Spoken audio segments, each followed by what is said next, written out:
ready for 100% and show his best level, we will probably win the group. But if something went wrong, we need to work more and just to fix our mistakes as fast as possible. Of course, that's not a sincere, the Na'Vi that's hot to trot. And I just want to get something out there in the open right off the top, very clear and concise. If Boomich has 1 million fans, I'm one of them. If Boomich has 10 fans on Earth, I'm one of them. If Boomich has no fans, that means that it's over, ladies and gentlemen. Pack it up, the show's done, because there is nowhere else to go. Na'Vi looking for the bounce back here at the DreamHack Master Spring 2020. And what does it feel like to get a bounce back, Christine? You know, I really thought, I liked how what Boomich said in that interview when he said that they need to just change their mindset, be prepared for these 50-50 online matches in their series versus Hard Legion the last time around on that Dust 2. It just seemed really uninspired, being down, I believe, 10-2 at one point in the first half. And then they had to start rallying back. I mean, this was a Na'Vi that just seemed kind of sleepy. They didn't seem to be awake. They didn't seem to be involved in that series until it was too late, until they started realizing, oh shoot, we're about to lose to Hard Legion. And then we started to seeing them kind of liven up. So I think coming into this series, they've got to come in just swinging from the get-go. And once again, like Boomich said, change their mindset. Yeah, and Blair, I want to go ahead and really save some of that discussion, some of that topic that we're going to have for the pre-match. We need to take a look at the groups, both EU and NA. Now would be the time to do so, because we are starting to get to the end of what these groups are. This is Group D. I mean, somehow, some way, we've powered through 3 groups in no time. Yeah, we have, and we've had a few surprises. Group 1 coming down to the wire. It's G2. I still don't know how they managed to come on top of the group there. Astralis coming in second, Heroic North getting knocked out. We had Mousesports pulling one of the biggest disappointments we've had so far. In a group of Mad Lions, Complexity, and Big, they get knocked out at the bottom, not getting a single win. Group C, we still have a couple of games remaining to be played. Faze, I think it pretty much secured their position in the playoffs. Still a toss-up in Fnatic, Spirit, and Godson. I do believe Godson still have a chance. Fnatic yesterday winning a must-win matchup and looking much better indeed. And Group D, like you say, Trey's final group. And I'm actually very interested to see which team's going to go through. From I believe, looking at this group in particular, there are no weak teams here. Na'Vi, they show up, they can destroy anyone. ENCE looking very solid. This new NIP lineup's looking fantastic. Vitality have been on a decent streak as well. This is exciting, this group in particular. Let's continue the excitement by looking at the North American side of things. Furia currently sitting 3-0, Liquid trailing them, and that's seemingly the story of 2020 thus far, Christine. Definitely so. And I mean, Group B, it's no different. Yesterday, we saw 100 Thieves with I'm a Pet behind the helm. I mean, they just busted out that Overpass, which is something that surprised a lot of us. It even surprised those 100 Thieves members, but they actually come out on top, winning that series out. So this is very neck and neck. Cloud9 have shown that they're not willing to just sit back and watch these other teams take over that #1 spot. So it's quite the battle in North America right now. Yeah, it certainly is that. It's also a battle for us to see who gets out ahead of Group D, because it all starts here today. All of that action does start here today. When we take a look and quickly recap the matches that we have on hand, Na'Vi Vitality to kick us off, Fnatic Faze thereafter, and the Evil Geniuses taking on Gen.G Esports. Now, they've got a couple of hitters over there on that North American side. I personally think that could be a good game, EG versus Gen.G. Christine, what's your take really quickly on that last game of the day? Oh, I'm so excited. EG, they were showing up in their last series. They ended up losing that out, but I mean, Cirque, Tarek, all of the heavy hitters on their side seem to be hitting their shots. So certainly Gen.G, they should have won that series yesterday as well. So I think both of these teams are going to come in today with some revenge on their mind. Yeah, and only rightfully so. I mean, you have to get back into the saddle at some point, and you have to say, you know what, we're coming for you. But the only thing I'm coming for right now is our sponsors, and I have some very, very stern words for them. Thank you. Thank you so much for being a part of the DreamHack Master Spring 2020. That's Corsair, that's Monster Energy, that's DTS, and of course Intel is in there. We could never forget Intel, but that also leaves AT&T and Betway. I appreciate everything that each and every one of you have done up to this point to help us get here. We're not done yet, though. This is not even close to the end. In fact, the end is nowhere in sight. We're just getting started. Na'Vi versus Vitality when we come back from the break. After that, Fnatic Faze, and then rounding out this day with the Evil Geniuses taking on Gen.G Esports. You're watching the DreamHack Master Spring 2020.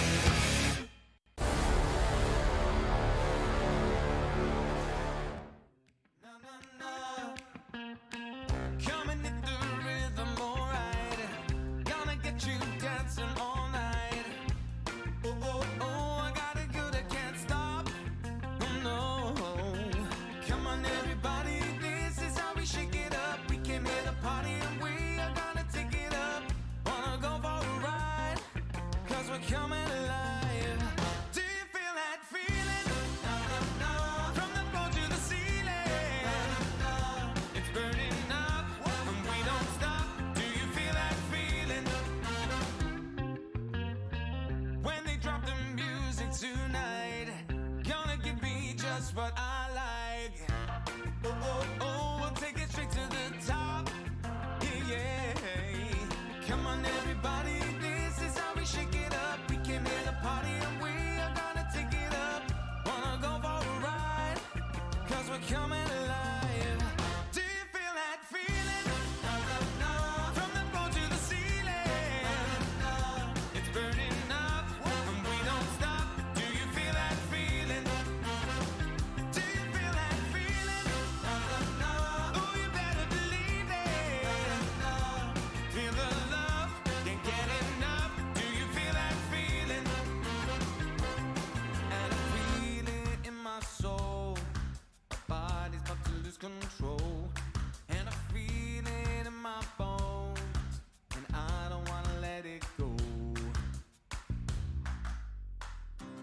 Na na na na, na na na na na, na na na na, na na na na na.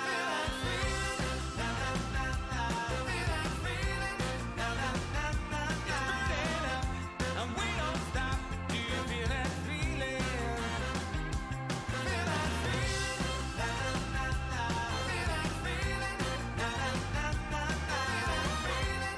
Na na na na. Feel that feeling? Na na na na.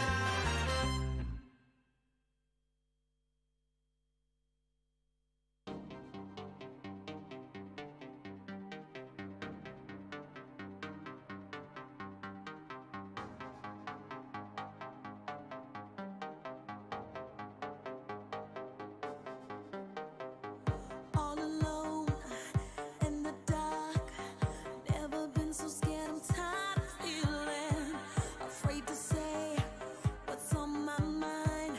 So ashamed of things that need revealing. I can't be the only one that's been trapped inside this situation. I see the hurt.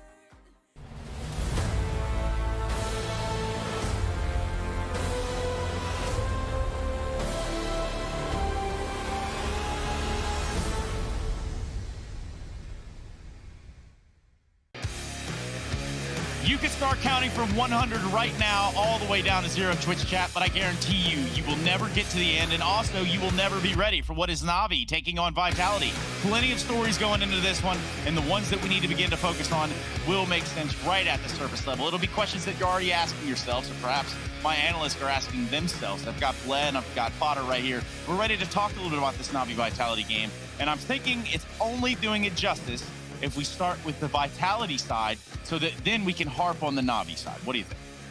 Yeah, I can live with that. Potter, Okay. fine with that. Yeah. So, Christine, Vitality, what do we know about this team other than Zywoo's a god? Other than Zywoo's a god, I guess the second player to look at is their newest member in Misuta. I hope I'm saying that correctly. Oh, yeah, you but, nailed it. You know, Misuta, he's joined this team. It's been about 2 months now since he's joined this squad. And right when he joined, actually in early March, he jumped right into those Road to Rio qualifiers. So at that place, they didn't do so hot. I think the expectations were quite high with the mechanical skill coming in for this new youngster in Misuta. But you know, Vitality, they have looked pretty okay, I think. I mean, even with those losses in Road to Rio, their individual form, it seems to be at a high level, and they seem to be just kind of gelling together. Come on, Christine. Don't give me this. Gelling. They look pretty okay. What does that really mean, though? Bled, when you hear it, it looks pretty okay. What do you think? I was just trying to be a politician, just being very diplomatic You're trying about to be nice, things. Christine, and I get Yeah, that. stop I can being nice, respect that. Christine. But no, actually don't do that, because you're a very sweet person, very pleasant person to be around. Masuda, Apex, RPK, Zywoo, and Shox. Now, Vitality have had a run at it. They've had a go at it. They've even been tested around a little bit in terms of who are the French best teams.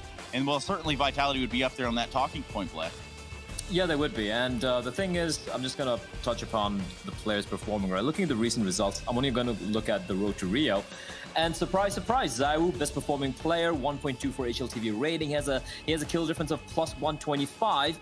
Everyone else are in the red. Shock's coming in the close second, but even he has a negative rating. It's a ZywOo show, right? Nothing's really changed. And if he's taken out of the equation, the question has to be asked, how good would this Vitality team be? It is still, founded around the player that is ZywOo. So if he doesn't show up, which is very unlikely, the guy always shows up. I think that is the greatness about this particular player. But as a whole, I'm still not very certain about this team. Yeah, they came fourth in the road to Rio. They've actually had some pretty good, decent results. Actually, no, EPL was pretty terrible for them, but then they came fourth in the road to Rio. But it's very all over the place. They lost to G2. Right. They lost to a couple of teams they shouldn't be losing to in that run as well. So it's a big question mark right now. Hopefully, they've had time to inculcate Misuta, however you pronounce his name, into this lineup. They've had enough time. They've had more time than most of the teams who are playing in this particular tournament. So hopefully we see a much better Vitality coming out. I do love each and every version of each and every alias that we get out here, because there's a lot of different ones that are floating around here, right? So we'll get into that for another time. For the time being, though, I think that we've done enough talking about Vitality, and they would much rather speak for themselves than to hear a bunch of us speaking for them.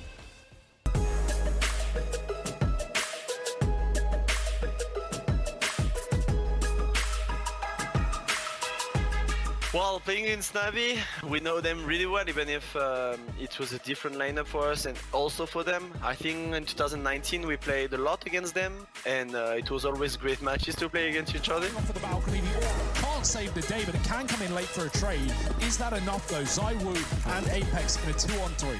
Okay, we got to say his name 3 times to deliver something big. ZywOo. But no, instead I've got him killed. It's the death note. I've said his name and he's gone. But maybe it's Apex who I should have been singing praises of all along, because he's going to take the victory. But they've always been a good team, and we'll never underestimate them, even if they did a bad result, because they have like super good players. I think since Boomage is taking over as in-game leader, they've been improving. I like his playstyle. I like the way he's calling for his team, and I'm pretty sure they're gonna show a way better Faze than they did before.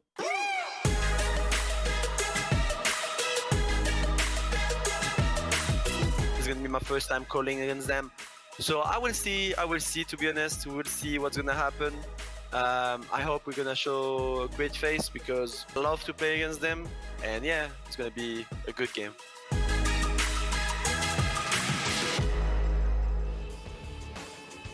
Yeah, and when you look at the results that they've had, it has been a bit topsy-turvy, but I can go along with the sentiment that these are some of the strongest, if not the strongest players that you can field within France right now in this moment. Now, interestingly enough, there are other couple projects that are coming up, like Heretics, for example, but obviously you still put Vitality on a higher pedestal than that. Oh, absolutely. And that's kind of why I could only say it's been kind of okay as far as this team's performance, because they've shown us what peak performance Vitality can look like. It's just so few and far between their series. As Blem mentioned in the road to Rio, their losses, they lost to Dig, they lost to, sure, G2, a high performing G2, but the losses and wins, they're so inconsistent for this Vitality side. So we want to see a little bit more consistency coming out of this squad. Yeah, and I don't even think that it's limited to that. The erraticness that is Vitality is also seemingly contagious as we talk about Navi. Let's take a look at the other side of things here with Nada Spinsier and everything that they have to offer, because obviously they're simple. There's this guy named Electronic. There's Boomage. There's it's the same story, but for whatever it's worth, they have found some flaws. They have been hitting some road bumps, and as the ticker says, imperfecto. It kind of does have a ring to it, doesn't it? It does have a ring. Unfortunately, it is kind of apt as well, and I do believe it goes for all the players. I just want to touch upon what Boomage mentioned in the interview of his, right?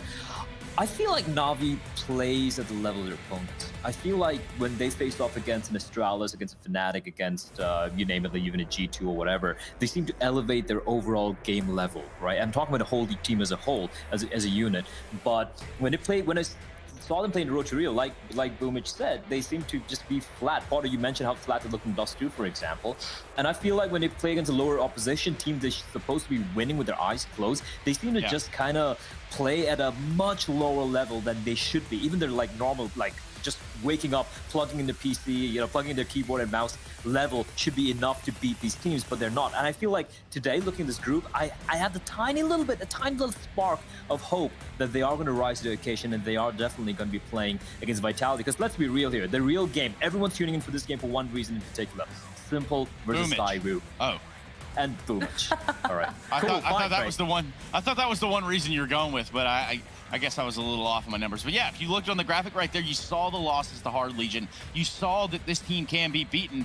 And if you really dated all the way back to Katowice, where they showed us the form that they had, that's not the same anymore. It's different now. They're having to adjust. They're having to adapt. They're having to overcome some of these obstacles that are coming their way.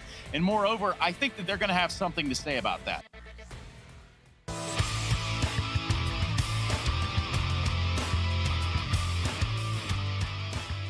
Vitality is a strong team as well as an AP, so we will prepare for them, as I said, the same way, like 2-3 hours before the game. And of course we are trying some new stuff which I don't want to tell, but yeah, we have some new tactics and we are trying to adapt as fast as possible to the team we play. So we have some moments around, especially for the teams, so we want to show or not to show. And Vitality problem is they just picked a young player like 2 months ago, so they still kind of adapting there, and they have new in-game leader as well. Kill towards Norbert, and this is looking much better for Na'Vi now. They've got a 4 versus 3, playing me back into safer territory that his teammates certainly not. A couple of kills found once again, and it's going to be Simon Gaming with the advantage. Electronic, they'll steal one away from Connector. A decent grenade towards the bomb site here, but still, I need rotations now as Simple will join in from the connector itself. Good flash. Yeah, very good flash, and it converts into a kill as well. That's the bomb down, and suddenly, just like that, Simon Gaming are on the back foot. Kiar's over pushed. As their results, we can see that they play good, but sometimes, like all teams in line, they're not stable, so we don't know how they will play or us will play against each other. But I hope for a great game, and I hope we will do good preparation for them and then win.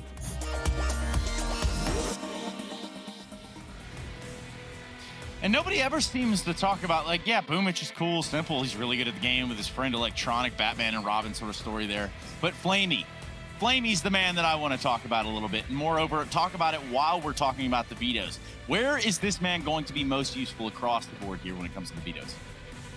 Well, I think it's going to be very simple veto, right? I think it's going to be very black and white. If you look at the way it's going to play out. Navi's going to ban Vertigo, we're going to have Vitality ban out Train, unless Vitality try to be cheeky and float it through. If they do float it through, Navi's still going to ban it out anyway, so I don't think that's going to be a problem here. So Vertigo, Train should be banned out. Navi is going to they're going to go with Dust 2.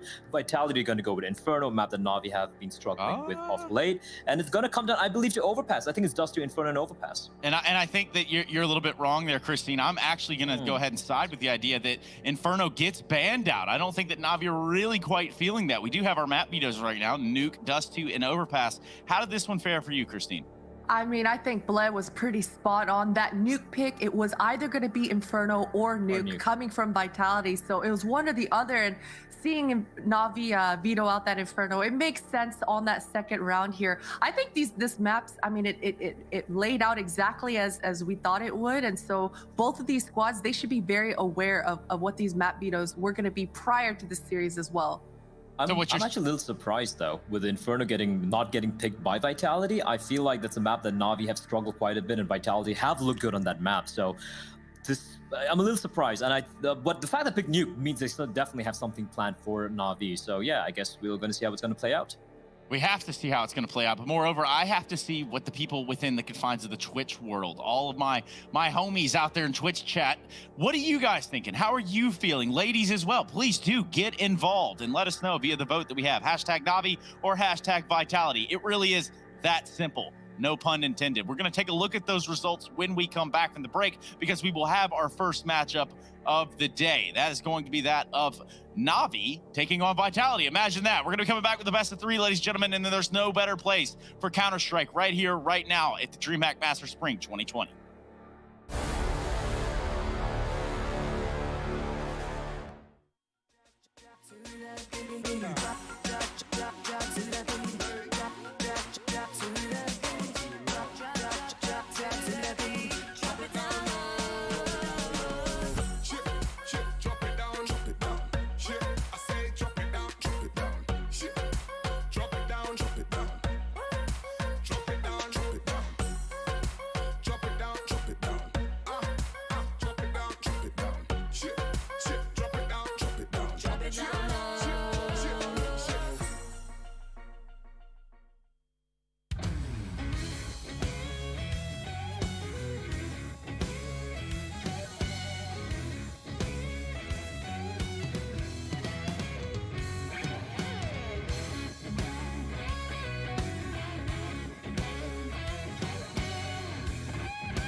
looking for a fight, blowing off some steam.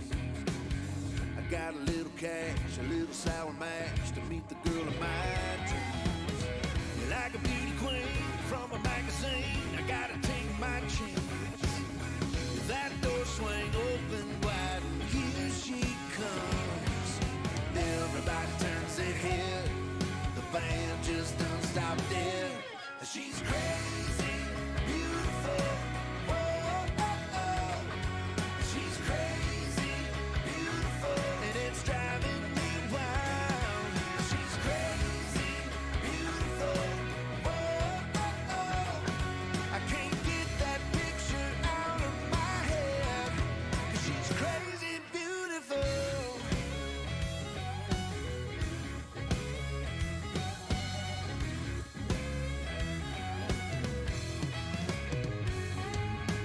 Emerald green eyes and a perfect smile, she sure can draw a crowd. Sweet as champagne, it's making me insane. It shouldn't be allowed. Yeah, but I'd do anything. I'd even buy a ring if I got the chance. Her favorite song came on, and here she comes. Everybody turns their head. The band just don't stop dead. She's crazy, beautiful. Whoa, oh, oh. She's crazy, beautiful, and it's driving me wild. She's crazy, beautiful. Whoa, oh, oh. I can't get that picture out of my head. 'Cause she's crazy, beautiful. Crazy, beautiful. Yeah.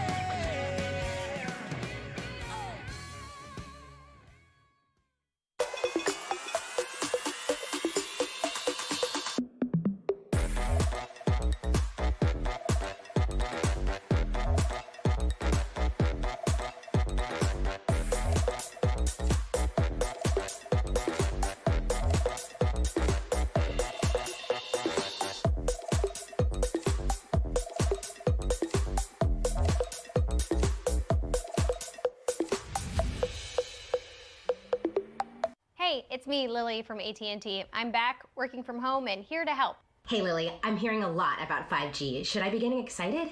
Depends. Are you gonna want faster speeds? I will. More reliability? Oh, also yes. Better response times? Definitely. Are you gonna be making sourdough bread? Oh, is that 5G related? No, it's just like, why is everyone making sourdough now? But yes, you're gonna want 5G. AT&T is building 5G on America's best network. Visit att.com to learn more.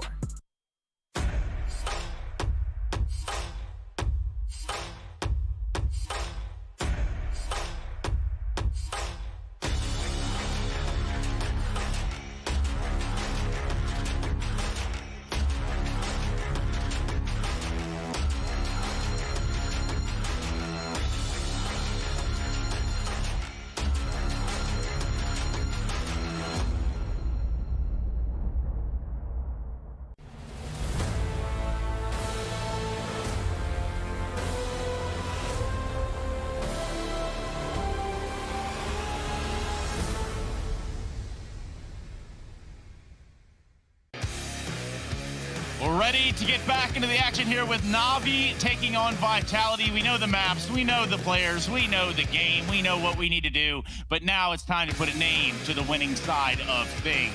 My name is Trace, and alongside me are Blett and Potter, and we've got no more Twitch segments for you all. In fact, we do have those votes tallied up or being tallied up by the little elves in the background here, but for the time being, I want to get down to the nitty-gritty with you two and find out where you're going to lie your hat, because obviously if you look at this matchup, for all it's worth, it cannot be that easy to pick a winner here. This is hard. This is really hard. Recent results-wise, Vitality should have the edge. They have performed better despite a couple of losses to the Ences and the G2s of the world. Then you look at the teams Na'Vi lost to, and you're like, this is going to be rough. But I'm going to go with what I said earlier, Trace. I feel Na'Vi elevate themselves depending on their opponents. And I believe Simple and Electronic, it's going to be their show today. Okay, interestingly enough, I don't think that you're wrong, but we haven't gotten there yet. Christine, what do you got? I'm going with Na'Vi here as well. I'm absolutely excited for this Nuke match. I think Boomich is absolutely going to bully these guys on Vitality towards that hut. I know exactly how aggressive he likes to be. I'm very much looking forward to this one. Yeah, as am I. And I see that you guys are picking Na'Vi, so I'd normally just go the opposite way just because. But I'm not going to do that because it's not opposite day. Yeah, no, it's not opposite day. And it's short as well. I was just checking. Yeah, I'm wearing the Na'Vi apparel, the brand new Na'Vi apparel line here. But yeah, I do really see a chance here for Vitality. If Na'Vi start out flat like we've seen them do in the past, this could be over and done in 2, and this could be a really quick game. However, it is dependent on what Na'Vi shows up today. And speaking of showing up, I've asked you to show up inside of the Twitch chat. Now, that's one thing, right? You just want to get your votes in. You want to let us know who you're feeling, how you're feeling. Obviously, Na'Vi was going to win that one like Faze was going to win the one yesterday. We all know that. But if you want to go a little bit further, let me tell you a little bit of secret. Now, don't tell anyone. No one can hear us right now. It's just me and you. I want you to head over to DreamHackPick'em.com and get involved, because there's some prizes you can win if you think that you can outbest us. If you can pick better than us, that is going to be the place to do it. So DreamHackPick'em.com. Check it out. Sweet prizes going down over there. And in the meantime, the predictions are set. The numbers have been said. We've said it's Na'Vi. The Twitch shot has said it's Na'Vi. The Betway odds tell us something. And what is that, Blett? It says it's Na'Vi as well. Very close odds, though, and I think this is very much agreeable. For a change, everyone agreeing on something. It's almost like world peace coming to fruition. But, Christine, that's not normally how this goes. So how could this go wrong for Na'Vi? Well, this could go wrong for Na'Vi if Vitality are all completely gelled together. As I mentioned, Mitsuta, he's very new to this squad. They didn't have a lot of time before they just jumped right into ship with the road to Rio. So Vitality, they've been working hard, and if they show up and Na'Vi, as you just mentioned, Trace, are slow to the start, then Vitality can run away with this. Christine, did you happen to hear a grown man scream when you were talking there? Like that was a grown man that did that, right? Yeah. It was like a very visceral sort of like, oh my God, what happened? Well, let's find out what happened. Let's put a face to the scream that none of you heard. Let's go ahead and bring our commentators. Thank you so much, Student and Potter. We'll be back with you in a second. But for the time being, commentators, Harry Russell, Hugo Byron, they get a round of applause from a non-existent audience. Now, moreover, let's talk about that visceral scream and where it comes from, Harry. Yeah, you know, it comes from like deep within the lungs, Trace. I really went for it just then. Can we get it one more time or no? No, definitely not. I'll yeehaw if you do that. Ooh, it might be worth it. Save it for later. No, Yep, I gotta save the gold, man. I gotta save the gold. Speaking of gold, I'm gonna leave you two with this. We've got Na'Vi on one side, Vitality on the other. Hugo, I know that you're the big brains over there in this pinky in the brain operation that you two are running. So let's talk a little bit about who's going to be winning this game. Who do you have, Hugo? I want to say Na'Vi, Trace, but you know, it's kind of weird. Like looking at recent results, looking at how Na'Vi started the year, they start great. They slow down a little bit in the road to Rio. Yep. Vitality, they were the opposite. They start slow with Masuta. They don't do too great in Pro League, but then they recover in the road to Rio. So it's like kind of parallel. It's kind of opposite for these guys. But yeah, I'm going to lean the way of Na'Vi. They should win, but yeah, who knows really in online scenes. I gotta go. Deuces, fellas. Get out of here. Did a bit, man. I like it. I like it, Hugo. We've been entrusted with the ship. What a mistake they've made. We're about to steer this thing into the rocks, and I cannot wait. We've got Na'Vi taking on Vitality. And yeah, you know, I think it's interesting to see so many people still leaning in favor of Na'Vi, right? Like, I don't know, man. We've seen this team try, we've seen this team fail. This online region has looked a little bit scary. Now, I do think when you've got Simple in the squad, that very much sways people to be leading your way. But sometimes it feels like that's not enough. Yeah, and that's the worrying thing, and that's been the story for Na'Vi thus far since moving into this online stage of play, right? Both at the Road to Rio and in the Pro League, pretty lackluster performances from Na'Vi, getting knocked out of the playoffs of the CIS, sorry, not even reaching the playoffs of the CIS Road to Rio. So, yeah, definitely been a kind of tumultuous start to the year for Na'Vi, a team that looked like they were going to get off to a really hot start. A full ramp stack for Na'Vi with 4. Vitality are rushing at A by the looks of things. It's not really a rush because they're holding, but if Zywoo gets a chance, he might just burst out here, and Na'Vi's stack on the ramp could get completely unearthed. There's no kit for Na'Vi. The U2 will be nice, but look at the smokes. Vitality, they've done their homework. They've got a full execute into this A bomb site. Main is Smeven. Main and Heaven smoked off. And Vitality. First cast of the day, Harry. First round of the day. Vitality, they're going to get a bomb plant here. Full retake with no kit. That is not where Na'Vi want to be at all. But Got to make do with what you got. Coming in from the Hell side, we've got players wrapping main. That's Electronic. RPK close, and Boomich is setting up the flash. There it is, Boomich flashing on through. Perfecto gonna try and take the peak. Good luck. And well, try. Ooh, Masuta, nice little double up there. And look at this, man. Electronic, they're just all hugging each other in this site. You can't do anything to break this bond apart. And Team Vitality, they're gonna find the pistol round, pretty dominantly so. Now, you know, I don't think that's like a major side of things to come. Pistol rounds are always kind of wild card rounds. And obviously, when you've stacked 4 players at ramp and you go for the upper hit, you would imagine that's going to be successful 9 times out of 10.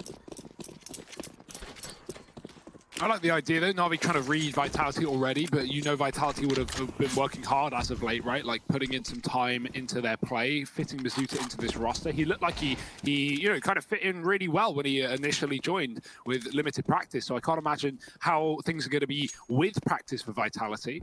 Hopefully a lot more positive. Simple on the scout here. We've got a force buy for Na'Vi. 2 scouts, 3 Deegs, but Vitality have actually gone right past this setup and headed towards Secret, where only Perfecto sits. He can give information ahead of time here.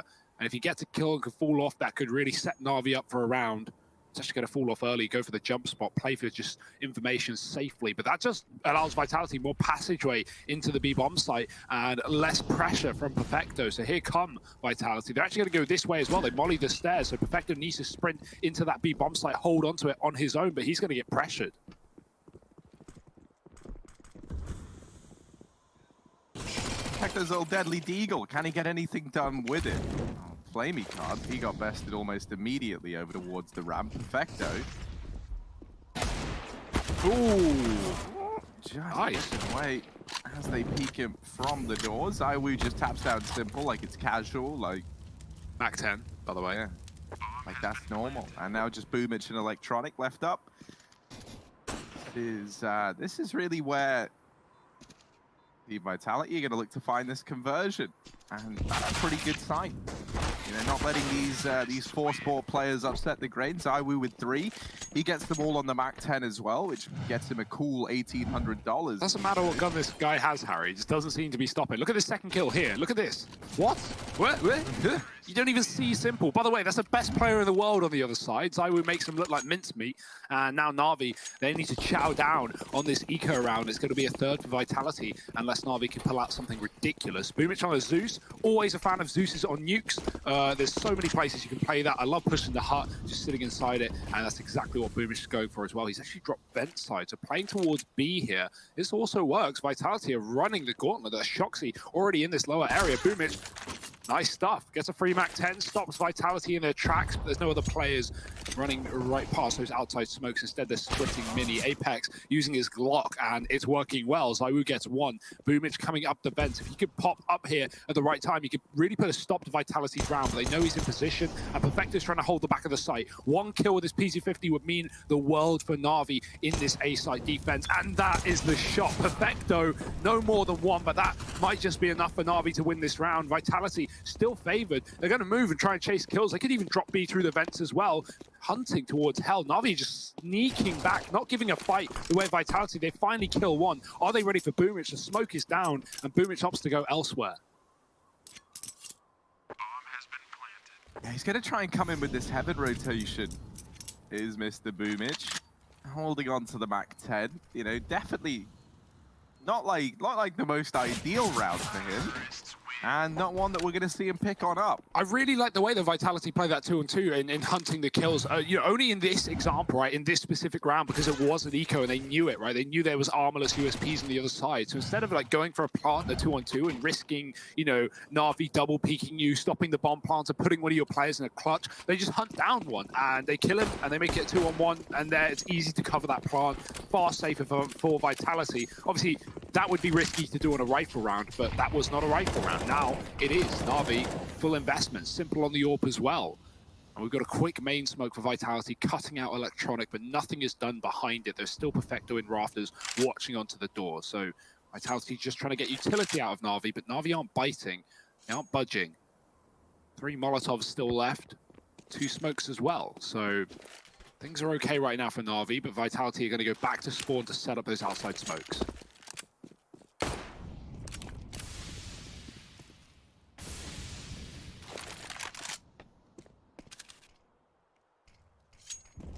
Simple looking over here outside.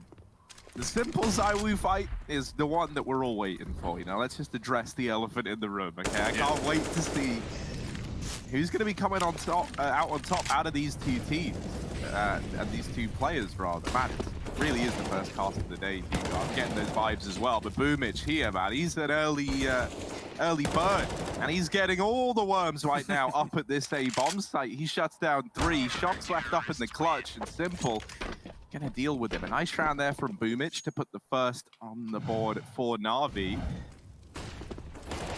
as he really does it all inside of this A-bomb site, getting pressured from Maid, Door, Hut. Now, these peaks were like kind of one at a time, so Boomich was allowed to isolate them into like a series of 1v1s, but that was only because he had his teammates elsewhere on the map, kind of slowing down the rate at which they can get in. Hut guy was having to fight a dude on rafters. Sorry, you go. No, Harry, you were talking. I'm the one interrupting you, man. I was just going to say, worth noting, the first player through main was flashed by a secret player. I think that was ZywOo, and the T got full whited by his teammate's flash. Not blaming anyone, just stating how it is. And so that certainly doesn't help on the A-side rush, but this one is a lot better. No flashes needed. Vitality just taking dry fight out the hut, out the door, and in the face of Na'Vi. 4-on-2 immediately. Flamey could try and get it on this flank, but he's missed his shot, he's missed his chance. And with that kill going the way of Mizuta, Electronic might just be best saving in this one.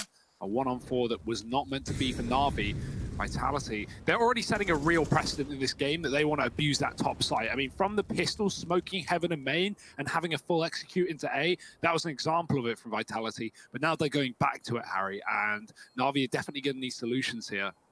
Especially considering, you know, now that we know Vitality like to do this a lot in this game, you know, Na'Vi need to be careful with those B rotations. When they see those outside smokes, when Shox runs the gauntlet behind down towards Secret, he's trying to bait players in for Na'Vi to go towards B, often so Vitality can hit that top site. So stuff like that are things that Na'Vi need to be very aware of and can't afford to fall for in this CT side, especially considering they're 4-1 down to begin the map. Warming into things.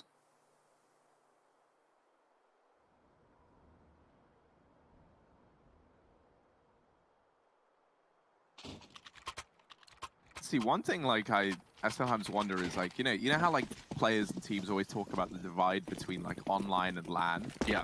I imagine it's hard to like transfer the, and this is like some of the problem is like transferring the LAN environment into how you play online. But I'm imagining like actually wait, let's just take a look at this. Electronic was about to do something sick, nothing happened. So yeah. I wanted to know your point, I was going to say, right, so surely like in the same way that you can't really like transfer your LAN stuff to online, or like it's hard to make that translation. Yeah. And that's why I think we see teams like Na'Vi struggle.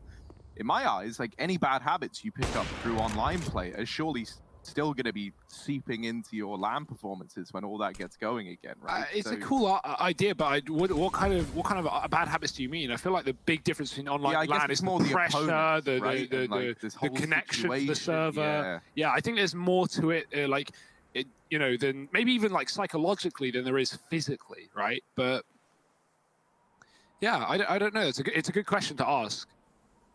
Either way, we did no answers. Maybe we can get it in a post-game interview. Who knows? I mean, that's the thing. It's so hard to put your finger on the pulse of, oh, what is the difference? A lot of the time, the results just are different, and that's a reality there. So, you know, a few factors can make a hell of a lot of difference. Boomich, though, he's leaving B, Harry, and not at the most opportune time. Na'Vi don't realize, but Vitality are about to make their way into B. Simple's here though. AWP watching the windows. ZywOo already removed from the round. Simple with a kill. And this is a big force for Na'Vi where they didn't really have a lot going for them. With a couple of pistols and an AWP, Na'Vi have made this one interesting. RPK hitting A, and Shox can come up the vents, but they've already spotted the man at the back of the site. He's trying to stall. Perfecto taking as long as he can and swings out wide for a frag. Can't double it. Shox with a chance to plant, but Boomich says no. And Na'Vi find 2. All the guns saved, and that's a very good force for Na'Vi.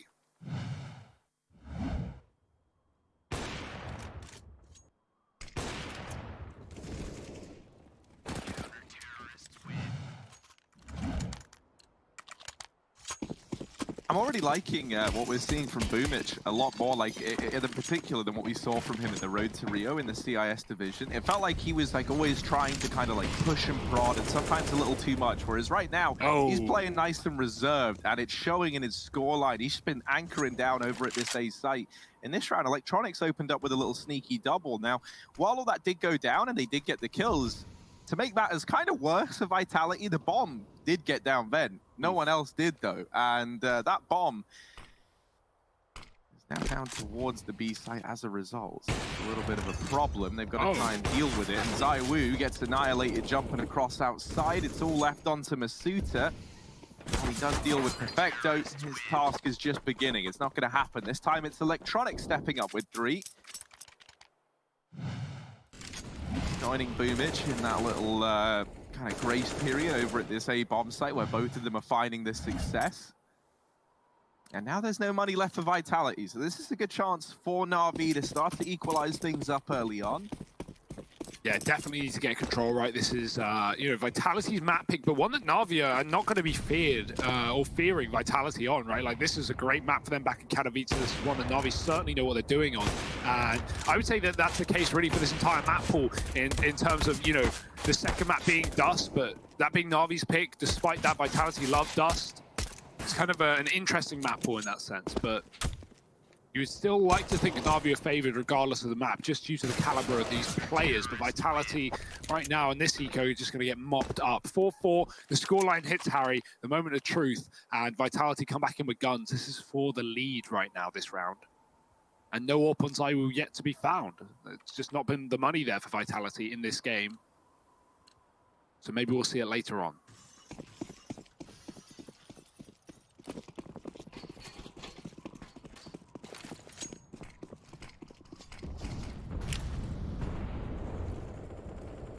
These outside smokes going to get lined on up by Team Vitality. These are the deeper ones that only allow for the cross to secret. Get thrown on in. So Team Vitality sneaking on by. Simple, doesn't see anything. There's no gaps in those smokes, so no info here for Na'Vi, but they have already preemptively rotated Boomich down to this lower bomb site. However, will he be ready for quite how many players reside on the other side here for Vitality? That flash goes over, buys him a bit of time. He gets some information that players are coming his way. He's heard quite a lot now, so we might see a rotation here from Simple at ramp, who's posted up. Him and Flamey have traded places to allow for this man to come on down into the site. So Simple is here. Boomich ready, waiting to go. Deals with Masuta on that first peak, and now Simple trying to play in tandem with his leader inside of the site. They're just holding this crossfire. Vitality, they're still here. They're still trying to make this play happen. They've taken really every avenue of approach. They've got decon, they've got double door, they've even got the window. So they can come at this from all angles. They deal with Boomich. Apex follows up onto Simple, and we're into this 3-on-3. What was initially looking good for Na'Vi now could be a Vitality round, but with 10 seconds, this bomb's going to go down. Dear. And it's not in a position to get denied by Flamey, but that nade could deal with shocks. It brings him down and finishes off the job. ZywOo left in the 1v3 doing the damage, and now down to the 1v1. Perfecto, the only man left, but coming in late through ramp. And ZywOo is not ready for it. Going to grab the AWP and the kit.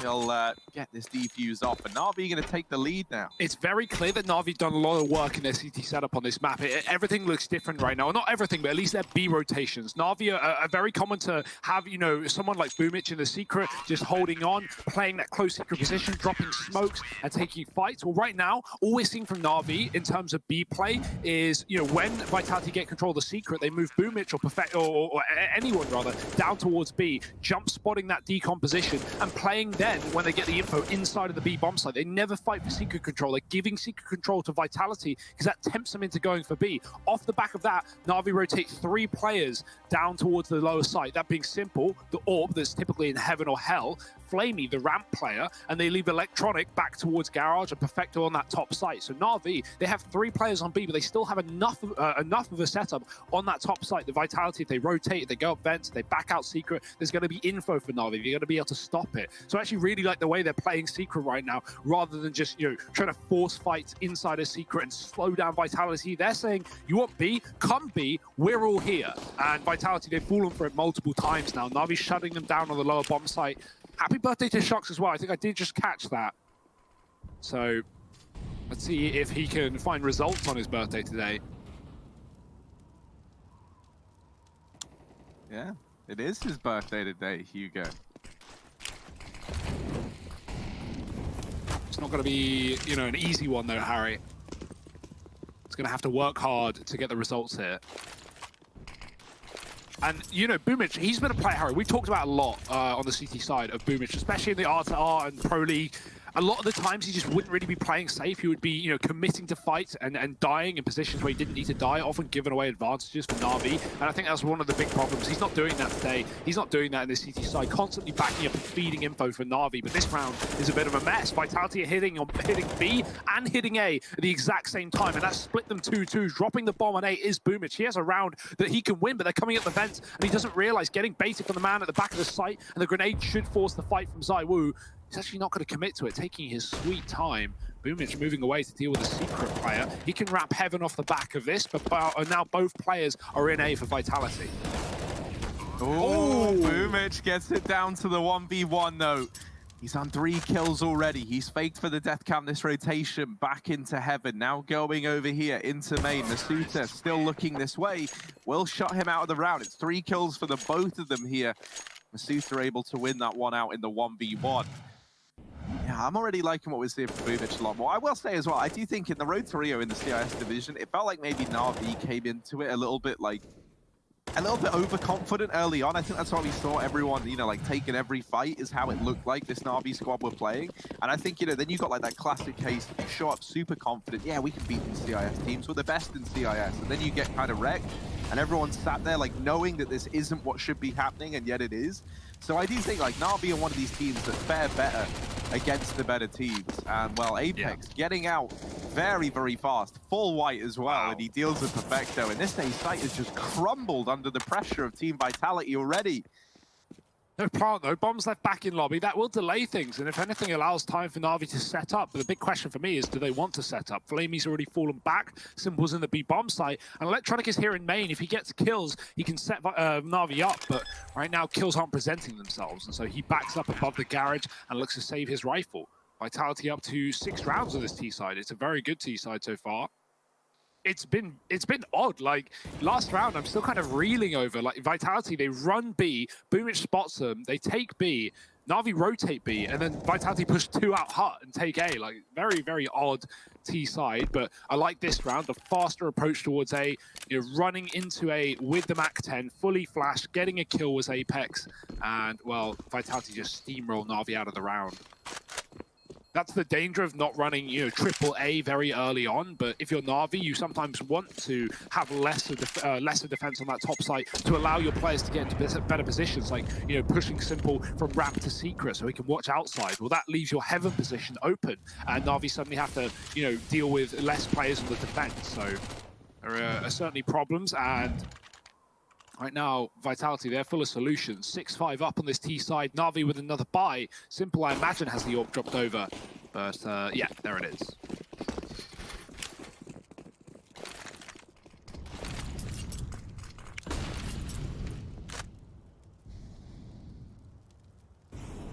Shox is laying down the pain over here towards outside. He's just trying to keep the attention of Na'Vi fixated here with these early smokes and mollies going down. Rest of Vitality now with Shox even joining them, set up over here towards ramp. Flamey in this position, and that nade does fantastic damage. However, Flamey isn't ready for them to be so deep, and they just kind of overwhelm him. This secures a path down into the B bomb site. And Vitality, I think even they're surprised at how quickly that kill's come their way. They've taken B. They've already kind of overrun this round. Perfecto giving up his position here in the hut as well. Oh, no! Shox. Ooh, he's got more ammo. But actually, it's going to be Perfecto winning that one out. Shox does go down. However, it's a very, very small consolation prize for Na'Vi in this round. It is going to be the save. As another round goes in favor of Vitality with just Na'Vi locked out of it in the first 20 seconds of the round. I'm not sure what happened there. Simple was in hell when Flamey was on ramp, and Flamey throws a grenade, and he's setting up for Simple. He's just baiting them in. He's not looking for fights. He wants to drop B, so he throws a nade, he fires some shots to draw their attention. He drops. Simple, I heard him scope. I saw him in hell, but then next second I look, he's mollied off. So either he unscoped on his shot, or he moved back a second early, maybe thinking they weren't going to hit ramp, and they hit an excellent timing. But about 3 seconds before they hit ramp, he was scoped up. So I don't know, something happened there. He moved away, missed a shot, and Vitality just molly him out, and he has no impact into the round. He lets him down towards B and Vitality. I love this pack mentality they bring. That's something that they do a lot of Dust too. It's like, you know, they get a position and they just rush. They W their way towards that B bomb site as a 5-man unit or a 3-man unit, however many players it is. And Vitality, they just storm the B bomb site. There's nothing Na'Vi can do about it. ZywOo's had more professional aces than Simple, 51-47 in over half the rounds. That's actually kind of crazy. That's really impressive. You have to remember as well, worth noting, ZywOo did farm MDL for some time with AAA. And I think, you know, I remember, but even before Vitality, like how much ZywOo would carry those games, like unbelievable. So I'm sure that holds some weight there. Either way, ZywOo, yeah, still not AWPing, but not really being a problem for Vitality. These rifle rounds are working excellently, and they're up by 2 now with Na'Vi on another investment. This buy will break them if they don't succeed. So Simple's AWP really needs to have significant impact in this round. Nice grenade onto Shox. It's going to fall off of the yard. Vitality go back in towards the lobby. Do they want another one of these top site hits with the utility? Apex is lining something up on the roof. Vitality, they might have this heaven smoke and main smoke down for a quick A play, but notice Na'Vi is stacked on this site. 4 players here and a 5th in the yard ready to assist. Simple, he's going to have to deal with this outside play. He spots and crosses, but he falls off the boxes. That's not what he wanted. As the smokes cross and cover his vision, there's nothing he can do about it. Vitality are moving through them, and Simple's got to run right back. They're chasing him down. They're moving towards main as well. Electronic cut off by the utility. Can't see a thing. Has to let Vitality take this control. So they've taken Garage, they've got outside. Now, sometimes we see teams get this control and then just feel like they get stuck. So Vitality now that they've got Garage, they've got to move with a bit of purpose. And they're going to start to take position over here towards Hell. And Na'Vi have kind of helped them out in this one. They've left this side of the map completely open. And it doesn't even look like anyone's really looking over here towards Heaven. Flamey now is doubling back and starting to come this way, but with 20 seconds left, Vitality, they've got to go. They've got to get into this site. Apex is throwing the flash to get them into Heaven, and he just skirts by Flamey as well down in Hell. This stays site looking to be the object of desire, and they do get all the kills, but the bomb plant has got to come through, and it will. With a second to spare, Flamey's not able to deny it, and does get shut down by RPK. Vitality, they leave that one to the final possible second, and they still managed to pick the round up. Yes, with crucial entries once again, even though Perfecto puts up 2 with a Mac 10, which I don't know how he does, and somehow not enough. Going up the vents was Boomage, and not really timed with Flamey at all. That should have been, you know, something communicated by Na'Vi, something in tandem, but it was just separate one-on-one fights that allow RPK to isolate and take 3 in the round. So yeah, a bit of a messy rotation for Na'Vi. They've not had to deal with, you know, that kind of play for Vitality where they wrap the outside and take Heaven and split A. So the fact that we're, you know, 8-5 up for Vitality, and every round they're showing us something new, a new way to get around on the board, a new way to make Na'Vi uncomfortable. This is a really, really good T-side from Vitality. And it's not even just like the fact of, oh, Na'Vi is sleeping or Na'Vi aren't playing well. Like, no, I think you got to give credit to Vitality. They've had a lot of really, really good ideas. Their individuals are showing up. They're avoiding Simple. Think about the amount of rounds he's had to save this AWP and not had any say into the matter. So credit where credit is due. Vitality look very, very good on their map pick. But Na'Vi, they've put a bit of money in this one. They want to put a stop to it here and now. And Electronic, he's back in the secret, back where he belongs.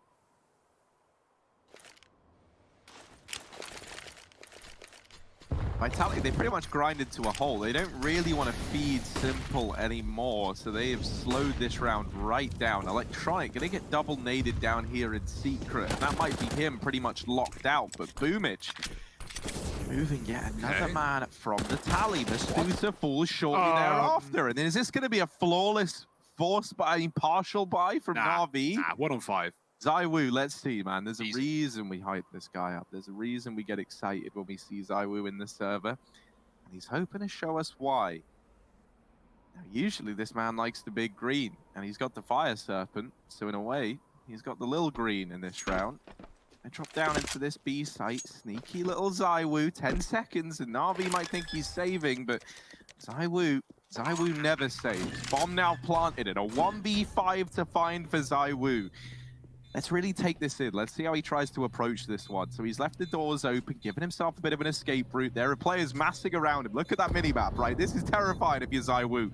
They are coming from seemingly everywhere. Bulk of the players from Decon, and just gets quad peeked from all the angles at once. Na'Vi, they deal with that very, very well, right? If you give ZywOo any room to maneuver, he will use it all and then some against you.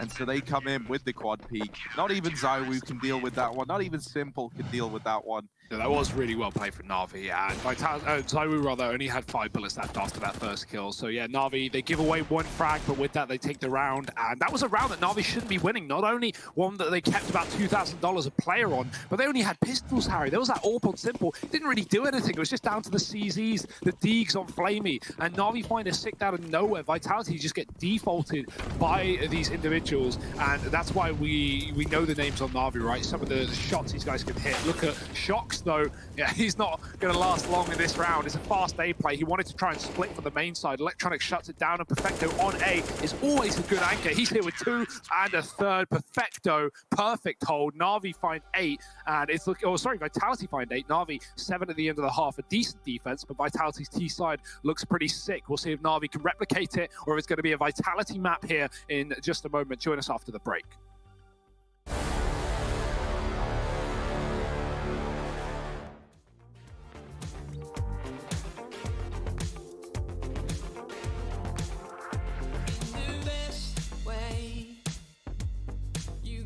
Slipping today, but in the first place, well, I never wanted to say. Let me get you alone. I've got a little place in mind. Let me take you alone. There's gonna be a space and time.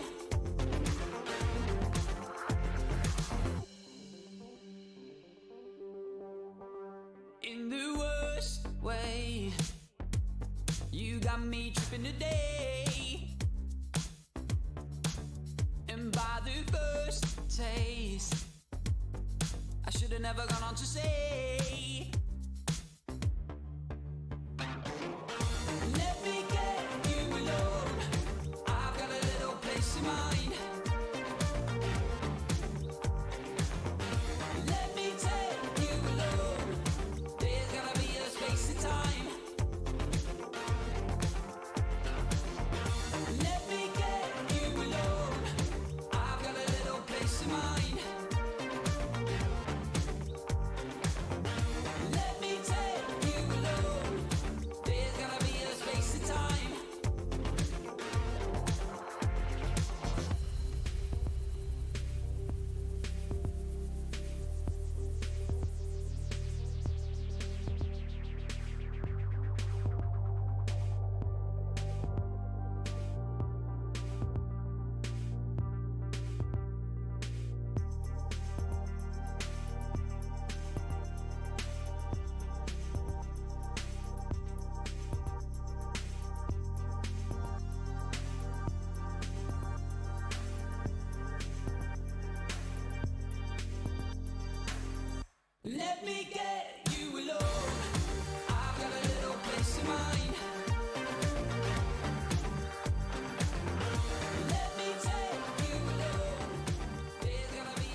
A storming start for Team Vitality here in the T side of Nuke. They're up by 1, 8-7. Na'Vi have a bit of a defense, but right now, judging by how Nuke often plays, Vitality in a very good position. Na'Vi are going to need to really step things up in this second half, and heading into a fast pistol T side, they're going right out the door.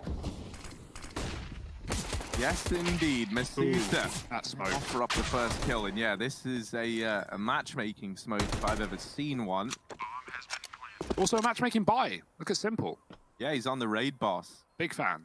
Let's see what he can do. I like that they've entrusted him with it. Oh, well. Oh, it's not going to happen for Simple. It might not even happen for Na'Vi. Perfecto. He was wrapping into ramp, but he's coming in on this retake. They tapped the bomb, and that's made him make noise. And they're now holding for this Heaven wrap. He gets shut down. It's 2 for RPK, 2 for ZywOo, and this pistol round locked in for Vitality. Uh-oh, ZywOo's got a tech carry. That is not good news for Na'Vi. Yeah, ZywOo, look at these shots, man. Just tap, tap, delete. Simple Electronic, arguably the best duo in Counter-Strike right now, or at least off of recent history. So I'm imagining we don't see... Oh, no, okay. ZywOo has just gone for an M4. I was kind of curious. What, if you just run that gun? Yeah, just run it's just Tech too 9 inconsistent, only. sadly. And if Na'Vi forced and like put a decent buy here because they got a bomb plant with like a couple of AKs, it would actually be a bit of a mistake. So if Chris J plays Deagle only, ZywOo can Tech 9 only. I disagree with that. I disagree with that. Deagle is far better against rifles than the Tech 9 ever will be. Like, obviously, you know, in a matchmaking game, you get a Tech 9 in the pistol round, go ahead. I would do the exact same thing. But against Na'Vi and the best player in Counter-Strike, I probably wouldn't do that. I'd probably buy a rifle too. So, ZywOo, playing things safe, Harry. Playing things as they should be played here for Vitality. And dealing with the eco of Na'Vi, right? It's not a force, it's only Deegs. And they're getting made quick work of. 1 kill at the ramp room for Boomish. He actually won't push it. He could have had a gun. He could have had an M4. Instead, he's waiting for lobby flanks. And he also might get that as well. Mazuta's pushed inside of the door. Not playing too aggressively, though. Just waiting. And Boomish will gift him the gift of, well, $600 from the UMP. 10 rounds for Vitality. And now Na'Vi need to win their first rifle round, or things could get very hairy very fast.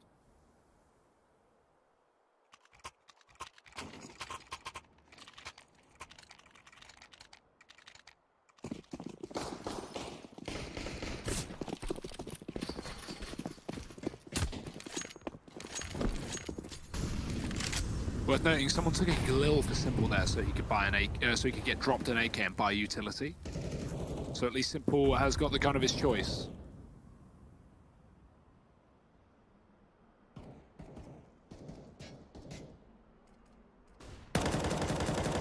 Ooh.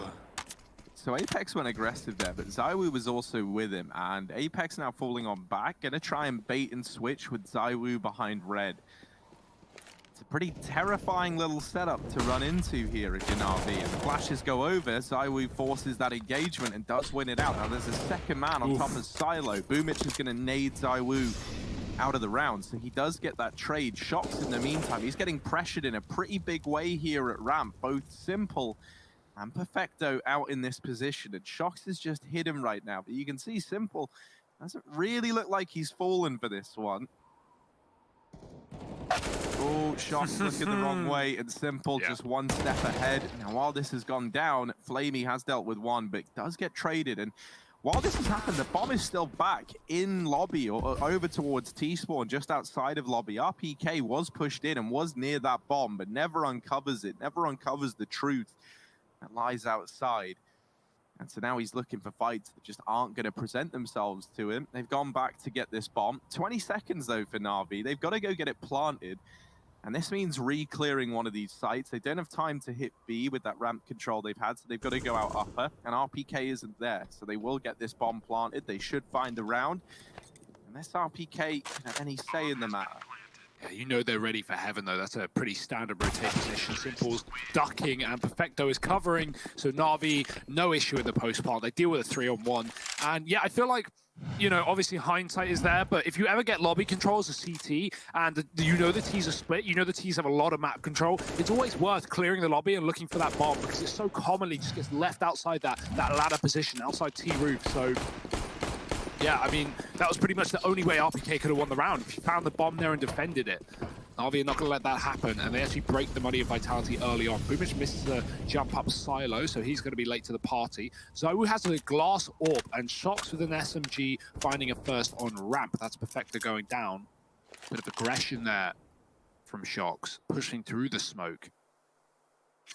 Vitality a man up in another crucial round that has the economy really under wraps. There's that main smoke. Flamey just needs to worry about someone hiding inside of main, but that's not a factor right now. Mazuta's close towards a hut. He's going to climb up above and look for this door fight.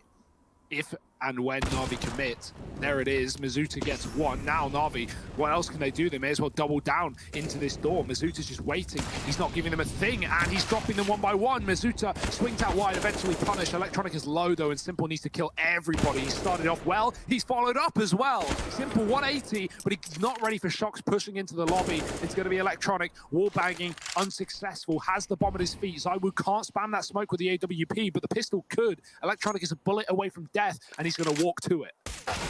Oh dear, Zywoo gets that kill delivered to him on a platter, and Team Vitality answer back nice and quickly here with an 11th round. Now with only one getting picked up for Na'Vi, and with 3 players staying alive there, the money now gets called into question here on the back of losing this round. Might just have to be a partial investment on the guys that have a bit of extra money.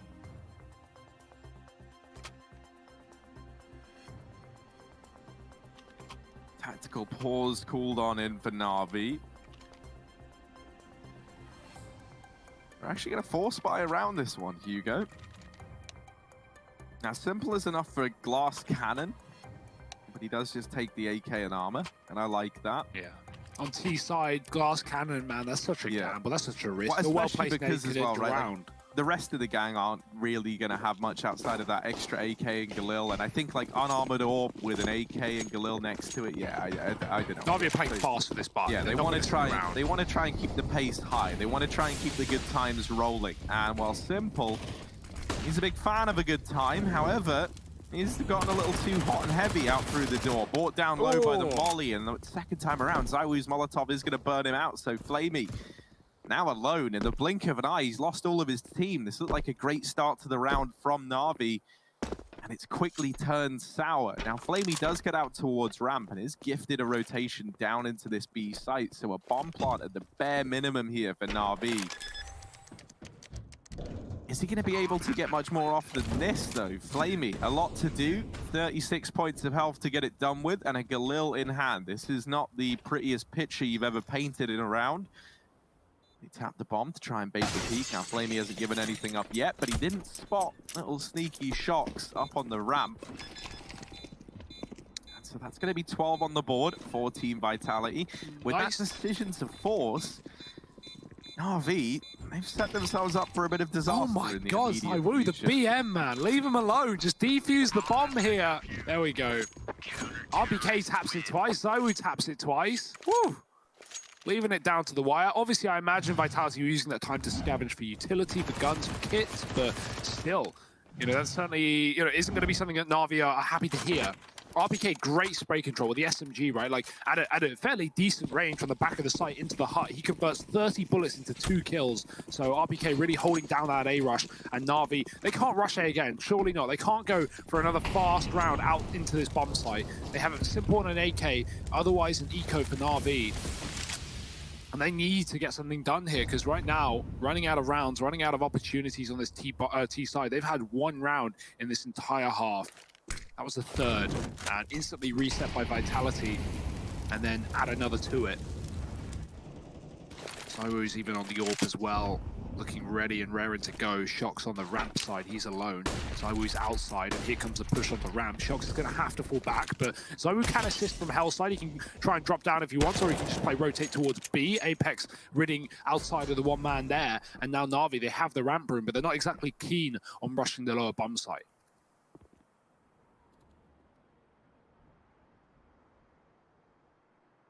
Yeah, and that's largely because they know they forced Shox down towards B, and they just got the info when they lost Electronic that Apex was rotating down as well. So they try and briefly send Flamey back into the A site. Doesn't go well for him. Shox is going to hold down the lower bomb site pretty much single-handedly. Apex not able to help him out there. Shox will just answer the call and lock in the round for the Vitality crew. It's just individuals looking excellent for Vitality, and Na'Vi are feeling pretty lost on this T side. Like, it certainly doesn't help that Na'Vi really haven't had like proper rifle rounds. They haven't had, you know, simple AWPing, surrounded by 4 AKs in the default. But, you know, you got to make do with what you got. And right now, you've not got a lot.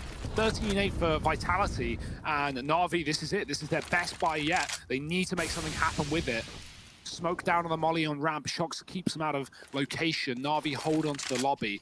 I'd like to see them go back to a late outside play. Na'Vi get some control towards Garage, try and take secret. But look who's there. Look who's waiting, Harry. It's ZywOo on the AWP.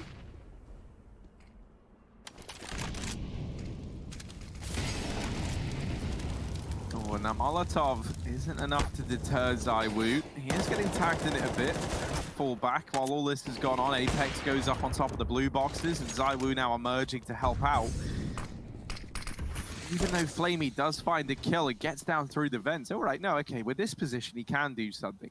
Getting the frag wasn't enough on its own, but securing this forward position right in the front line on Vitality could give some results over. But bear this in mind. Boomich has the bomb back on T-Roof, and Apex has pushed the lobby. They've gone by one another.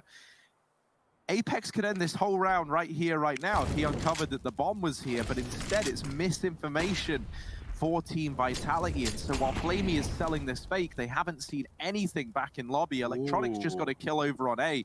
Boomich comes rotating now down through the ladder from T-Roof after not realizing.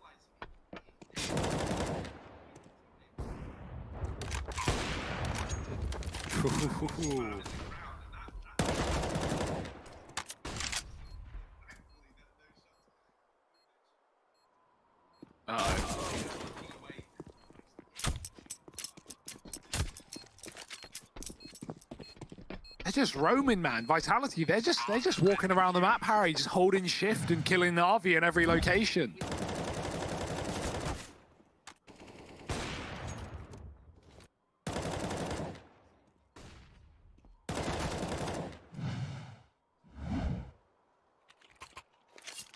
Yeah, definitely.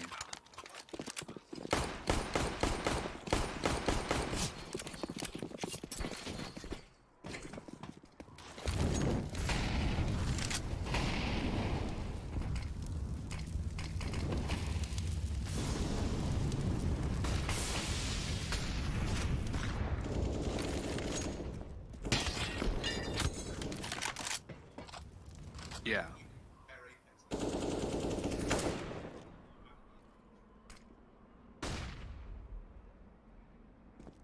Harry just went on a great rant right there. Yeah, I did. I didn't even touch the button. I don't understand this one. Harry, you love just being muted, talking into the void right now. While Na'Vi, they're shooting, they're shouting into the void. No kills coming their way. It's a lobby push from Vitality, dropping the bomb right as Na'Vi set up for the execute. And they can't even conduct their own plans. They're just getting the wool.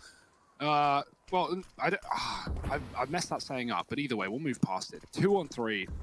Who knows what's going on at this point, Harry? I certainly don't. Na'Vi certainly don't. They're down by so many rounds, and without the control of the bomb, Vitality just holding on.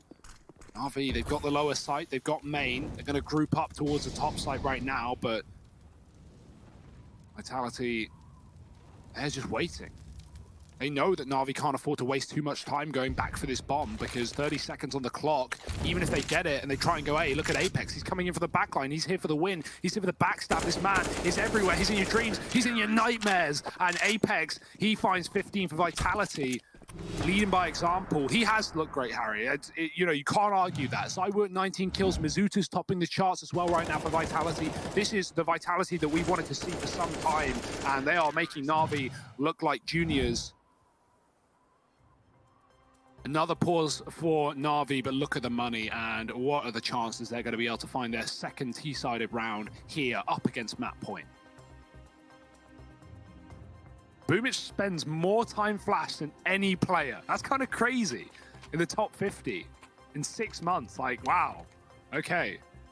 If Boomich reads that stat, because I'm sure he doesn't know that. He probably has no idea.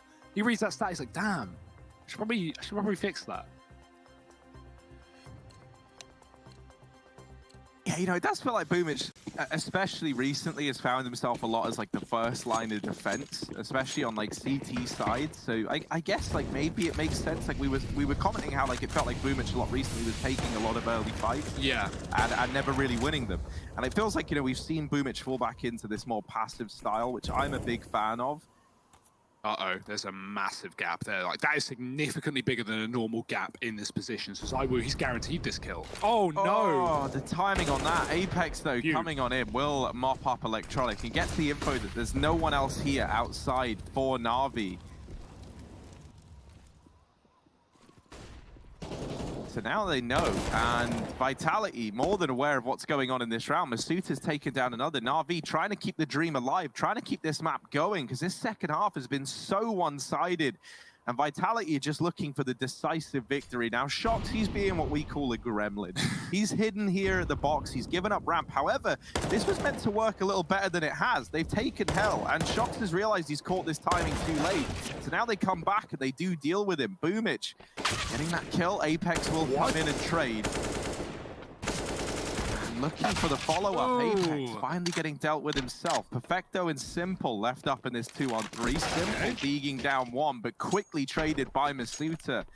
It's all on to Perfecto to keep Na'Vi in Nuke. Masuta, man, he's had an excellent game. He's been a great anchor on this A-bomb site, and he's going to be here to close it out. Him and RPK finding that last man and locking in the map pick of Vitality here in the best-of-3 versus Na'Vi. This is a storming start to the group for Vitality, and even though Dust 2's coming up next, a map that Na'Vi have picked in the series is not going to be one where Vitality are cowering away in fear, Harry, especially after those results, right? Regardless of the map, regardless of the fact that Vitality play Dust, they've got to be feeling great. They just stomped Na'Vi.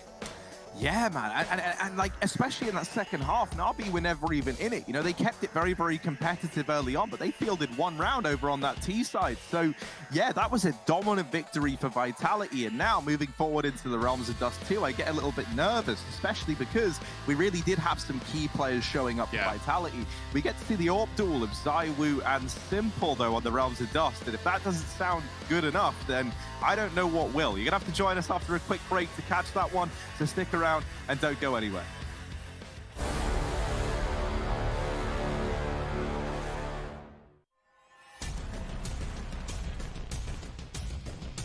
Flashbang's affected. They have got through the smoke wall here, but Chris J, he is the final boss of the bomb site. Now Spitty and Chris J to keep Mousesports alive. Oh, Chris! He's found 3. It's down to a 2-on-2. Chris, can he close this with an ace? Oh my God! Can they actually close this out? Boom, Chris. Fantastic way to start, and no scopes on him himself. Absolutely saving Mousesports. Hey, it's me, Lily from AT&T. I'm back, working from home, and here to help. Hey Lily, I'm hearing a lot about 5G. Should I be getting excited? Depends. Are you going to want faster speeds? I will. More reliability? Oh, also yes. Better response times? Definitely. Are you going to be making sourdough bread? Oh, is that 5G related? No, it's just like, why is everyone making sourdough now? But yes, you're going to want 5G. AT&T is building 5G on America's best network. Visit att.com to learn more.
I just can't believe that some of you would pick Na'Vi. It's just unbelievable, unfathomable even. As we look at the scoreline, that is Vitality winning 16-8. Of course, 8 being half the number there for the Na'Vi side, and they did not get it done whatsoever. They were actually pushed around and almost deemed de facto. That's not going to be the case, though. We do have another map in this series. I have Christine, I have Blay with me. We're ready to lock this one in. We're ready to walk it in, and we're ready to talk it down because this was a showing of force. Vitality looking damn good. Yeah, looking very good, and it made sense why they picked Nuke. That CD side was a complete shutdown, and kind of helped by the fact that Na'Vi looked a little lost in the T side. I didn't barely see any full buys coming out from them. It was half buys, forced buys, nothing really set in motion for the Na'Vi side, and yeah, very convincing win. Very convincing. And even on the T side of Vitality, I really appreciated their pack leader mentality, the ride or die, sending Apex in, sending Shocks in no matter what, and having ZywOo follow through, right? And on multiple occasions, you saw Apex. I mean, he had no fear, no matter if there was a Molotov in front of him or not. If ZywOo needed him to be in that forward position, he was always there. And ZywOo was always there to follow it up. So it was a pretty solid T side, all things considered, coming out of Vitality. And Na'Vi, I gotta say once more, they never really got their foot in the door. They never really got themselves into this match. I mean, Flamey, 0 for 5 in opening duels. Perfecto, 0 for 4. It just seemed like any duel that any of these members were taking, they were always on the losing side of it. Christine, I know we're supposed to hit him with the facts. I know we're supposed to hit him with the numbers, but you're really crushing me over here. I really want to see this Na'Vi team do significantly better than what we just witnessed on the first map of the series. And of course, they're going to have that chance as we look at the second map of the series. But you're right, first kills going in the way of Vitality, and that bodes as either a slow start, or B, Vitality are just here and they're not messing around. They're going to put Na'Vi away 2-0. What is your take on it, Blay? Yeah, I mean, just to add on to the entry stats right there, Apex, I think it went 5-1 or 5-0, something really good. Like Apex, one of the classic entry role players, right? And that's got to be a good sign for them when Apex is doing his role right and the Shocks is doing everything right, and ZywOo like right there in the middle carrying the team. It looks good. It didn't look like a one-man show like we pointed out earlier. Everyone, the kill spread was very good as well. I do have the stats right here for you guys. And if you look at the kill spread, 21 kills from Misuta, the youngster, looking very good. 19 for ZywOo, Apex 17, 16, and 14 for Apex, Shocks, and RPK respectively. Everyone putting in the work, looking very solid indeed. And going to Dust 2, I still stand by what I said earlier, Trey. I still feel Na'Vi's going to bounce back on Dust 2. That's a map pick. They should be looking very comfortable here. But I do believe that Vitality have proven us wrong, at least, as to why they went with Nuke instead of Inferno. That was a spanking, some people might say. Yeah, and Christine, let's look at this from a way that's not as necessarily negative for Na'Vi, but let's just say that, okay, Nuke, slow start. The slowest of starts. Even the turtle on the lawnmower wouldn't have been this slow. So you get 16-8 on your first map. You go into the second map of Dust 2. You shake off the cobwebs. Is there still fight left in Na'Vi? Oh, absolutely, there should be. You know, but I would love to see, I think, timeouts coming out of the Na'Vi side. Not to say that Blade, I'm sure he's very much involved with them within these rounds, within those freeze times, but I feel like sometimes Na'Vi just need a breather. They need to recollect themselves and think about, we are better. We should be doing better, and maybe even slow down the hot start from Vitality. There was no timeouts in this Nuke match. I feel like if they discussed with each other, they could have made some adjustments, but through and through their game plan, it wasn't working out. Going on to this Dust 2, I'm looking at Perfecto. I think towards that B side of things, he has been struggling with those B mid splits. Him and Flamey, the synergy hasn't been that great. I think actually recently Simple's been kind of teasing himself, flirting with that B bomb site himself. So I'm curious to see who it's going to be, whether it will be Flamey or whether it will be Simple towards that B. But Perfecto, he's got to step it up towards that B defense. Well, Christine, actually, speaking of flirting, I just wanted to say, we have audio. Stop trolling us, Twitch chat. Good grief. We got another map coming your way right here, right now. We're going over to Dust 2. Maybe this one gets settled right here. Vitality looking hot to trot. We're going to go to a break. We're going to bounce back. Dust 2 on the cards, and we're going to go to Overpass if we need it right here at the DreamHack Master Spring 2020.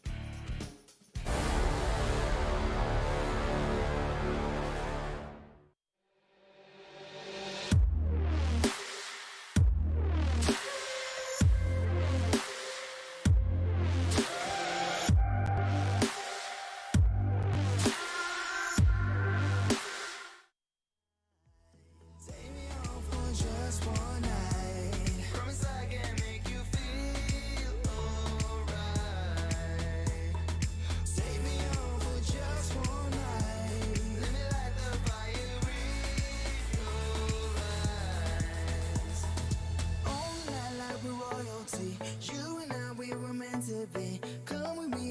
take you right there into the stars. You and I like we're royalty. You and I, we were meant to be. Come with me, let me take you right there into the stars.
Well, the realms of Nuke are where Na'Vi were hoping to get started. However, Vitality were able to pick up their map pick in a pretty dominant fashion. Now, Dust becomes a must for Na'Vi.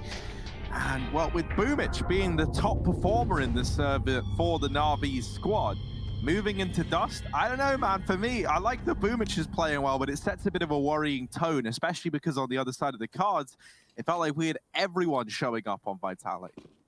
Yeah, even the newborn on the block, even Mizuta looking really, really good here for Vitality. And their debut at DreamHack Masters Spring 2020, now fast play out long. It's a T-side start for Vitality on the pick of Na'Vi, but don't be fooled. This is a map that Vitality are going to be happy to hear. Electronic getting one, dinked in the process. Bomb is outside of B with only one man there. 2 tags have come through from these Glocks, putting players very low. Make that 3 as Flamey gets hit inside of B. They're not going to commit with the bomb. Look at that rotate from Na'Vi. They see the bomb in B. They almost draw everyone over, but Flamey makes the call. Guys, no one's committing, no one's in, so hang around, and they will. ZywOo will hang Electronic out to dry in the middle area. The bomb going back up catwalk. Boomich is here with Simple, who was tagged up from earlier. Vitality just can't seem to make up their mind. They are considering every option, every opportunity, and every flank from Na'Vi, none of which are coming through. Na'Vi don't know where to rotate because this has been so back and forth. They've seen the bomb on both sides of the map. So 4-on-4 right now with low health. Vitality get a group catwalk, all armored up, no util. Got to make the most with what they got. Run boost over for Shock. Here he is, flying onto the scene. It's the birthday boy himself. Simple, still inside of this site now, trying to offer up some resistance, but he's not able to do so.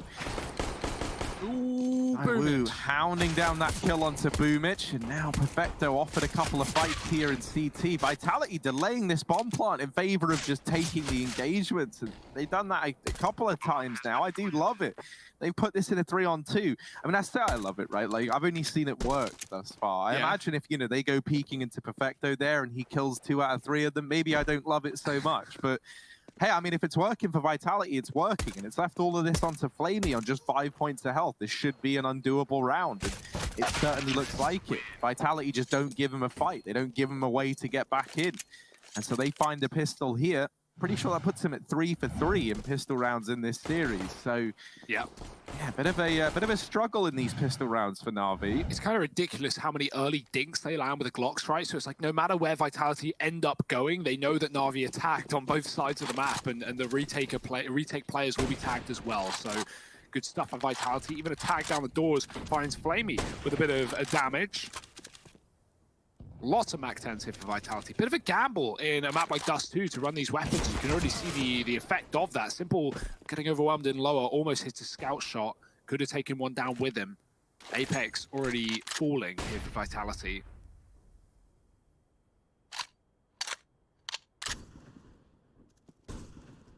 So 4-on-4 right now. Simple scout has been lost. Flamey does have one of his own, as Na'Vi brought up. Kind of the same on Nuke in their CT side 4-spy round. Electronic, he's hungry for kills. Zywoo spotted the barrel, and Flamey's baiting them in, but Zywoo will just shut him out of the round. Wall banging onto Flamey, who was tagged from that earlier scout shot. Keep that in mind, hence the one shot. And now with only one man on B, Electronic might hear this information. He's hearing the bomb go towards the tunnels, but that Molotov, oh, that is going to spread. That is surely going to spread, and he has to run through it after it's fully bloomed. Takes a lot of damage, but does get a kill. And now Vitality look to hit this B bomb site. They need to go fast. Yeah, they really do. Electronic is here again, up close with this CZ, and he's got another. Electronic's doing it all, and they do manage to mop him up, but Boomich comes in and solidifies the round for Na'Vi. They're going to answer straight back with this 4-spy. Electronic does a stellar job of getting away with so many kills in this round, running through this Molotov that spreads to him in mid, and then following up with a second, despite being so low while this is going on. Reinvestment back in for Vitality as these 4-spy wars are set to continue until one of these teams win 2 in a row.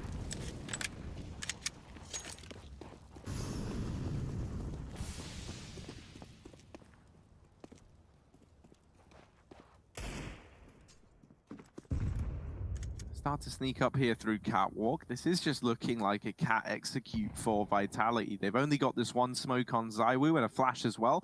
He's going to throw that smoke close to allow this cross wide into Catwalk.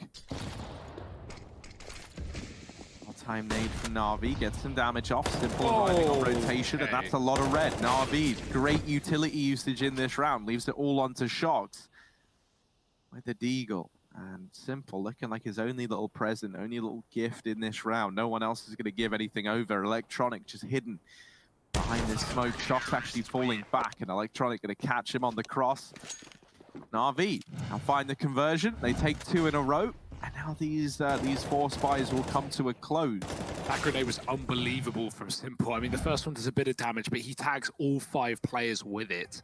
And, well, that will certainly assist in getting these kills up the Catwalk. Vitality already onto an eco. This is feeling like a better map for Na'Vi, as it should be, with it being their pick, right? Back in control of the money early on, despite losing the pistol round, and Vitality being put down to just Glocks in this one means Na'Vi can build a bit of a buffer in both rounds and economy. Vitality just have to take a breather here. The real investments past that P250 on Shox. Gonna give it a go in this low economy round, but not holding out for a whole lot.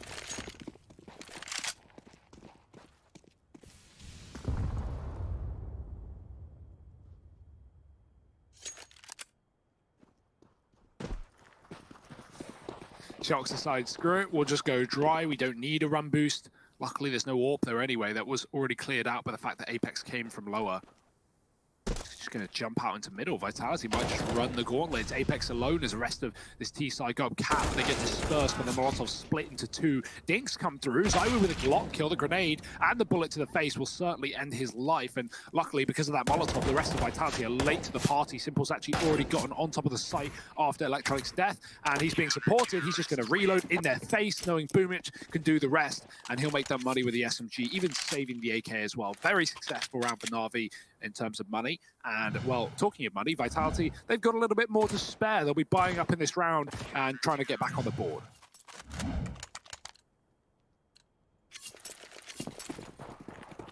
Yeah, we got an AWP on Simple, but we don't have one for Zywoo just yet. So right now, Na'Vi, they really look to get some usage out of Simple with his big green gun. And a fast play out through long. Zywoo picking up the pace, gets in the face of Boomich. Is equalized out courtesy of Electronic, the second man that was at long, and he's able to fall back as well. Now, Simple gets boosted up into the site to keep an eye on this pit position. And Zywoo is going to set himself up down in the pit. It's Zywoo's AK versus Simple's AWP, and Zywoo wins it. The head-to-head of the two players that we wanted to see this AWP battle go down between. Well, Zywoo doesn't even need it. I was thinking, like, if they put Zywoo down in the pit, that's kind of nuts, because it's common to do that with your AWPer, but in this round he doesn't have an AWP, but he still just nails the kill. That's a nice kill from Perfecto, but it could be a little ill-timed, because in going for it, he's given up this B site. And so Vitality, they might be a man down, but they've secured control of B. They will get this bomb planted. It's not really the most ideal tunnels plant, so RPK might have to come back. And the fact that he gets that kill is going to help out massively. Now he's freed up to come into this site. They're going to worry about tunnels a little bit less. And that's, yeah, that's a little bit gnarly. That's the missed smoke from Flamey. Molly's into the site, but Na'Vi, they haven't made this easy for themselves. They've only got window to go through. RPK's holding on. Mops up the first and the second as well. 3 kills for the tank in that round and a second on the board for Vitality. It goes from a 3-on-2 where, you know, maybe Na'Vi have a bit of a chance, but they give up the site as a result. They smoke themselves off at the door. It was just kind of one unfortunate thing after the other. I think that smoke actually did land, and it went deeper. It like rebounded and went deep. But RPK also had one, so I think he put it in at the same time, which smoked them off, because there were 2 smokes in the door. One was a little deeper to allow Na'Vi to push through it, but they didn't push through it, obviously, because RPK also dropped his. So yeah, I mean, not the end of the world, but like you said, Na'Vi in control, getting aggressive, 3-on-2, and then that B site is strikes again, Harry. It denies those CTs around, as it often does. And I like the fact that Na'Vi, you know, very confident in their round, very aggressive, Electronic pushing top mid and clearing up the long players, but Na'Vi needs something that they can repeat, something that can be consistent here on the CT side. And knowing as well with how dire, how desperate that T side was on Nuke, right? 1 round in the entire half after getting 7 CT rounds. Obviously, Dust 2 is a very different map, one where Na'Vi's individuals can shine and you don't have to be as technical or as complicated. But it doesn't bode well the fact that Vitality absolutely blew Na'Vi out of the water in that second half. And we'll have to see if that holds the same weight here. See, Vitality would have picked the CT side, or the T side rather, for this map being at Na'Vi's pick, and for good effect. But right now, Simple's on the AWP, and Flamey is alongside him. They're going to back up a catwalk after getting 1 kill. Do they realize that Shox is late to this position as well? He's going to be coming in on a lurk. Vitality putting pressure on the A bomb site. Here's Shox waiting for the right time to strike. They've got grenades in their hands. No one's even considering it, and Shox can shut this entire round down on his own. The boost denied, and Shox with 2. That's a great lurk from Shoxy. Boomich coming in with 1 on the CZ. He spots a player on long. He actually has a drop on Zywoo, but a quick scout turn around. Zywoo takes him down, and Na'Vi with 2 in the CT spawn and no kit are attempting a retake.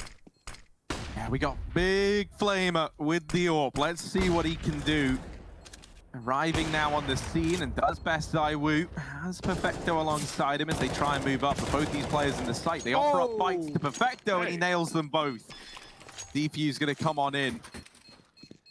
Yeah, it's a weird one. I don't know why Vitality run Catwalk. Maybe they're just looking for fights and want to trade that kill, but the bomb's down for them. They're up against an AWP in the post plant. There's really not a lot Na'Vi can do in terms of getting up the ramp. And if Vitality just set up a double peek there towards ramp side and stay in the site, that's fine. Added to the fact that, them crossing Cat isn't going to save the day there. The bomb's planted in the site. And so moving away from it is just going to make it harder if Na'Vi try and tap it. So yeah, Vitality, they try and take fights, and they come to regret it. It's going to be a retake for Na'Vi in a very important round for them to break Vitality right back. Mizuta, Hero AK in this one. It's going to be pistols around. He runs out long and gets a pick. If he doubles it, that'd be excellent. But one is enough for Vitality. At least keeps Na'Vi on this side of the map while B-Rush comes through. Flamey missing his shot off with the flashbang. Zywoo picked up an orb, and that is not what you want to give this man. They've given him it, given him his power. Zywoo flashed off the angle, and that gives up this B site. But Vitality, they go back now, and I like this decision, right? They're not in a position now where they've got to keep this pace high. Mitch all the way back at T-spawn. This is an awkward one, and Zywoo taking his sweet old time to line that shot up, does deal with Boomich. Vector's pushed the extremities of B, and deep smokes in the tunnels. Falls back into the site. See that there? That's so ballsy from Zywoo to walk that smoke. How on earth has he got the read that Perfecto isn't playing this? Back in the site, Perfecto's going to nail the shot anyway to team ace for Na'Vi. Zywoo is feeling very, very confident today, though, and that scares me, Hugo. Yes. He's a pretty scary guy to see bring him with confidence in this server.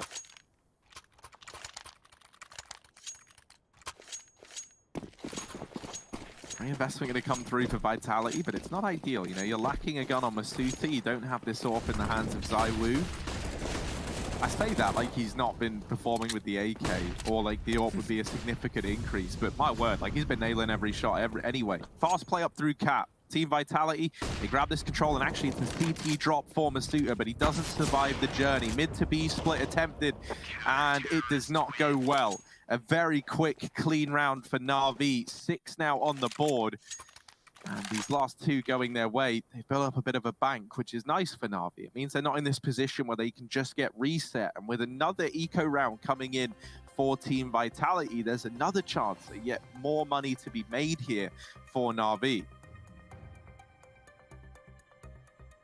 Yeah, I mean, there's no way Vitality are going to get away with those rounds where you don't have utility, right? And you try and do anything, really. On Dust 2, you need util, and they try and go for that fast cat split into CT, pushing mid. But Na'Vi, they can fight from B, they can fight from A ramp. There's just nothing getting in the way. You need that smoke, and without it, Na'Vi just keep up appearances. A good CT side. Vitality, again, in the back of my mind, I'm thinking of Na'Vi's T side earlier today. If Vitality just put up a fight here in this first half, 5, 6, 7 rounds, they can certainly still 2-0 this series. Na'Vi not wanting it to happen, though. Coming alive in the second. Simple's on the AWP once again. Flaming back to a rifle, probably a safe decision considering he has been solo B at times, but Perfecto has come to fill that void on his own, leaving Flamey to middle. Simple AWP watching long, but Vitality on pistols, they don't play any spawns. They just go very, very slowly through lower, out top mid, and trying to take control of the middle area. No one from Na'Vi contesting. In fact, quite the opposite. They're very, very far back. Flamey's watching mid from B doors, and the closest catwalk control is Electronic on the site.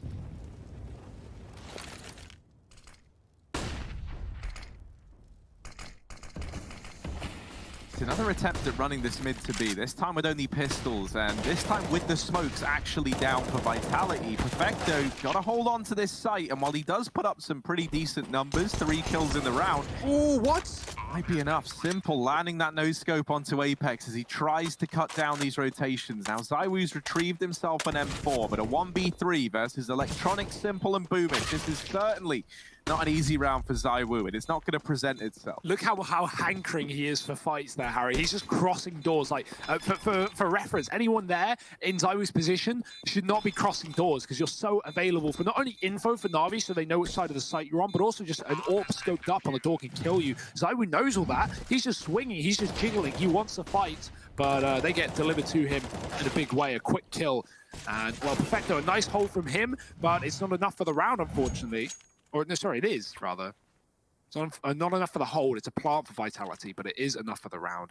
Yeah, that could have definitely gotten out of hand if Apex didn't whiff that shot with the P250. 1-7 right now. That is unfortunate. If he drops Simple with the AWP, that would have been a lot more doable for Vitality, but now they've got to rely on their own AWP. ZywOo in the molly, losing half his health and getting nothing from it. Na'Vi don't peek long until that molly's already expired, and they throw in a new one as well.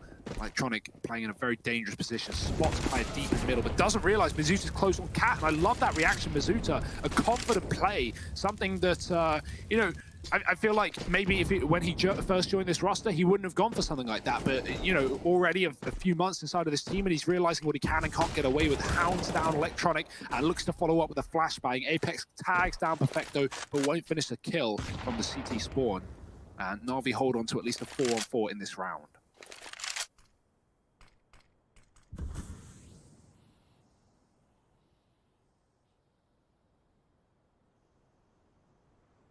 Yeah, Vitality going to look to lean back in towards these cat plays. And I like this decision from Vitality. That they've already dealt with Electronic over here at the A-bomb site, so they know it's going to be a little bit weaker. And with these mid to Bs, they just haven't ever survived the journey. So back into this A-bomb site now. Perfecto going to try and hold this one down from the ramp. He does have Boomich back at long, but no flashbangs available to help Perfecto out of this one. He's got to win it all on his own, and he wasn't able to do that. Boomich is a bit of an unknown entity, but Masuta flips on back round and deals with him moments before he was going to mop up Shox. So Masuta saves Shoxy's life. And for Simple and Flamey, double AWP in the retake. Both of these AWPs, by the way, were over towards B, which felt like a bit of a curious decision from Na'Vi. Simple was trying to hold on to mid. Flamey had pushed the tunnels, but yeah, this is never going to be a retake you attempt if you are Na'Vi. Yeah, You've also got a huge lead and plenty of money, so at this point, you know, like, you can afford to let these rounds slip through the net. You're not that worried just yet if you're Na'Vi. Yeah, you definitely make a good point when you talk about where these AWPs are positioned. Like, you know, if Na'Vi want to run double AWP, they should be running standard spots. Like, Simple should be always long, watching the cat take from car, able to put up 2, maybe 3 kills on the defense, knowing Simple as Vitality run up catwalk. It's a pretty common occurrence. And, you know, Flamey AWPing B, supporting middle, that's pretty standard as well. But he's been caught out in the B tunnels with this AWP before. I don't know how keen I even am for the double AWP on the CT side here for Na'Vi. I feel like, you know, putting Flamey on just an AK is a far safer decision right now, given how Vitality are playing. But I mean, the rounds are there, right? The results are there. Na'Vi are in control right now, but let's see if that remains the same. Simple spotting mid. Doesn't realize they're close below the door, but no one pushing through that smoke. He's safe to hold the catwalk. So we're going to pop a flash from Mizuta out middle. There he goes. Nothing to be seen, though. Simple playing very safe. Flamey on long on the AWP. And Simple supporting B. Maybe has a bit of a feeling that that's where this bomb is going in this round. And I wouldn't blame him, judging by the setup of Vitality. Holding long passive, yet to take the catwalk with tunnels control as well. Vitality running a very slow round on this T side, defaulting, waiting for Na'Vi to get them picks. But if there's one thing that has been clear, Na'Vi have never overstepped in these 5-on-5s. They have been good at finding gaps and exploiting aggression when Vitality make their play clear to Na'Vi. But in these 5-on-5s, it's very rare to see Na'Vi, run and give Vitality a kill here. So Vitality, they're going to have to work for it. They're going to have to look for a pick, and Shox will do so towards CT, dropping into the smokes, taking the spawn, and clearing this out for a mid to B play. RPK and Masuta, they've opened up. They've secured this B site, and Shox is still holding on for the rotation. Now, Flamey's trying to hop over the top for a bit of info, a bit of a look in, and he will get that trade. Boomich and Flamey left up in this retake, and Boomich coming in from T-spawn. Is he going to be ready for Masuta holding this tunnels position? Masuta certainly looks ready for Boomich, but isn't able to connect the shot. So ZywOo, they're asking him to step up once again. He's going to go in search of this tunnels player. Ooh. And this is actually pretty nice for ZywOo, because now he's going to get the information that tunnels is clear and should have the read that they've rerouted down into mid. They're both coming into this site together. And ZywOo isolating the first lap. Molotov on the bomb. Yeah. It's missed the mark, but this is still going to be very, very close. Boomich, he Vitality win it. Just have it. No, off by a millisecond. Yeah. Team Vitality, they narrowly get that round on the board. Yeah, that's a dangerous post bot for ZywOo, and he knows it. That's why he's so quick to get the molly out. It's a bit of an error because Na'Vi are just swinging to trade that kill, and he could have just won the fight. But he knows that, you know, if he takes that fight and he loses it, that's the round done. If he hits the Molotov, regardless of whether he lives or dies, he's won the round. And well, he misses the fight and he misses the molly, and he still wins the round just from, you know, stalling it out. So I guess, you know, it was a match made in heaven there for ZywOo, but even so, very close retake for Na'Vi. I think grouping in the middle area definitely took too long there instead of just retaking for tunnels, but I can see why they didn't want to give ZywOo those one-on-ones. He is lethal. And in this round, no exception, trading the catwalk push from his Electronic through the smoke does find Mizuta, unlucky for him, but luckily Apex and Shox will lock in the round for Vitality with ease. 5 up on this T side, Harry. They've begun to build, and now Na'Vi, they need to knock it down.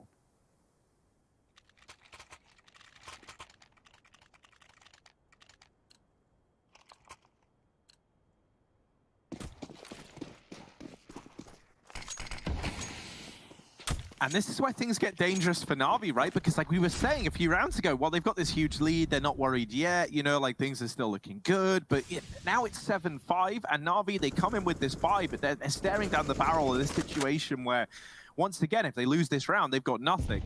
And this does one of two things, right? Not only does it set Vitality up nicely for the future and puts a lot of weighting on this round, but it maybe like makes Na'Vi have to lean towards kind of safer plays towards the end of the round. And Masuta, wow, I'm loving watching him at Catwalk. He is the Cat King, Masuta. Meow. This man's got 9 lives, and we still have yet to see him use them all up. He's ready to go in towards this A site. Now, Simple holding from the cross. You need 9 lives against this man. Maybe not. RPK. Turns out a tank is enough to deal with him. Flamey and Perfecto left in the 2-on-4. Shox does get full blinded off that flash and maybe offers up a kill, but instead he dishes out the pain. High in supply from the Catwalk. 6 on the board for Vitality. And that dreaded situation that we talked about involving the money, well, now it's more real than ever. Everyone dies. There's no saves. And to make matters worse, 4 players stay alive on the Vitality side of things. So they are now solidified till the end of this half. Vitality are 5. Yeah. Obscene that Mizuta checks the smoke for the close player. Like, he kills on Catwalk and he still looks at the corner. Why would there be a play there? You're wondering. Well, Mizuta is always ready. And yeah, honestly, like, again, I want to give this guy props because as a very inexperienced individual at this level, joining Vitality at the start of the year, man, like, you know, he looked fine. He looked like he was learning in the road to Rio in Pro League. But right now, in this game, he looks like he's fully in command. He knows exactly what he's doing, and he is taking a lot of liberties, not, you know, sitting back and doing what Vitality tell him in the sense of just like trading kills or being the second man in. No, this guy is like making plays, running through smokes, and making Na'Vi look funny. So this is really, really nice to see from Mizuta. And if we have another, you know, French prodigy on our hands here for Vitality, that's only going to make this team, you know, even more threatening on the world stages. I think it's very easy to sleep on this roster because, oh, you know, ZywOo show, ha ha ha ha. But the more we see from Vitality, the more that we see that these guys can perform without ZywOo dropping 40 kills, and that is so great. Flamey, 1-for-1 in middle, finds Mizuta. Bomb heading B here, Perfecto though with a dig up close. 2 body shots is all he needs, and now the bomb can be dropped, but he doesn't see ZywOo behind the pillar. Oh dear. You hate to see it. ZywOo takes him down, and Electronic in a 1-on-2 with no armor and no kit. The second this bomb is planted, all the chances are out the window. Man, this is an unreal turnaround for Vitality and a gut-wrenching feeling for Na'Vi. Now, obviously, right, this was just like that partial investment, but they still get it close, and that's going to leave you feeling a little sour. 7 now on the board for Vitality in a game where Na'Vi had themselves a 5-round lead at one point in time. They were up 7-2. Well, it's going to feel like a bit of a distant memory now, isn't it? As Vitality tying this one up. This saved AK on Electronic is actually pretty nice as well, because it's going to free him up to drop over to Simple, so they still have like everything they can possibly need in this round, even an AWP, should they choose to. And I imagine they choose to. Yeah, why wouldn't you really at this point? But even so, Harry, it's kind of similar to Nuke, you know, competitive start, Na'Vi looking okay, and then Vitality just starts storming into the lead. And, you know, even though this is equal again, at T-side for Na'Vi, It left a lot to be desired on Nuke. And even though Dust 2 is a different ball game, I mean, you're still playing with the ball at the end of the day. So, a bit of a B play for Vitality. Solo up here. Flamey's gone aggressive, but he's got a kill off the back of the flash. He pre-aims the position that Mizuta strafes into, and Vitality, 2 men down in the blink of an eye. The young gun's gone from this side, and now it's down to the old guard of Shox, Apex, and RPK to pick up the pieces of this round to lead at the end of the first half. 3-on-5, certainly not an easy feat. Shox has an open spawn dropped over, I imagine from the mid spam, and he's going to throw a bit of an Xbox smoke down as well. Rest of Vitality working out long. Shox can flash his position, but Na'Vi are actually double cat right now. They're not even interested in long. They'd rather leave that open and just play for retake on this A site, knowing they can put up fights on this cross.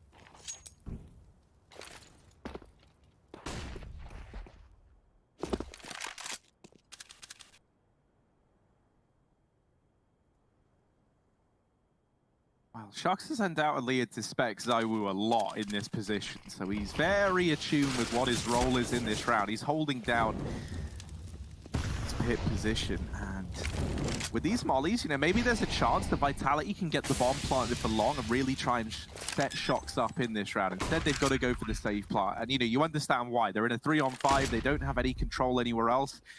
However, this does mean that Shox, he's not useless in this round, but for him to find effect is going to hinge on these players in the site staying alive. And so ideally, they're hoping that Shox can kind of be that first point of contact over here towards long. I'm ticking away from Na'Vi. RPK putting up the first, Apex to follow, and now as Na'Vi try and pick up the pace, they deal with everyone. They shut this round down, and a defuse. Simple in the kit. Simple's gotten on it, and there should be... I think he's got he's got that. That's fine. That's fine. Oh, it's all fine. They planned it well. The numbers are there. 8-7 at the end of the first half. Na'Vi narrowly winning it out, but there was a time where they were 7-2 up in this second map, so it is a hell of recovery from Vitality. Can they keep the good times rolling in? Gonna have to join us after a quick break to find out. All the time that you spend, what did it cost?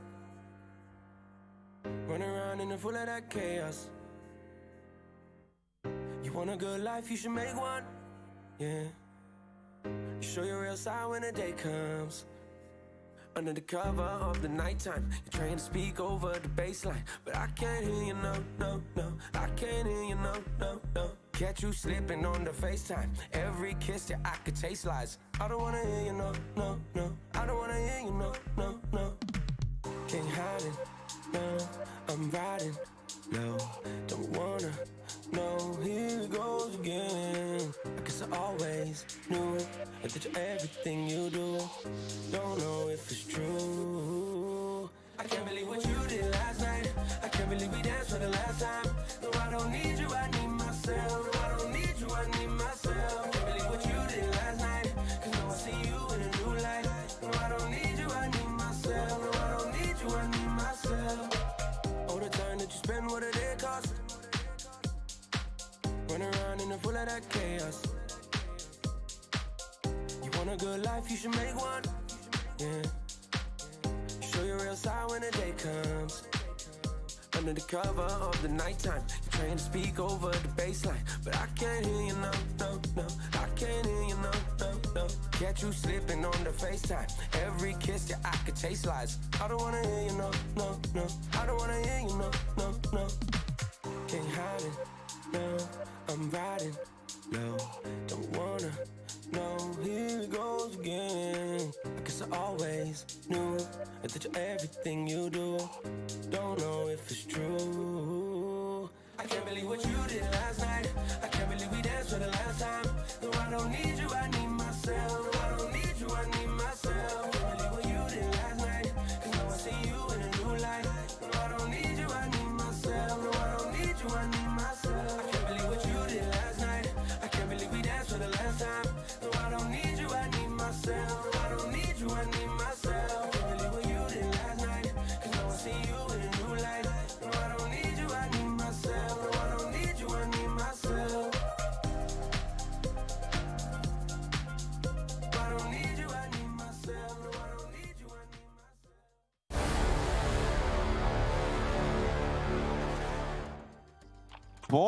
oh boy, do we have a series on our hands. Na'Vi 8-7 up at the end of the first half of play in a game where they once led 7-2. So I think we got to give some props to Team Vitality for getting this one back so close. Now moving into the second half of play, and Na'Vi beginning this T side. Now looking to lock in a third map. Thus far, Vitality have won every pistol round in this series. And with that first kill going their way, they're looking to repeat that success. As I choke, let's see if Na'Vi do the same in this round. Well, Shox is getting absolutely spammed up in B by Perfecto, but he's actually going to leave the site there. Shoxy down to 15 with a flashbang. Apex has a kit in this round, so they can play retake. Look at Vitality swarming the B bomb site. They've read Na'Vi's rotation very well. Apex is here. They're actually going to use their flash early before Na'Vi commit, and so now Vitality are going to have no use for the retake. Mizuta is going to get that info, but he might also get a bullet to his face if he's not clearing the corner, and he doesn't, spotting the bomb, and 2 here for Na'Vi, not the third. They don't know the Boomich is here as well, so here come Na'Vi, and in with the entries. Perfecto with a big kill, opening up this B bomb site. The cross spam doesn't work, and Vitality, man, they had the setup, they had the read, and they just give this one away to Na'Vi. Retake's still doable with the kit, but you're gonna need to hit some bangers with shots, and Electronic just won't let it happen.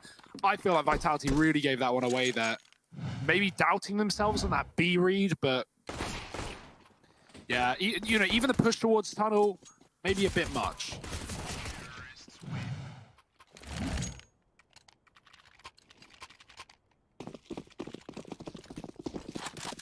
9-7 for Na'Vi, back up in the lead here. And this bodes well for Na'Vi, considering that's their first pistol round in the entire series, and we're 2 maps deep. So, yeah, Na'Vi in a position where maybe they can take a bit more of a lead and lock us in a third. Overpass is that final map, a map that both these teams have played 4 times and won twice apiece. So we don't have a lot of data to work off, and I think that makes that third map even more exciting. Who's been putting in the most work? It's a question that we might get answered later if Vitality let this one slip, though, because right now they're still gunning for a 2-0 and pushing the tunnels with a lot of information in this round. You'll notice Electronic has just left T-spawn, and that's as this flank is coming through. Electronic stop considering it, but Simple gets the entry onto A, and that's going to push Na'Vi closer into the site. Oh, RPK is waiting, playing the trigger discipline on this wrap round, and there is only 1 kill for him to find here, but he should have it dead to right, and that will be Electronic getting mopped up there. So a 4-on-4. Now Na'Vi know about this long flank. Apex trying to land some chance no-scopes. It would look cool, but sadly, that's not enough to make them connect. Wish it was. Shox, however. Okay, Simple's going to respond with 1, but it's all left onto Boomich with just 2 points of health, and 1 shot's all that's needed to deal with him, and they do. It's going to be a force by victory here from Team Vitality in this second round. Na'Vi, they find their first pistol round in this series, and they lose the follow-up in the second. So bit of a classic, Harry. Yeah, and now these force by wars, they're set to continue. This stack over in the A site works wonders. And that's one of the problems with RPK's flank, right? It just enabled you to fully stack that side of the map. You know that they're coming from long because you have cleared everywhere else. Look at this. Tech 9, man. They're making a comeback. What year is this? Is the year of the Tech. Yeah, I mean, it's kind of crazy as well, the fact that, yeah, the flanks coming in, that gives the info for Vitality, but think about that first fight. Simple removes Zywoo at the site, and, Na'Vi, a man up. Okay, yeah, they're walking into a stack with a flank, but, there's only pistols up for Vitality, and Shox just mows him down with a P2K, or P250, rather. Yeah, man, you said, what year is it as well? We had a stat brought up by earlier on that it was to do with, Courage and Simple and how him and Apex played, right? And it got me thinking about, some of the highlights we've seen, and I remember, with this Courage squad, think it even had, Blade on it alongside Simple, right? And I remember, I'm trying to think what event it was. I think it was, an early Star Series or something like that. There's, this sick clip of Scream just popping off, wrecking Simple, wrecking Blade, 85% headshot ratio or something ridiculous. Back when you used to be able to get away with that. Yeah, and no, it's so weird. You look at this now, right, and you've got, Simple in this Na'Vi squad. You've got, some familiar faces still around him, and the same for Vitality. But just think, there's a lot of new generations here in the server right now, even. And the players that were good back then maybe aren't so much nowadays. Or coaches. Yeah. In Blade's example. So Yeah. still here, still alongside Simple, still coaching the team and, you know, providing impact in that sense. Well, like the era where like Scream was just like the guy feels like it was so Until that long movement ago nerf, now. right? So yeah, it's so, I don't know, man. I love thinking about how much Counter-Strike's changed. Maybe not the game itself, but more the players around it. The scene. Well, right now, Vitality, they have seen Na'Vi at the top of middle, and they're going to be chasing them down. Look at this anti-eco, no fear for Vitality. And these are the kind of rounds that we didn't even really see from Na'Vi, right? Like, Vitality are just so confident, and seconds into the round, they got the bomb, they're in T-spawn, they're killing Boomich out long doors, and yeah, just to mop up all the money made off of those SMGs. 4 out of the 5 kills from them. And Vitality not only taking the lead, but a huge economical advantage. Now, here's the big question, Harry. Running those SMGs, do they want to continue? They have the money, they don't need to, but it might be tempting considering, you know, playing close with an SMG, going close towards the long doors, using your utility to get there, and then killing a rifle, getting an AK upgrade, like that's a massive benefit. So Vitality, they're going to hang on to these low weapons. See what they can do with them, though. Actually, some swapping going on. RPK takes it away from Apex as they set up towards long with that Molotov. Mizuta's pushing B again, and deep grenades going through, not doing too much. B push here would be a very dangerous decision to start the round, but Vitality, they don't care about the danger. They've pushed long as well. They're just trying to take map control, and Na'Vi have had to give it away. Flash up cat for Flamey. It's going to try and set Electronic up in short side. RPK still along, not too committed here. He can back out of this position. But right now, the only backing out is Na'Vi as Flamey leaves long, goes to group with his teammates up on the catwalk, and again, we could have a world where RPK comes in on a big flank. Less likely than he just stays in this position and tries to assist and deal with a potential lurk of Na'Vi. But once that bomb goes down on A, RPK is going to be useless with this SMG from long, so they really need to force some fights, and ZywOo's done a great job with a flashbang from Apex. Both players fully white, and ZywOo removes them from the round. Oh dear, oh dear. Na'Vi, a 3-on-5, and they've barely even got to play this round. Yeah, and you look at the actual map control they own, and they don't really have too many options. They've even lost a man at long doors. And so this is really hamstrung Na'Vi to have to group up over here at the catwalk. Apex has heard this rotation in from Perfecto, so he's calmed for the quick rotate out from B. Oh, wow. Na'Vi are getting collapsed onto, and Perfecto with a quick flick back round. And a follow-up into the site. Come on then, let's get the ball rolling. Simple and Perfecto. The tag team have to try and see this one through to the end, and Simple will deal with the first, but quick as you like. There's the trades from the last 2 remaining players for Vitality. Na'Vi, they get it close. They put up a hell of a fight in the 2-on-5, but it's not enough to find the round. And now 11 on the board for Vitality. Really starting to cement this lead and looking to 2-0 the series. Perfecto, man. Like, that's wild. That's actually nuts. He does a little nice double 180 number for us. Yeah, just continues to spray, doesn't even let go of the mouse one. And that's a big round for Vitality, right? Because not only are they getting away with those 2 SMGs that upgrade into AKs, and now ZywOo has the orb, but Na'Vi, they get a pom-pom. But other than that, they're fairly broke. They got Galils, and ZywOo will happily fight Galils on long. He's got 2, gonna get flashback in. Player has crossed out, that's Simple, and ZywOo doesn't know. Simple also doesn't know ZywOo's still here, so he's just tucked for the time being, but he's going to go out wide for the fight, and Simple will have the advantage here, you would think, unless ZywOo expects it, and Simple certainly will. He rids RPK of the round. ZywOo not going to go back in. I think re-aggressing here, even with flashbangs, is such a dangerous decision against Simple. Vitality, they got those kills, they got good control, give it up. Boomich makes a jump. Oh no, he gets heard. Vitality weren't even considering this position, and now not only do they consider it, they get the bomb. Perfecto clearing out lower. Mizuta swap sides. Perfecto doesn't know.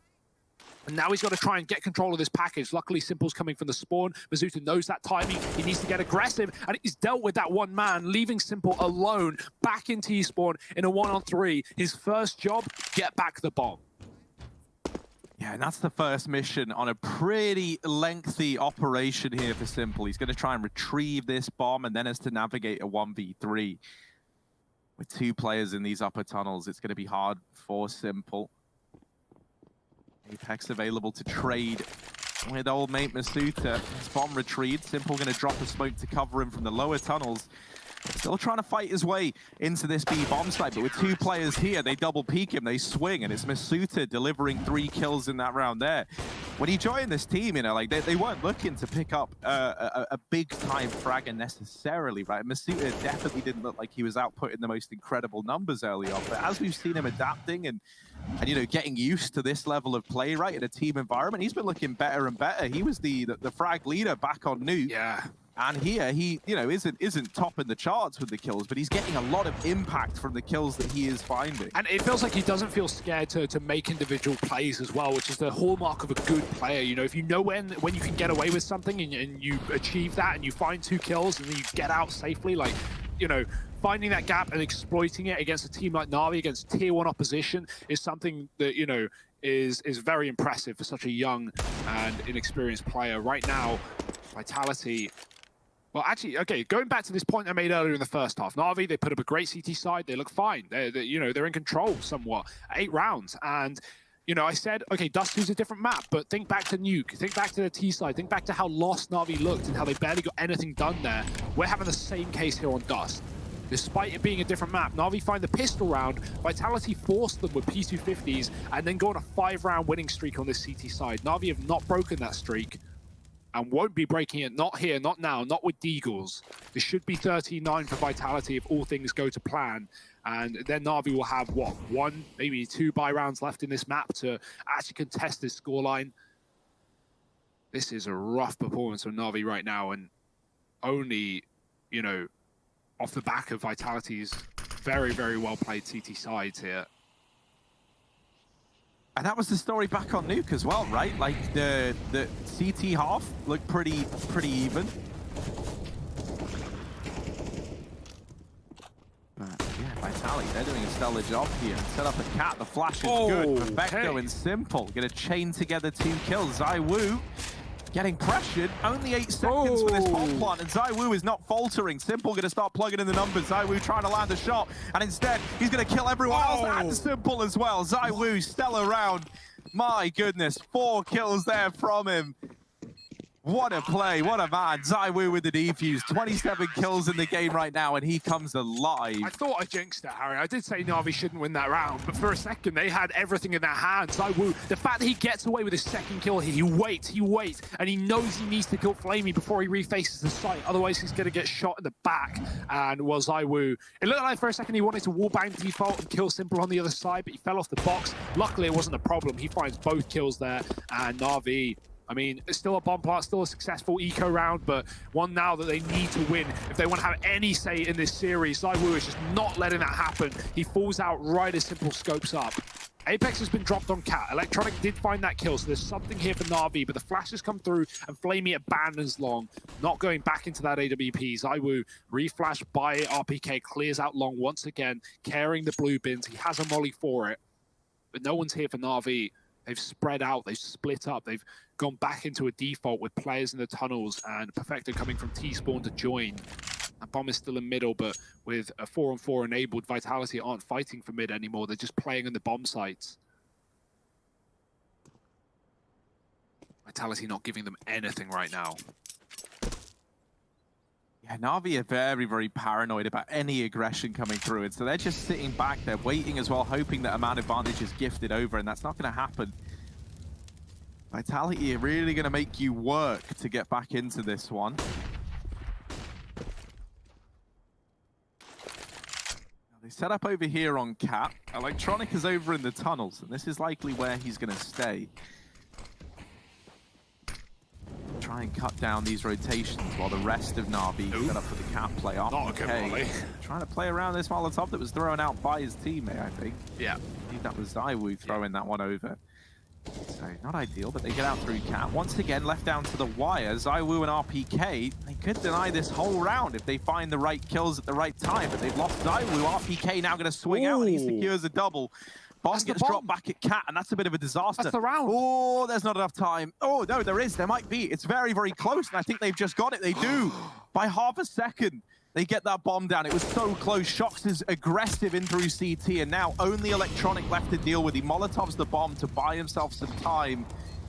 Nade to follow, but Shox is just holding it. Electronic tagged up early on in the round. The nade could have finished the job. Shox is going to throw it in. Bye-bye. Electronic gets deleted, and there's the defuse. Vitality, they get a 14th on the board. Well played by Shox in the 1-on-2, and a stellar double from RPK to get that round so close. That was actually really well played from Shox. He was waiting. He knew Flamey was planting in that position, and Shox, he could either jump and give away his position and try and gamble for the round. If he hits it, he wins the round, right?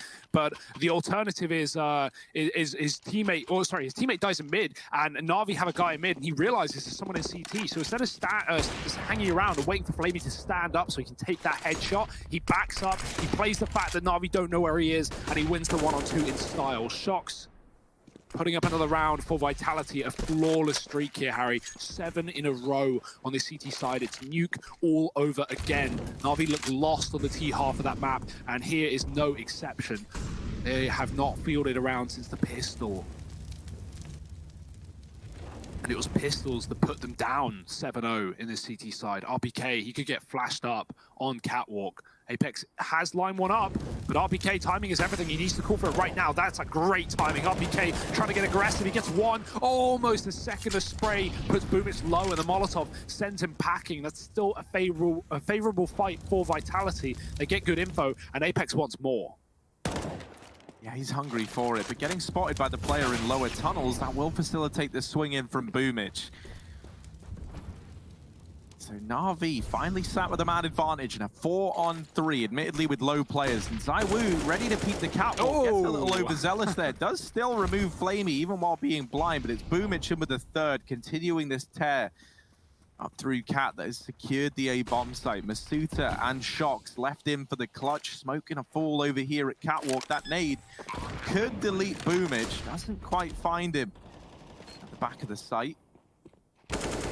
Electronic holding down long, able to come out over the top of Shox. Leaves Masuta just saving this AWP. Na'Vi, they'll reach double digits now as well. 10-14. Still a tall task to get back into this game, but definitely not impossible for the Na'Vi side. Yeah, sometimes it just takes one round, right, to just reinvigorate you, remind you what works, how you get there. And obviously, I feel like that round's a little gifted by Vitality. The fact that they send 3 waves of Cat players, but they don't at any point set up like, a crossfire or a double peek or anything. They just like throw bodies at the problem one by one, and Na'Vi just deal with them, right? It starts off by being a fair trade. Vitality get 1 for 1, and then the next fight, they get nothing, and then the next fight, ZywOo again gets 1. But it's just giving trades for Vitality to get up Catwalk and succeed in that A-bomb site, or for Na'Vi rather, so 10-14. That's a second T-sided round, their first since the pistol. So Na'Vi, can they find more off the back of it, or will they be broken immediately after finding a round? So ZywOo, he wants to make it so. He's nearing the 30 bomb. He's got the AWP once again. Flash through long doors. RPK can't stop it. He has to concede this position. Na'Vi are hunting him down with a smoke on the corner. Spam through it down to 1. RPK lives to fight another day, but ZywOo certainly won't. Electronic gimping in the smoke, hiding around the side, and Apex does trade, keeping things alive for Vitality. Yeah, but barely, right? Like with RPK so low and Apex trapped out on Cat, there's no one holding onto the site, and with Perfecto holding for this Cat cross, he's going to get offered a kill, and he gets the information that a second player is here as well. RV, now with a minute left, they don't even have to commit to this A-side play. They're going to leave simple here. Over at long with the AWP, and actually now grouping back up. They do still want to commit into this A-bomb site. Apex has moved in behind the site box. It's going to drop a smoke. This is something that we see Team Spirit do a hell of a lot with Magic's in this position, but Apex never drops the smoke, swings out wide, and does get bested. So this round's fallen apart. Na'Vi going to take an 11th, and maybe that one round to reach 10 was what they needed after all. It's now the success keeps on flowing for Na'Vi. Yeah, that certainly could be the solution, right?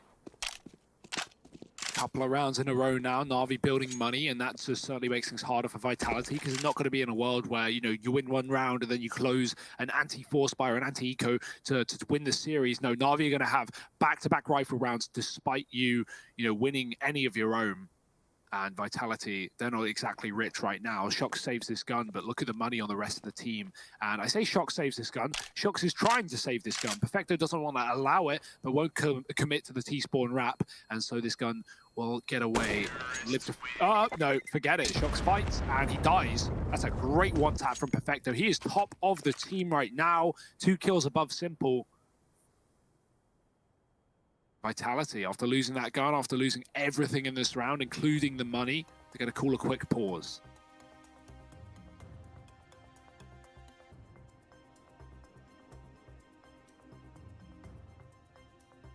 Oh, that's a pretty grim stat there. Doesn't surprise me, especially considering how dominant that map was. You know, with the rest of Na'Vi showing up and it not just being a simple show, I don't know, man. I still think there's some legs on this game. Yeah, 11 to 14, no money in these bank accounts over on the Vitality side. So this should be Na'Vi making this one even closer. And this is, again, something that we talk about a lot, Harry, when we see Apex as an in-game leader for Vitality. Now, this is a big problem for Apex. It has, you know, new in-game leader, relatively speaking, and now needs to dig Vitality out of a hole. Now, the scoreline doesn't look like a hole, but the reality is Vitality are very much in a hole. Back-to-back rounds for Na'Vi. Imagine a third here, and Vitality only just having enough money for that buy and the follow-up. So right now, Apex needs a big call in that follow-up round for Vitality to actually succeed. Otherwise, Na'Vi, do not count them out here. 5 rounds in a row to take them to Overpass. Absolutely doable here for a squad like this. Vitality know the pressure is well and truly on.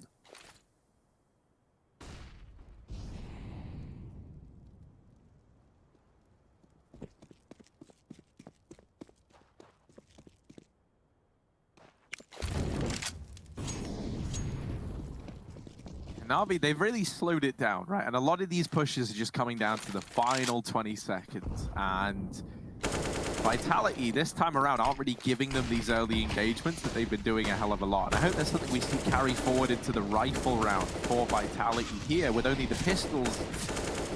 This is where they should get mopped on up. And while a few kills do come through, Electronic just spearheading this charge into the A site has taken heads off. And Masuta unable to find this shot the first time around, but now he's recovered. Shox alongside him. Masuta now in this 1v2, who does spot Electronic, but it's the ace from this man to put the 12th round on the board for Na'Vi. That still gets very, very close. It still gets uncomfortable.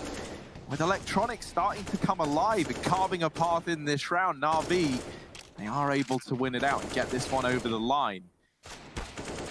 Oh, that was so close for Masuta. The fact that he hesitates on that second kill, he flicks and gets the headshot with the last bullet. Nice stuff, but not enough for Vitality. This round has to be, as it's going to be one of their last couple of rifle rounds in regulation. Assuming. A lot of assumptions to be made here. We don't know where this one's going. Are Na'Vi going to have the answers here as they look to find a few rounds? So he hears that smoke get dropped. He knows, therefore, where that player has to be, but he can't hit the wallbang onto Electronic. He does get up a catwalk with that smoke safely. Apex playing very safe inside of the site, not wanting to die to an aggressive Na'Vi T side. But as you said, Harry, Vitality, they want to do their best at denying Na'Vi these man advantages. It's often been 4-on-4s. It's often been Vitality throwing someone up cat or pushing tons, getting a kill and getting traded. Well, right now, 5-on-5, keeping everyone alive. And Apex, he's going to be up for the final test here. It's a fake for Na'Vi, and Apex should be able to con this. He's realized everything. Vitality now watching for the mid to B. Shox is here. Apex is dropped into spawn and gets removed after only finding a dink to Boomage. They're going to slow things right down right now because they don't have to commit immediately into B. There's a flash here. Mazuta's waiting in the smoke. What a risk, as Perfecto could just spam him and take the round. Flamey's also gotten a kill, and Na'Vi have just stopped. This is very weird. They've got huge advantages, and they're about to get another. Mazuta doesn't check the corner, and Perfecto almost follows up into B, but actually Shox holds down the line with 2, and that's going to send the bomb back into ZywOo. Now, Boomage is down in CT, but with 20 seconds left, he's going to be hard-pressed to find much usage out of this position, and Shox could just wrap him and deal with this threat right now. Indeed he does. They lose ZywOo. Flamey with 1 HP, the bottom performer in this round, taps him down. Bomb plant for Simple. Shox has to ace this one if he wants to pick it up. And dealing with Simple is easier said than done. Na'Vi just about get another round on the board. 13 to their name. It's almost a recovery on the back of Shox's performance here. But Vitality, all this momentum they had, everything that was looking so good, I mean, it just seems like it's powered down, and it's taking, you know, great individual performances to leave these rounds ever feeling doable. Yeah, one thing is a real problem for Vitality right now. Well, I was going to say Mizuta, and yeah, in this round exactly. But every time he's pushed B tunnels, pretty much he's been punished for it, unless he's had a teammate alongside him. So I'd love to see him just stop pushing tunnels in these mid rounds, trying to get information, trying to get back in control. But if anything, staying alive and playing for the clutch as a B player, playing with Shox to retake that round, for example, it's far safer and it's going to get you a lot more results than, you know, risking everything just to take tunnels, especially when Na'Vi have been so mobile and rotating that bomb. And not to mention, right, like this is a classic Na'Vi style of play, right, where they do just slow down and they wait for you to come to them. And I feel like if you keep coming to them, well then they keep waiting for you. Yeah, exactly. And no one can really beat Na'Vi at that game. That is what they're very, very good at.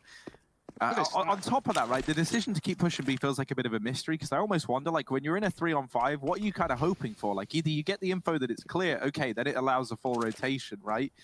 But like the other scenario, and the more likely scenario, as we've seen in every one of these rounds, is that there is just a player holding it. Because once they're in the 5-on-3, Na'Vi aren't feeling pressured to pick up the pace anymore. In this round, it's an A play, and Na'Vi, they haven't cleared anywhere else on the map, so they are walking into this stack, but it gets pretty much dissolved immediately. Everybody falls, and now Na'Vi tie this up at 14-all. They have recovered this game. They are back in the driver's seat. One final investment from Vitality as they try and keep their heads above water in this map.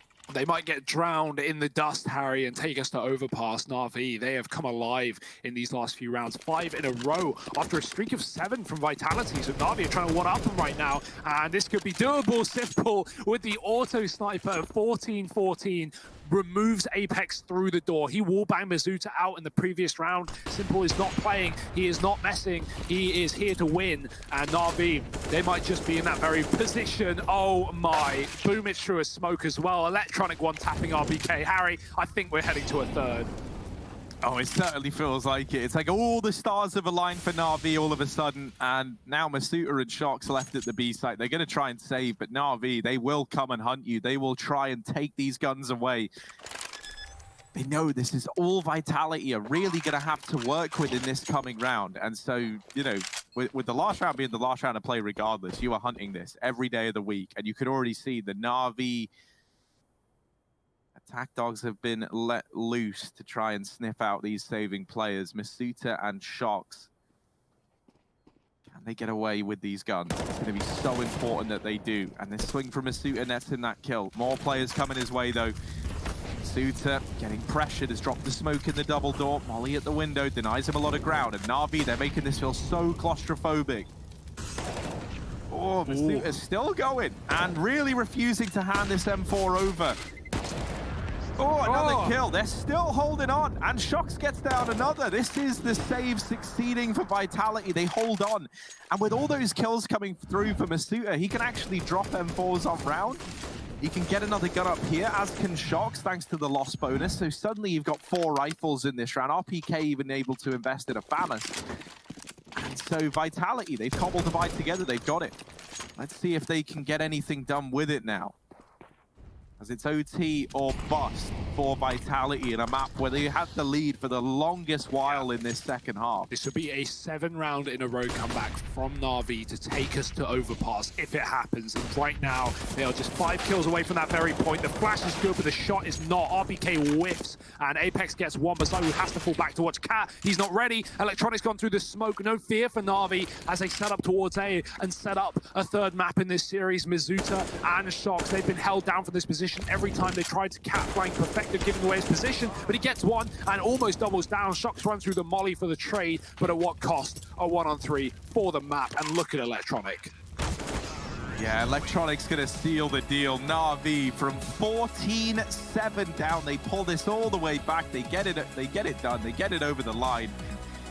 And what a game from Na'Vi, man. They're able to recover. And that was the big question, right? Was like, you know, it looked like they were down and out. They didn't have any solutions. It looked like they kind of run out of ideas.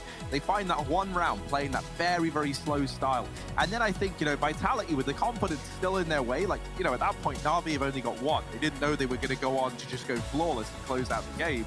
They're still feeling the confidence. They're still giving Na'Vi these fights. And I think it was that moment of realization that maybe we shouldn't be doing this. Just too little, too late. Digging the hole, Harry. Vitality. Digging the hole. Digging themselves down to a third map. We're going to Overpass, ladies and gents. That's going to be the finale of this series. Na'Vi, they've warmed up. They're raring to go here in Dust 2. And we're going to be thrown to a break before our analyst there. So join us in a second.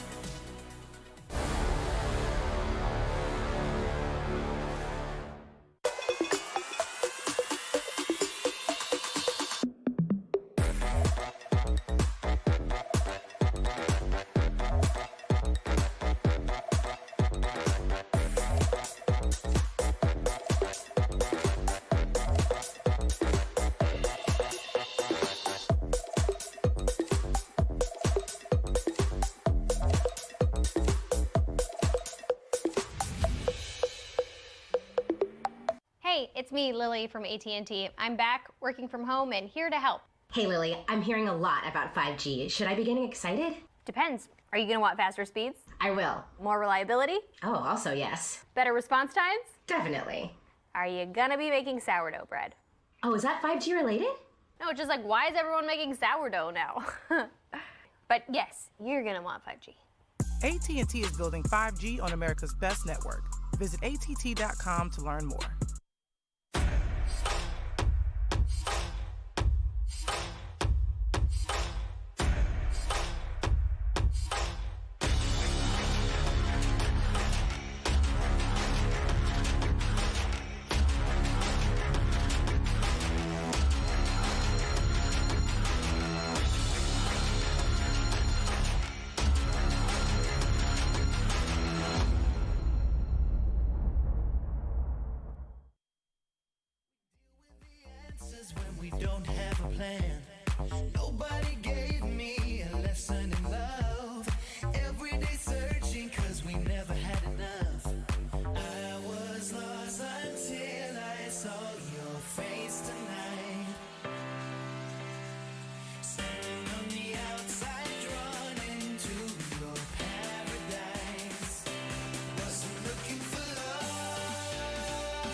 Well, holy smokes, would you believe it? 16-14 on the back of 7 rounds in a row. Na'Vi put Dust 2 on the board, on their mantle in this series. The best of 3, of course.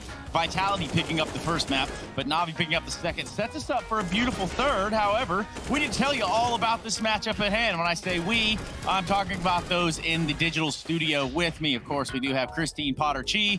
And would you believe it?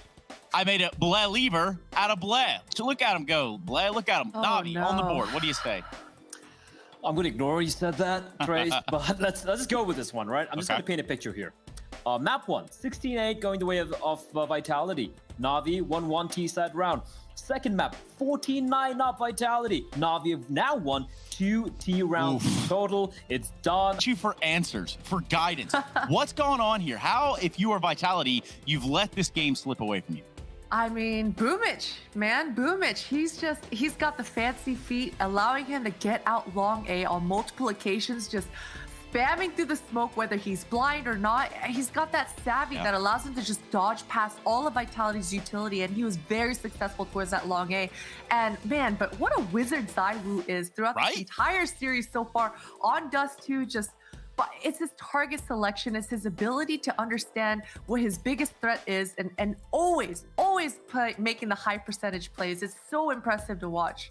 And for ZywOo, this is a guy, and I was hearing here, and Hugo talked about it as well during the cast, and perhaps you guys can be on the same sentiment here. This is a team that, for the most part, in the past, has looked at ZywOo as sort of like the centerpiece on that mantle. Now we get to see the other players step up. I think that's got to bode well. It's got to feel good if you're Vitality. But for ZywOo, it just doesn't stop. This round right here is absolutely nuts.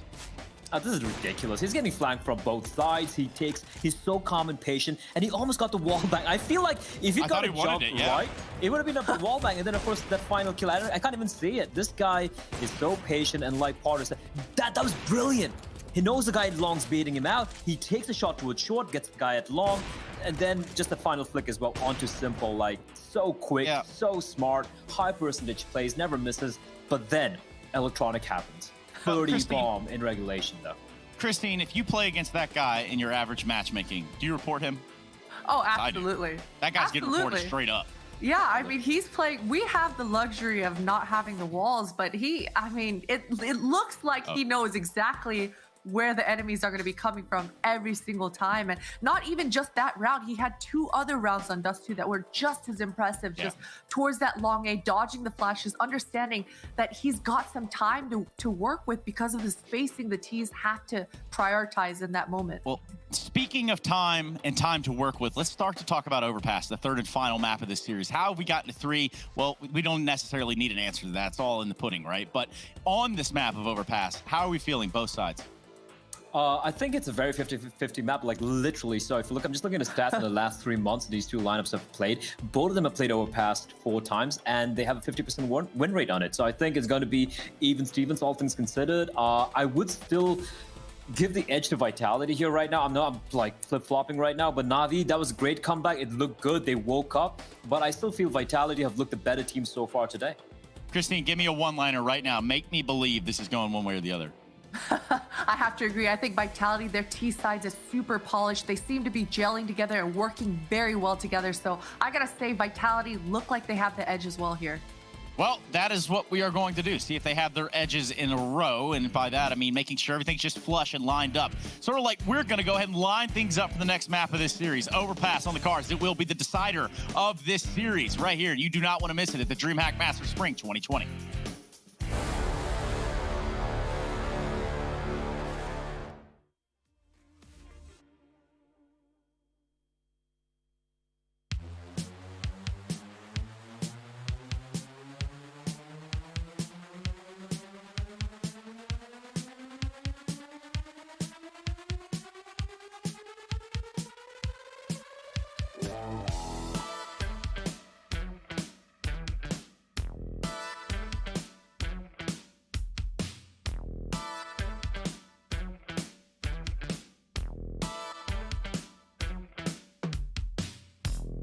Pressure's rising deep inside it. Feel the tension. There is so much you do to me. I could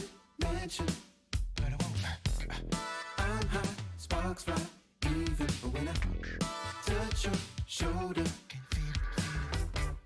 I feel your heartbeat, and I wanna take you over. I wanna take you. There's something taking over me. Lust, what it is, why. Lust, what it is, why. Passion, growing every time we feel inspired. On a mission, and I don't wanna till we're tired. 'Cause you've got flavors like I've never. I'm so hungry. I'm so sure that you've got just what it to satisfy me. There's something taking over me. Lust, what it is, why. Lust, what it is, why. Lust, what it is, why. Lust, what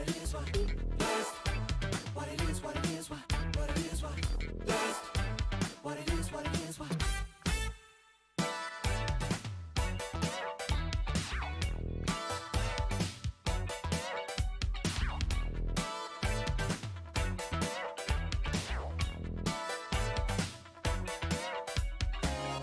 There's something taking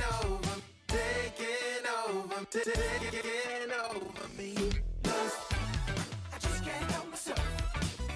Lust, I just can't help myself. Lust, I just can't help myself. Lust, I just can't help myself. Say it again now. Lust, I just can't help myself. Say it again now. Lust, I just can't help myself. Say it again now. Lust, I just can't help myself. Say it again now. Lust.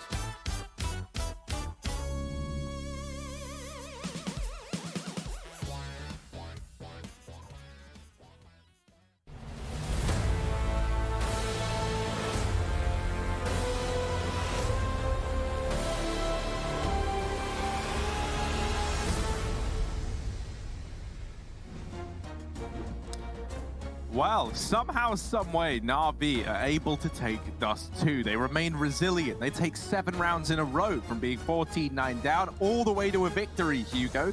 And what does that mean for this series? Well, it means that we head to Overpass, our third and final map in this matchup. And Hugo, I don't know about you, but how are you leaning right now? Because that from Na'Vi was kind of, it was a sick comeback, but it also felt like Vitality kind of fumbled it somewhat. I don't really know what to think, Harry. I'd like to think that Vitality can keep things going, but maybe the momentum for Na'Vi will put them in their place. I mean, this is actually the map, Overpass, the map that Na'Vi lost 16-14 in that 2-0 loss to Hard Legion that knocked them out of the group stage in the road to Rio CAS. Obviously coming in as the top team of the region in both groups. They don't even make it to the playoffs, and Overpass was a factor in that series. So is Dust 2, but Na'Vi picked that up just a minute ago. So a different day, and Na'Vi are here to stay. Very passive setup early on. We got Boomich on the kit. Na'Vi with 2 on A right now, 3 towards that lower site with Boomich playing Heaven, allowing him to rotate very fast. Vitality flashing out B short. Flamey's watching as players outside the monster. It's a quick execute into B. Heavy setup here for Na'Vi. Here come the Frenchman. RPK leading the charge. He's the only one with kills. Both of his teammates dead. RPK with a second, almost a third. Shock steals it away, and Vitality have control of the site, but they're getting flanked. Yeah, Electronic in 3 short, but he's left in this 1v3, and he does deal with all mate shots. Now looking for a follow-up, and another for Electronic. Oh, he's gonna do damage, but not find the kill onto RPK, who just about holds his ground. Now, Hugo, I got a little interesting stat line for you on this, Harry. Right, so Vitality, in the matches that they've played on this in recent times, so I'm just going off the last 3 months, right? Yeah, nice and easy. They average, I've just done the math here, mate, 32.25 rounds each time they play this map. Pretty cool. That was like the Road to Rio playoffs, though. That's you know, the average playoff game RTR was 32 rounds. The average game, by the way, over regulation. It's kind of ridiculous. Counter-Strike is very competitive right now, as Na'Vi just showed us, right? Vitality looked like they had it a lock-in. Blair was saying that game felt done. He was ready to pack it up, pack it in. And Na'Vi, well, they just begin out of nowhere with 7 in a row. Simple That's a start. Finds Masuta in connector, and he's going to go back towards middle where two T's sit.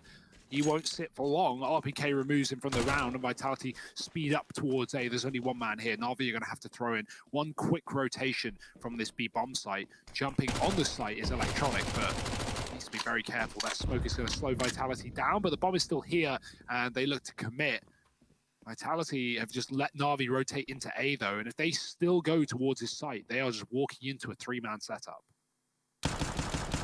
Ooh, that'll do. And now, this is a problem. He sees that player walking away. He sees Apex walking towards connector, so Na'Vi might read that as a B play, and yeah, they have. They've dropped two players off towards that lower site, and now Vitality, they were just rerouting them long. It was just Apex holding con, and now they're going to commit into an unsuspecting Na'Vi. And that smoke has given up the aim of the game, so the element of surprise is gone, and they've slowed down a bit. Smoke's actually come through for Na'Vi. ZywOo does win that first fight, but at quite the cost, and right now, Perfecto, all he's got to do is buy time to allow these rotations to come in, and actually he does more than that. He shuts down the first man. Now the trade comes through from Shox, but these players are already here. Shox has the bomb, and he dives far forward over at the dumpster. ZywOo retrieves it, but he's not ready for the repeat from Flamey. This is the round. It's dead to rights. Na'Vi, they're going to find the force by Team Ace, everyone pulling their weight there, and then that's exactly what you want to see. So Vitality, they continue their good look of being able to pick up pistol rounds in this series. But this time it's them not finding the conversion.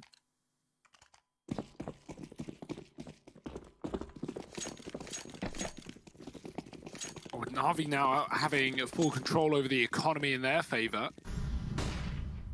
Just Deegs on the other side. This should be a simple affair for Na'Vi.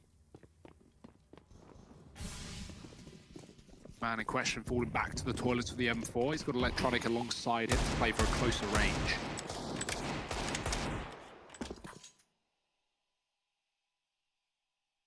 Gamble, of course, on this map is that long position. Na'Vi leaving it open early, but banking on the fact that Vitality won't just run up towards the A side from there. Simple lines up a couple. He gets a good bit of damage there. Gets tagged as well, though. And Electronic receiving a deagle shot as he falls back. Simple swings, saves his life. Apex lost in the round, and Simple, he's running out of ammo. He needs to tap. He's going to find a third. Pistol out, eventually finished off, but that's when the swing comes in, and Electronic does not want to let Vitality scavenge guns. He will just scavenge corpses and put Na'Vi up 2-1 in this third map.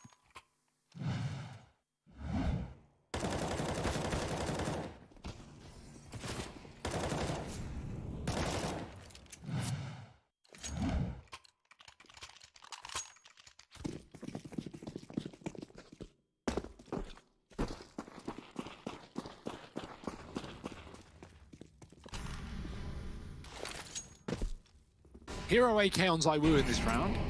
Surrounded by Glocks, though, so really relying on ZywOo to do something here. As Vitality, they have nothing to fall back on once he's dead. I don't think I love it. No. I don't think I love the Hero AK with Glocks around it. No.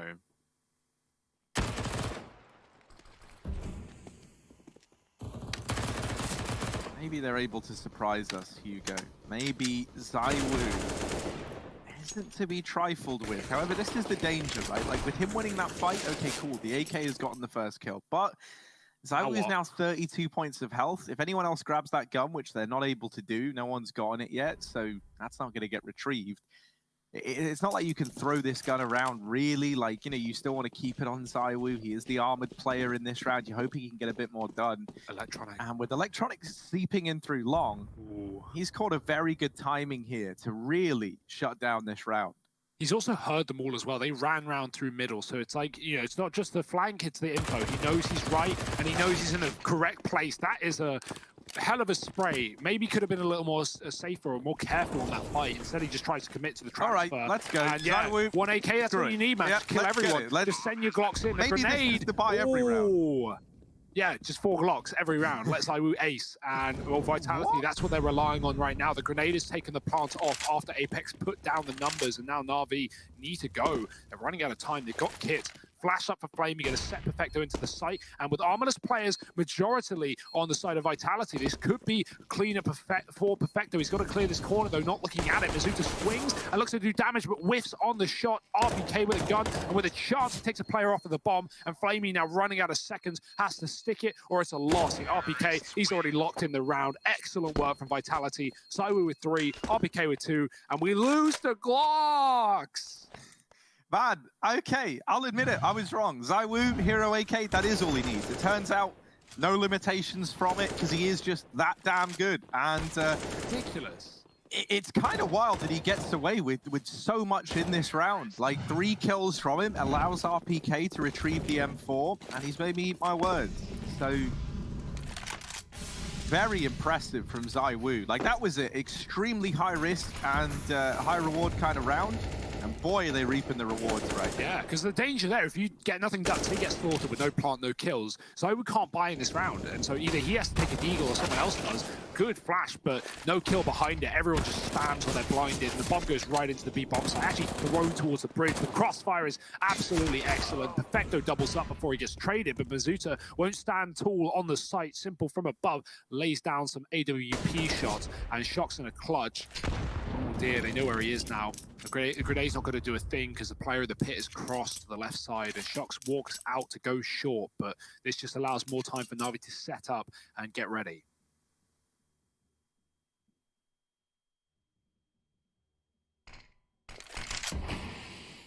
Wow.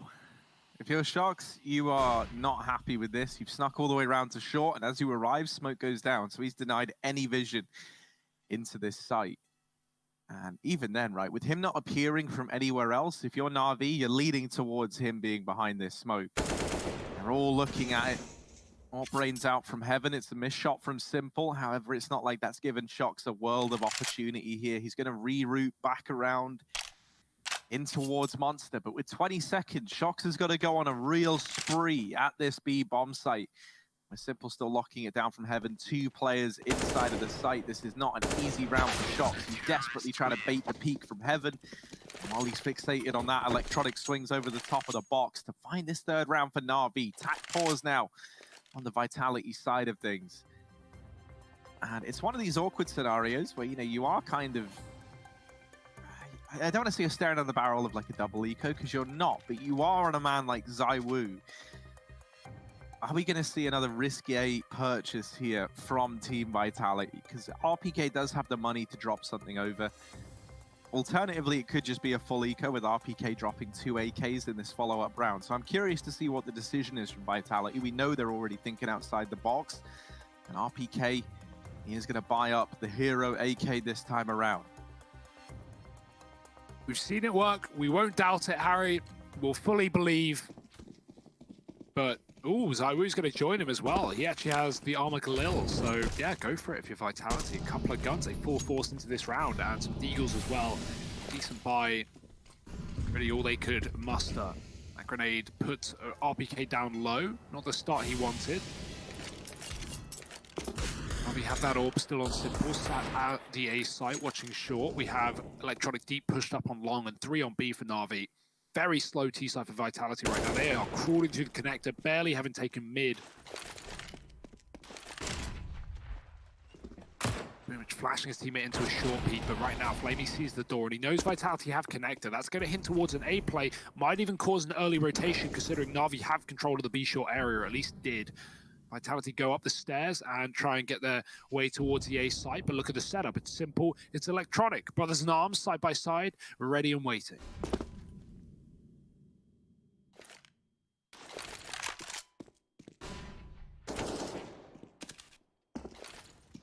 Here we go, Simple. Not offered a chance just yet, but he knows there's a lot of players over in toilets. Team Vitality, they're going to go back and start to probe over here towards Connector, and actually Shock's going for a long check into the back line, just making sure that they're not getting flanked during all of this. Still setting up outside of A, and with 30 seconds left, they do have to start to make a move. Electronic has shut down this first man. They know he's trapped out on a limb over here towards long, but he's just not giving them this fight. Great display of restraint from Electronic, and that's because he knows he's got Simple, the ever-watchful eye, at this A side of the map. It's all left onto Masuta with just the Deagle, and he's not able to find anything. So a flawless round for Na'Vi. This time the Force Spy does not give the results Vitality wanted. Defuse coming through with a bomb plant with loss bonus achieved. To bring something into this round if you're Vitality, but it's not going to be the full purchase by any stretch of the imagination. Yeah, better to hold off, maybe throw in a quicker B approach or a fast con rush to B short, something like that. Save your cash for the rainy day. You don't want Vitality to go on too many of these Force Buys, right? Like, obviously, you know, you can get baited in by the fact that you win one, but after that very round, Vitality will not be allowed to do it again. It's going to have to be the Deegs here and now. Na'Vi taking liberties. Look at Electronic. He is deep in the middle area, pushing with the grenade. It's going to land a bit of damage, 50 across 2 players. Vitality hedging their bets towards long. This is a good call. Na'Vi have not played this position really at all in this CT side, and so Vitality have finally worked that out, and they're going to try and run the gauntlet up towards A. Na'Vi, they know it's on a timing. They know they have to check it eventually, but does Simple have that in the back of his mind? Because look at Apex. Look at how deep he's got him. And he's tucked as well, so Simple won't see him off in the jump spot and thinks this area is clear. The pressure's coming up on short side. Electronic deals with the first man. Simple follows up with 2. Deagle out. He's looking to spam him down, and RPK is all that stands, not for long. Simple with 3, Electronic with 2, and that's the duo for Na'Vi, putting up a 5th.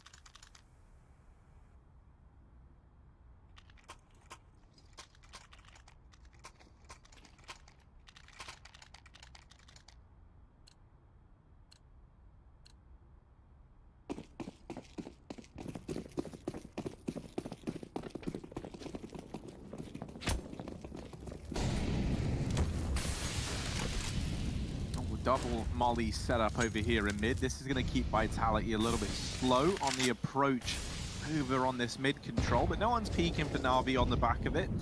It's not too uncommon with that double molly setup to see players try and get aggressive into mid on the back of it, right? Like knowing that you're going to slow the progress either over to Fountain or into Park. That's not the case for Na'Vi in this round. However, Vitality, they are worried that's the case. They take a lot of time clearing this mid area. While all this has gone on, they've lost shocks down here towards B. Now Masuta creeping in through the connector. He's got to go blow for blow with Electronic, and he's got to come out ahead. If Vitality want to get back into this round, he gets caught looking the wrong way at the wrong time. And now for Vitality, they're kind of hamstrung. They're stuck up over here in middle. They've got to go all the way back towards T-ramp to get this bomb.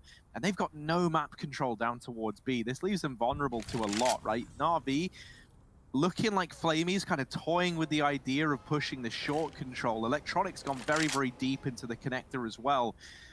And so Na'Vi might be one step ahead in terms of the information in this round. They're not pressured to rotate anyone around out of position. They'll keep this stand, and Flamey's gotten contact over towards short. This is all happening while Electronic is still sat lying in wait at the back of connector. And so this leaves Apex in a 1v5. Ooh, and flashed out. He's going to fire off the shot, and that gives away his position. But he probably wants to die at this point. 15 seconds. Don't want Na'Vi killing him after time.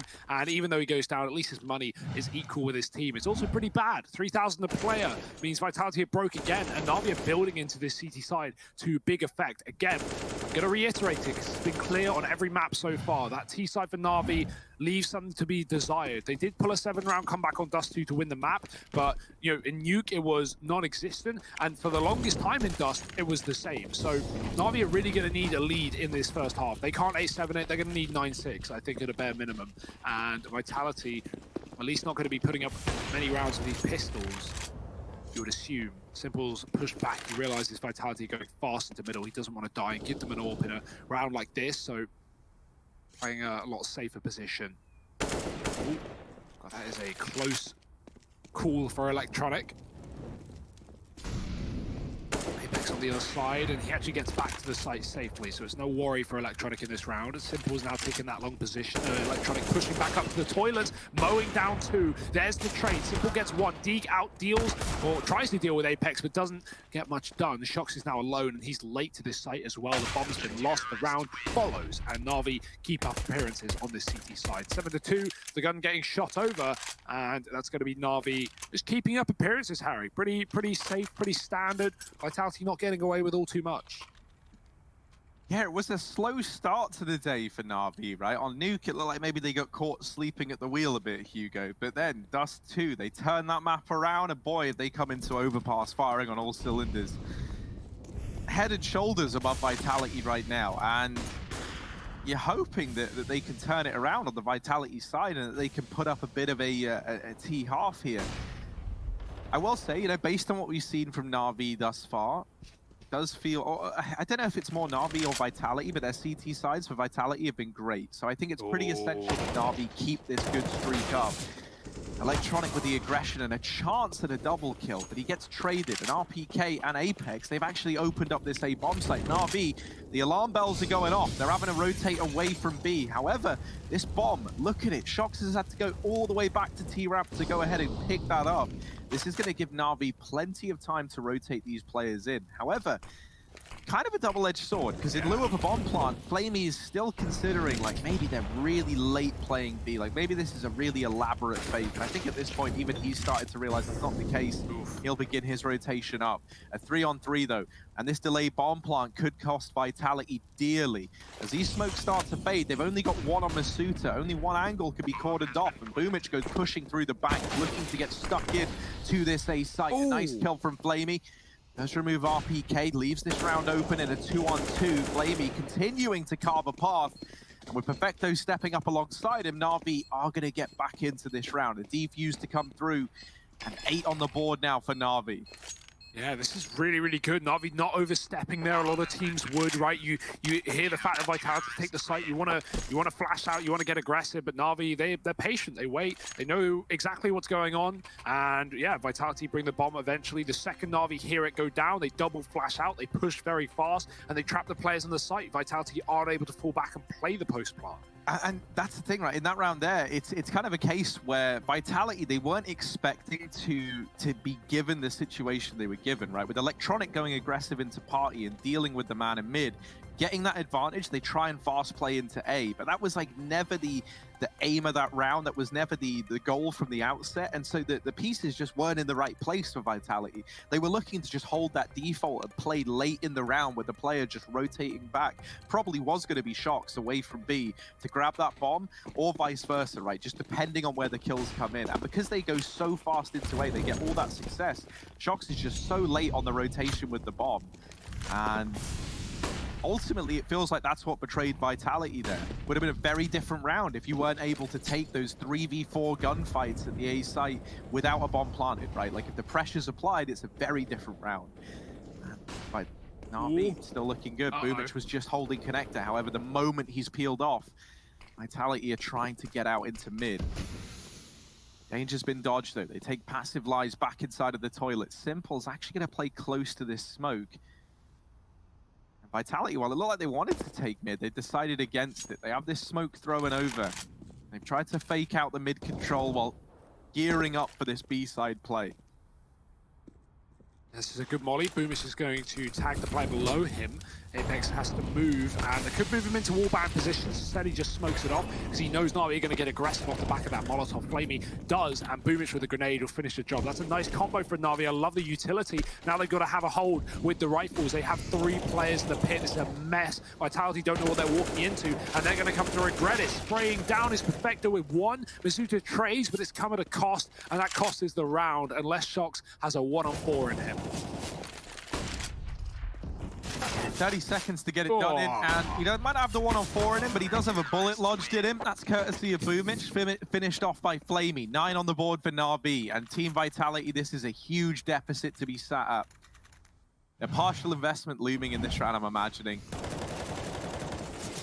2 players, alternatively could get relegated down to Galils, but at this point, I kind of want to see Vitality prioritize the money a bit more and maybe look to bring an AWP out on someone like ZywOo.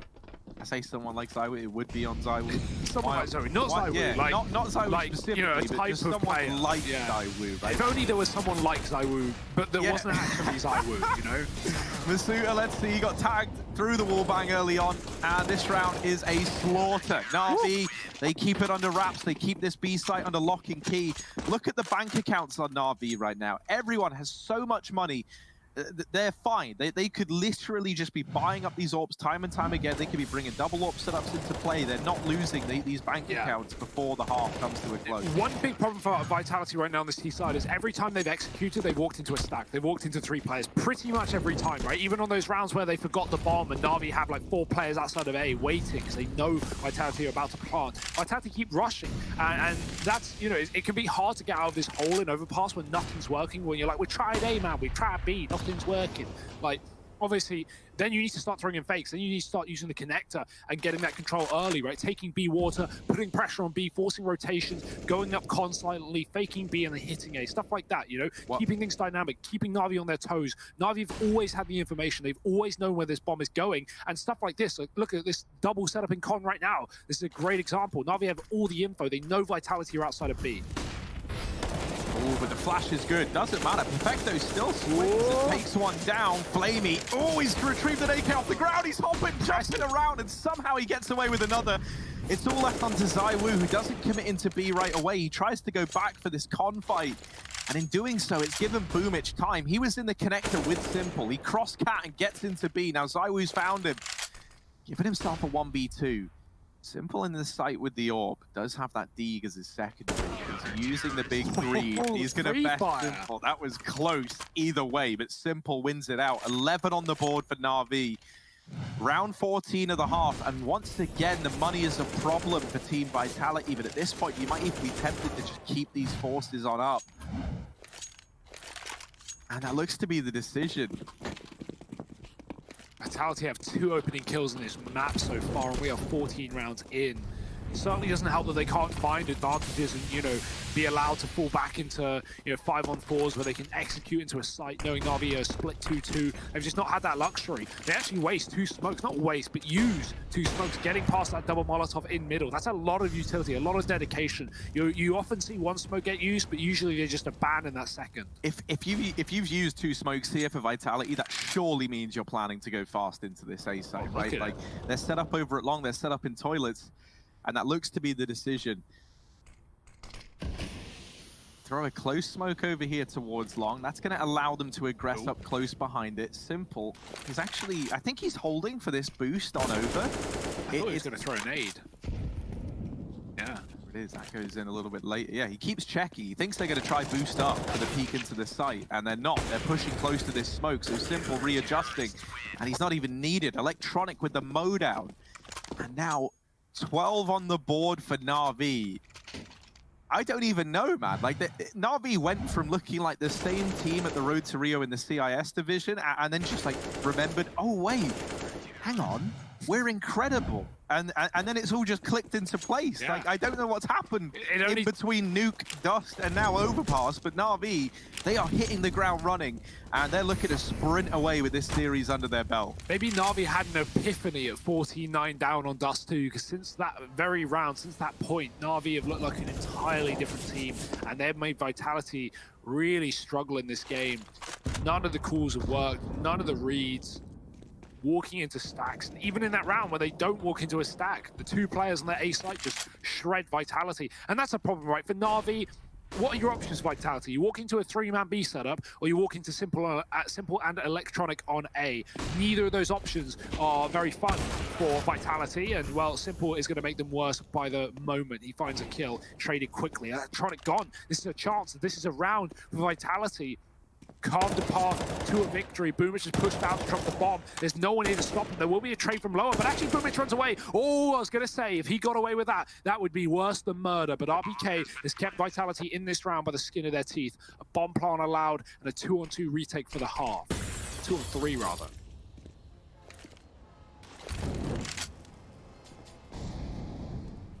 Vitality, they've peeled off. They've taken extremely passive post plants here because they want to do everything in their power to deny these early fights to Na'Vi. They are just playing for this bomb plant right now. And this is the perfect way for Vitality to be dealing with this. They triple peak the moment that bomb is tapped, and it's ZywOo to find them both. 3 at the end of the half for Vitality. They are a long way behind that of Na'Vi. Can they pull it back to get back into this series, or is it going to be Na'Vi running away with it? Gonna have to join us in just a minute to find out those answers.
Well, this is a very, very one-sided matchup. Na'Vi 12-3 here on Overpass. And these Betway odds coming into this third map were in favor of Vitality. And now, they're not, Hugo. But remember, Harry, remember, I want to be realistic here. Remember, every T side for Na'Vi today, it has been a real roller coaster, a real rocky road.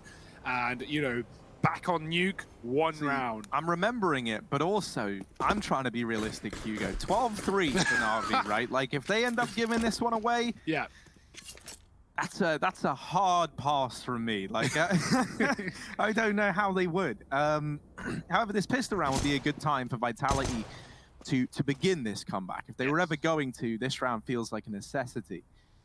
So let's see if they can get it under their belts. Boomich down here, creeping his way into connector. But Apex up here on this boost, you have to be real quiet because Apex... Well, that's not what he wanted from this position. Now trying to get out of there, and does live to tell the tale, even landing a blinded shot onto Boomich. He's lost his teammate in Mizuta, and now this B play is looking to come through, but RPK at the barrels, tag, dink, the flashes are helping him out, and he's still doing damage. They can't get past RPK. I think he's got one bullet left in the USP. He's still looking for fights. Perfecto now in this 1-on-3. And Perfecto outfitted with a Glock. Hardly the anti-tank equipment you would want for dealing with this man in this site.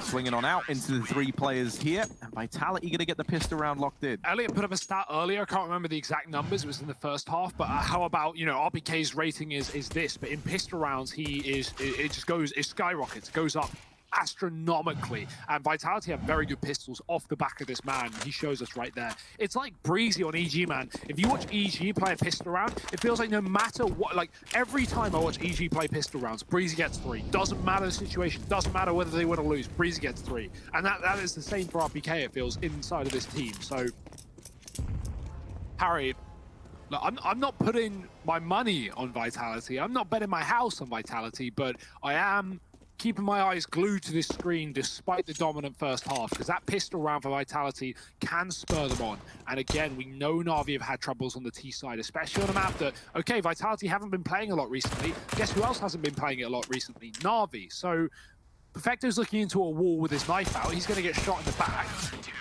And that will be a clean round for Vitality. Na'Vi coming in with guns in the next. And this is a must-win round for Na'Vi, right? They don't want to start letting Vitality get confident and building together on the CT side, because it can take 3 or 4 rifle rounds, add in the anti-ecos, and suddenly Vitality are up to 10 rounds. So, you know, just, yeah, I don't know, Harry. I don't think it's as clear-cut as the scoreline says. I really don't. If we have to go off with the previous maps in this series.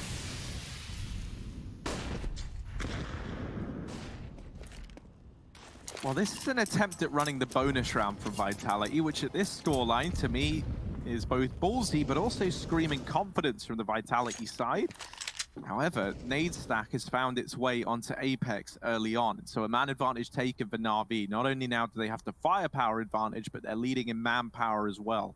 They're going to leave Flamey to hold on to the extremities of this B site. Now, Vitality, they've pushed 2 players down into water. That's going to be RPK and Masuta holding this short side. And with this kind of aggressive lie down at B, they're going to start to get tempted to push. And as this happens, the splits come in from Con. The timing seemingly couldn't be worse for Vitality there.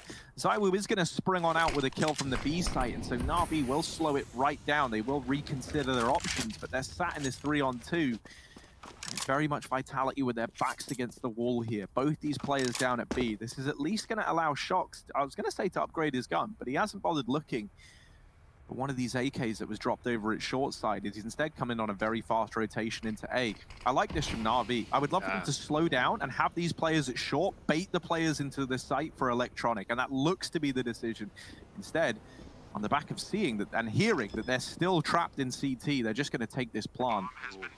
Vitality thought it was a fake for a second. They actually ran down to B until they heard the bomb. So, yeah, really not convinced at this point. They're going to give it a go, but first man down and second man out. Zywoo wants nothing to do with this clutch, and He will give it away to Na'Vi. And yeah, okay, now Harry, yeah, Na'Vi 2020, baby. It's already over. It's done. It's lost. It's all my confidence is back. Yeah. I never doubted them. I knew it was going to happen. Hugo, man, you know, this is an interesting talking about outside of this series. But for anyone who's been too busy watching this matchup and maybe hasn't seen, per sources, obviously not 100% confirmed just yet, but per sources, Xyp9x is looking to take a break from Astralis, but not even a break, actually. It says that he's left Astralis for the time being. It doesn't give reasons. Whatever that means. Xyp9x out of Astralis. Check HLTV. Yeah, that's a wild one.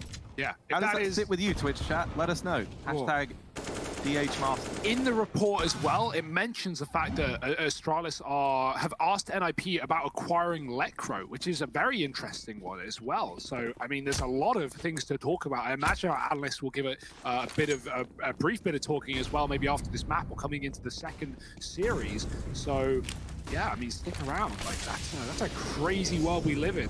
We were talking about it a little bit at halftime break, Harry, about how, you know, actually, I think we'll save it for later. We'll get to it later, but yeah, very interesting timeline we live in. Astralis without Glaive, without Zip, and without S-Tag yet, at least, still waiting on that contract. So,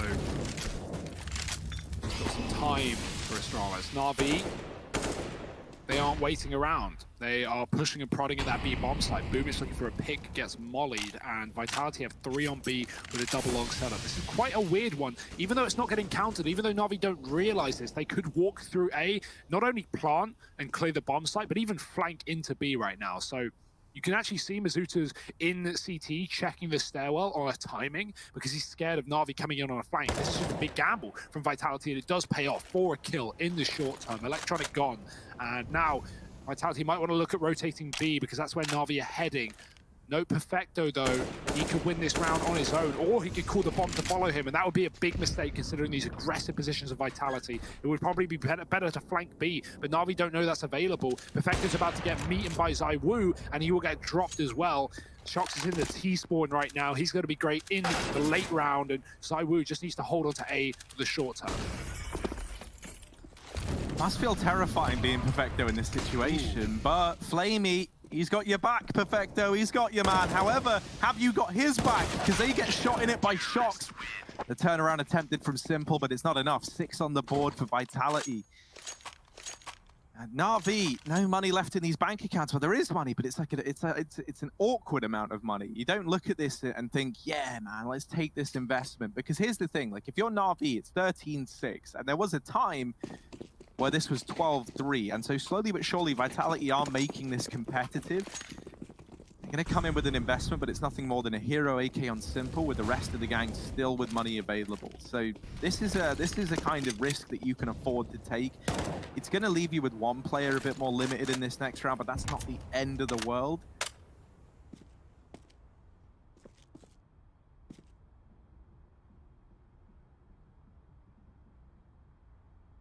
And the difference between this one and when Vitality did it with ZywOo in the first half is that Simple actually has players with armor around him, so every kill that he gets is a gun gifted over into the hands of armored players. And even if Simple dies, that AK can be retrieved, it can get juggled around. You could still get a lot of usage out of your kit in this round without sacrificing the future.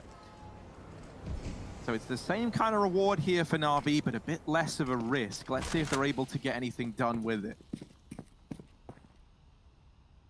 The spam could be well timed. Vitality move to the monster as Na'Vi leave this position. They walk right past that smoke into B water instead, and actually pushing and prodding is Simple, getting a bit of damage off into both those B players. Simple going to try and fake connector, not going up on Na'Vi. They are fully dedicated outside of B right now, and Vitality know that. Look at Shox's position. He's pushed up a toilet. He knows that A side is pretty empty right now, and Na'Vi is going to commit with 25 seconds. Mizuta on the swing gets 1 doubles, triples, and Mizuta shutting it down. 4 kills off of 1 spray, 1 mag, 1 guy. And he puts Vitality on 7. RPK, I think, found 1 kill in that mix, but yeah, nice mow down from Mizuta. A couple of those players armorless certainly makes things easier, but that was a nice little spray, and it will keep Vitality in the lead, or not in the lead, in this game rather, as Na'Vi have money to buy back up. Perfecto's dropped a gun to Simple, team player as is tradition, and now Simple's got exactly what he wants. The AK, Electronic running out mid. Does he realize the AWP is there? Zywoo's peeking off of the timing and will just miss it, falling back because of the party Molotov, and actually wants to hang around in mid for the fight. Simple slinks back through the smoke, and so Zywoo sees nothing, but he might get caught by Electronic coming up through mid. Luckily, Zywoo very fast in his rotation and supported by Shox. It's no problem, at least not yet. And this is Na'Vi doing the same thing. Na'Vi want B again, Harry, but the only difference is they're putting early A pressure in to not only keep Vitality on that top side, but get rid of some util, hopefully work a pick to draw a rotation, and then a late B hit in this round. Yeah, you'll know when this B hit begins, because I'm imagining Electronic is going to rotate back to retrieve this bomb, and so that should be the kind of go signal for Na'Vi. 50 seconds left, and you'll see Electronic moving back now, and as he's taken up this position, they get delivered a kill down at the B bomb site. And they are making progress, they are getting in, but they still don't have this bomb under their control. Now Electronic's going for it, so there's going to be time here for Na'Vi. Rotations coming through for Vitality, though. This is the one downside. Na'Vi, they've got the bomb site. They're in a position where they can try and contest for this plant, but it's not able to come through just yet. And this has allowed Vitality to push on in and start to take up these positions in the site itself. So now it gets a little bit CQB, a little bit close quarters here. And well, Vitality come in swinging. Wow. They lock it all down. 3 for Shox, 2 for Masuta, 8 on the board for Vitality. And I tell you what, coming into the second half, I wasn't believing in the comeback. But Vitality, they have got it now. It feels like, right? They are on the path to making this doable. Yeah, and right there was the inverse, Harry, of one of the rounds actually Vitality lost in the first half to Na'Vi. Remember that round where Vitality were late with the bomb to A? They go and they take the site. Na'Vi are forced into CT, and then Vitality late plant and Na'Vi retake. Well, the same thing just happened there on B, but the inverse for Na'Vi and Vitality, right? Na'Vi, they get B, they get the kill, they get the site, but they don't have the bomb, and they just have to wait. And in all of that waiting, Vitality know it's B, and they just group up and set up for essentially what is a retake, but they don't even let the bomb go down. They wait for Na'Vi to bring the bomb, they wait for them to move out of the monster, and when they commit to pushing from pit to site, that's when Vitality just storm them with 4 players. So yeah, really good read. That's why this late bomb that's killed both of these rosters in this game is a bit of a problem. And that was a round that Na'Vi even had the pick into B as well. They will lose it. You say it yourself, Harry, this comeback, you can't count it out. And that's why I was sort of believing coming into this half, because Na'Vi have had their troubles on the T side. And again, 1 round in this game, in this second half, out of the 6 played. Like, that's not something to go off. That's not positive for Na'Vi. And yes, okay, 13 rounds is great. They're only 3 away from taking this series, but will those 3 come? That's the question. Vitality giving them answers, and the answers aren't what Na'Vi want to hear. It's going to be a 9th round here, dealing with the pistols. Another buy from Na'Vi, but this is do or die right now. Na'Vi may have pulled the comeback on Dust too, but Vitality might have one up their sleeves here in Overpass.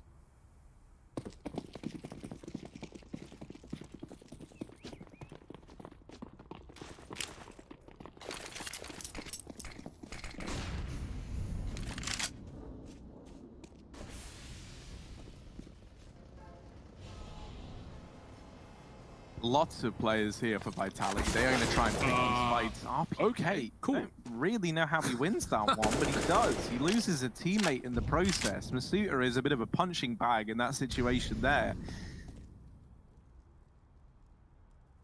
Now a 4-on-4. If Na'Vi were to have quick played into B, there was only Apex here with so many players aggressing down in mid. However, now the rotations have come through, and 1 by 1, these fights go down. Right now it's all even, but Zywoo, he's a man who never likes to know the odds. And he's going to hold down at this B site with everything he can. A minute left on the clock, and Na'Vi, they've steered away from B. They tried to get in. And at the first sign of that pesky Zywoo fella, they've slowed it right down. Zywoo peeling all the way back onto Graffiti. Going to try and hold this one from afar with the AWP. Flamey out from pit, 2 players in from it short, and ZywOo given an angle. They haven't smoked bridge. He's got that information. He sees the bomb get thrown across, so he knows there's a man in the site, and he knows there's players at Catwalk as well. Information for Vitality, but is that going to be enough? A 3-on-3, Shock's closing the gap. Molotov, that's going to cut off these players at short. Vitality knew that there were guys here, and so they isolate this one fight inside of the site. Now they set up to deal with this double short hold. Smoke down on the bomb, Simple. Gonna rise to the occasion with the AWP. It does shut down the first man. Shock's tapping it, trying to bait these shots out. Gets tagged by Simple. Oh dear, he's knifing on the bomb. Shox goes up and over, but the shot's not connecting. They've lost each other in the smoke. It's a very weird round, and now the smoke fades. Shox gets deleted, and Na'Vi, 14 rounds to their name. They finally get another T-side round up on the board. Yeah, Flamey makes a big play there. He only gets away with 1 kill, but that really sets Na'Vi up for that 2-on-2. He plants, and then he crosses into the pit, and that is of huge value. He avoids Shox, who runs on the bridge, and essentially gets behind Vitality on that retake, killing ZywOo. Shox trades, but Flamey really provides the kills in that round that make that happen, and Simple and Co close it out in the post part. Na'Vi, they find another round, and now the sweat wiped off of our brow just that little bit more. Oh, it's back again. Shox dropping Electronic in middle and starting off this round for Vitality. Perfecto's had to smoke the molly in the con side and come out into B short here. There's no support in middle, so going up those stairs would be a big danger right now into enemy territory. ZywOo is there with the rifle. Shox has the AWP over him, keeping it after that mid pick. So interesting turn of events here as Na'Vi decide to bring that bomb back through spawn. Perfecto's going to work up into middle with his team, but they've got to clear out so much lost map control. All the meanwhile, Flamey's holding on to B short, knowing or trying to stop Vitality from getting aggressive and communicate rotations up towards that top site. If Vitality run up towards A, he can't hear that from B. So more info potentially for Na'Vi that they could use. But right now, no one moving. Steadfast are Vitality with a man up. They have no reason to change this setup. Where do Na'Vi even want to go here? It looks like an A play with Boomich pushed up. Flamey's passive outside the monster. And again, we can always come back to, you know, if Na'Vi don't get this first kill or things don't go well, they can drop down connected to B. But right now, Flamey is selling a fake. He's kept 3 players at monster. This is of great value as Na'Vi commit with 20 seconds. Oh, and Boomich getting that kill has opened this A site right on up. Bomb plant going to come on in for Na'Vi in a 4-on-3. Team Vitality, they have done well to grind it back to this scoreline. And now, faced with a 3-on-4 retake that they are going to go for, they're not playing for overtime, but with that kill going their way, maybe they are. Maybe they are backing out of this one now. They felt like they had a chance in the 3-on-4, but not with only RPK and Apex. They back off, they save, they hold on to these weapons. But it's match and series point for Na'Vi, just 5 kills away from locking in a victory here over Team Vitality. Yeah, I really like that round for Na'Vi, right? Like, they completely deny the information for Vitality. The way they do that is by never coming through mid off spawn. They actually just go connector early. And so the only info Vitality have is Na'Vi are in con and outside B. Na'Vi then late walk up con with that bomb coming from spawn. And by that point, Vitality, they're a man up, right? So they've fallen back to the A site very passive with ZywOo and Shox on A.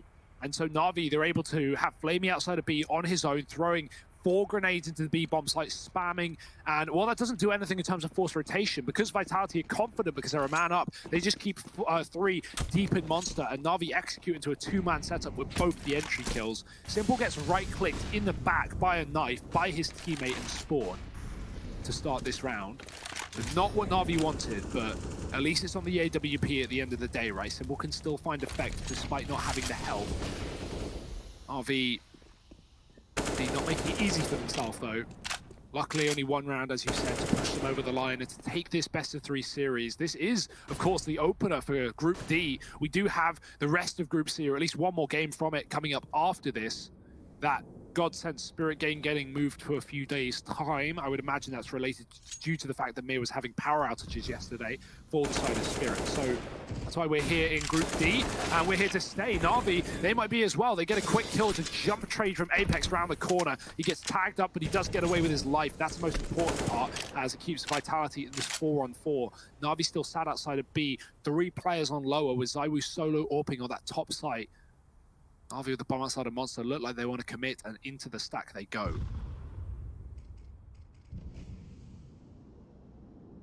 Flash in, and Masuta. Okay, right. Boomich getting that equalizer, leaving it back in a 3-on-3, and maybe the blinded Boomich.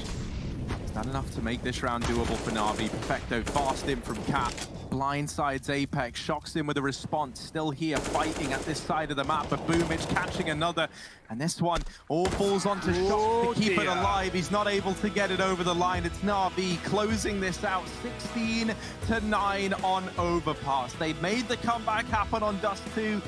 And here on the 3rd and final map in this series, they really bought the heat. It got a little bit worrying in the middle of that second half with Vitality streaking together rounds, but they are able to bounce back. And that's a good look for Na'Vi. The fact that they remain resilient enough in this series to edge it out and get it back in their favor. When you think about the scoreline they were at, this was almost a 2-0 for Team Vitality. Exactly. Typical Na'Vi, yes, star, making us a little bit scared before they eventually get it over the line. But I think the result is what matters, obviously, at the end of the day, right? Na'Vi getting the first win of the group, starting off pretty strong here in Group D. And yeah, okay, it may have been a long, drawn-out battle with a Vitality not feeling too good after they drop a potential 2-0. But Na'Vi, they are looking good inside of this group. And I think Vitality impressed us as well, Harry. There's going to be more talk about this game and the one that's coming up after the break with the analysts. So join us in just a second.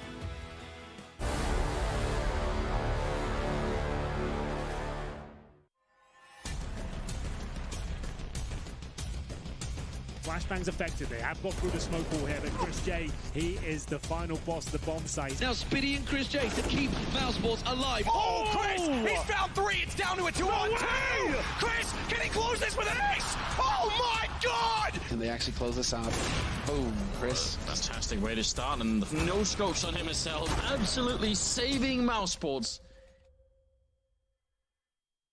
Hey, it's me, Lily from AT&T. I'm back, working from home, and here to help. Hey Lily, I'm hearing a lot about 5G. Should I be getting excited? Depends. Are you gonna want faster speeds? I will. More reliability? Oh, also yes. Better response times? Definitely. Are you gonna be making sourdough bread? Oh, is that 5G related? No, just like, why is everyone making sourdough now? But yes, you're gonna want 5G. AT&T is building 5G on America's best network. Visit att.com to learn more.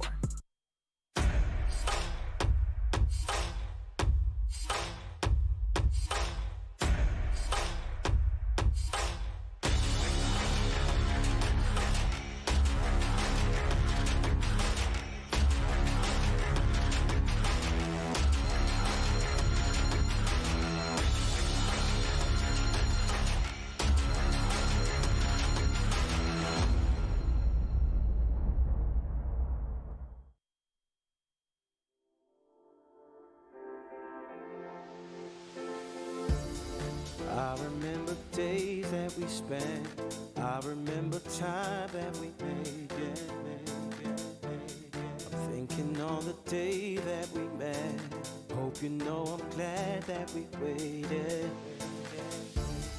Can't forget those walks in the cold, long drives into nowhere. Tell me how it feels when I hold you tight like we don't care. I'll come whenever you call. I'll run right into your arms, or hold on whenever you fall. 'Cause you changed me, ooh, you changed me.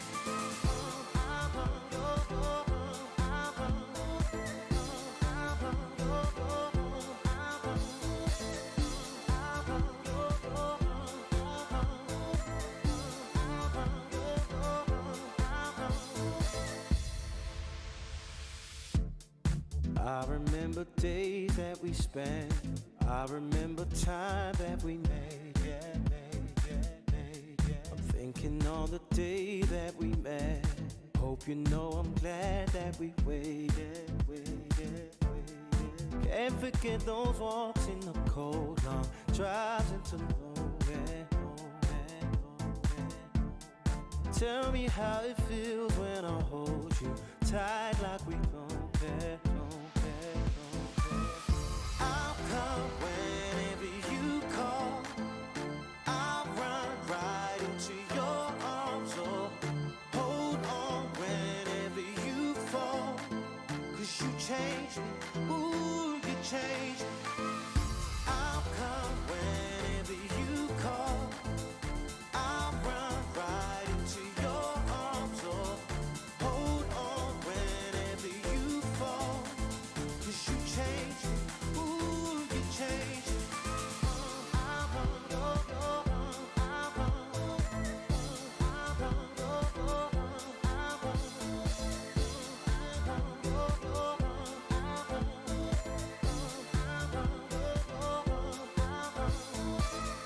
I'll come whenever you call. I'll run right into your arms, oh, hold on whenever you fall. 'Cause you changed me, ooh, you changed me. I'll come whenever you call. I'll run right into your arms, oh, hold on.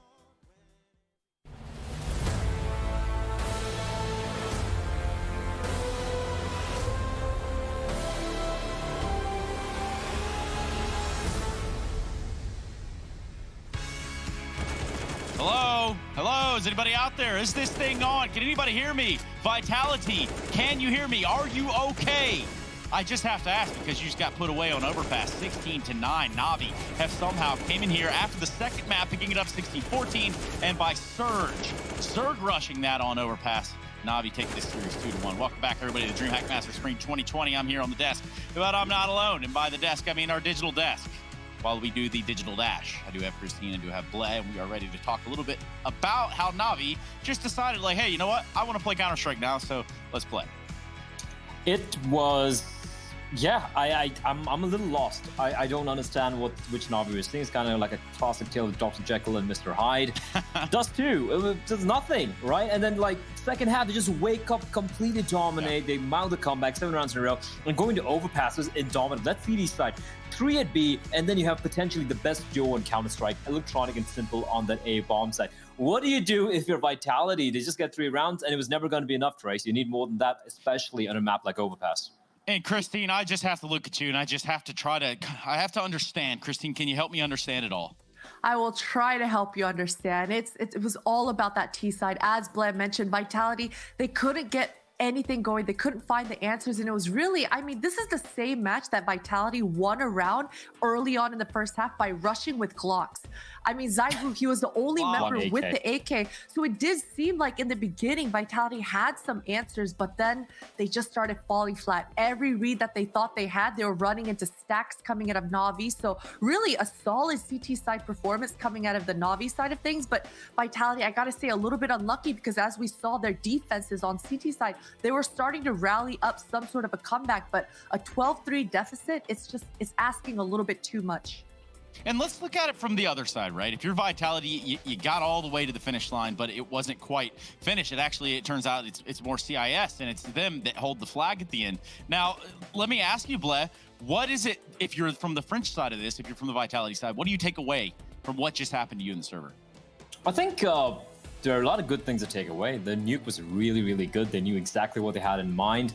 Dust 2, I'm still left scratching my head. Na'Vi really overperformed, I feel like, in the second half, near the final stages. But it felt like Vitality stopped playing Counter-Strike. Till then, they were aggressive, they were forceful, they were very dominant, they were not wasting any time pushing in. And suddenly, it's like they started playing not to lose, or rather to just, wait it out. And then they allowed Na'Vi into it. And a team like, you have Electronic, you have Simple, just those two are enough. Then you also have Flamey, you have Boomich, and of course you have a team Perfecto as well. You have a team who, once momentum starts rolling for them, it can carry on not just through the remainder of the half, but can carry on to the remainder of the series. And exactly what we saw right now. They played scared, and they got punished for it. It all really started at round 9 when they left Christine. the bomb back at that fountain. I know. Pick up the phone, Trace. Pick it up. No, I'm sorry. You know, sometimes these telemarketers, they keep calling. Hold on. Let's go ahead and take the phone call right here. I do believe it's going to be a young Richard Papillon who was born on May 27th, 1992. You might know him as Shoxy. I might know him as Shox. And, well, what we know him for is inside the server, tearing things apart. Unfortunately for Vitality, today was not the day, but it is your day. It is your special day, Shox. So happy birthday on behalf of all of us here at the DreamHack crew. And sorry we couldn't get you a win for your birthday. Thank you very much. I was hoping a win, to be honest, as well for my birthday. Unfortunately, this is something you can't always be sure about. So this is how it is, you know. But I appreciate your wishes from the DreamHack crew. It means a lot to me. Thank you.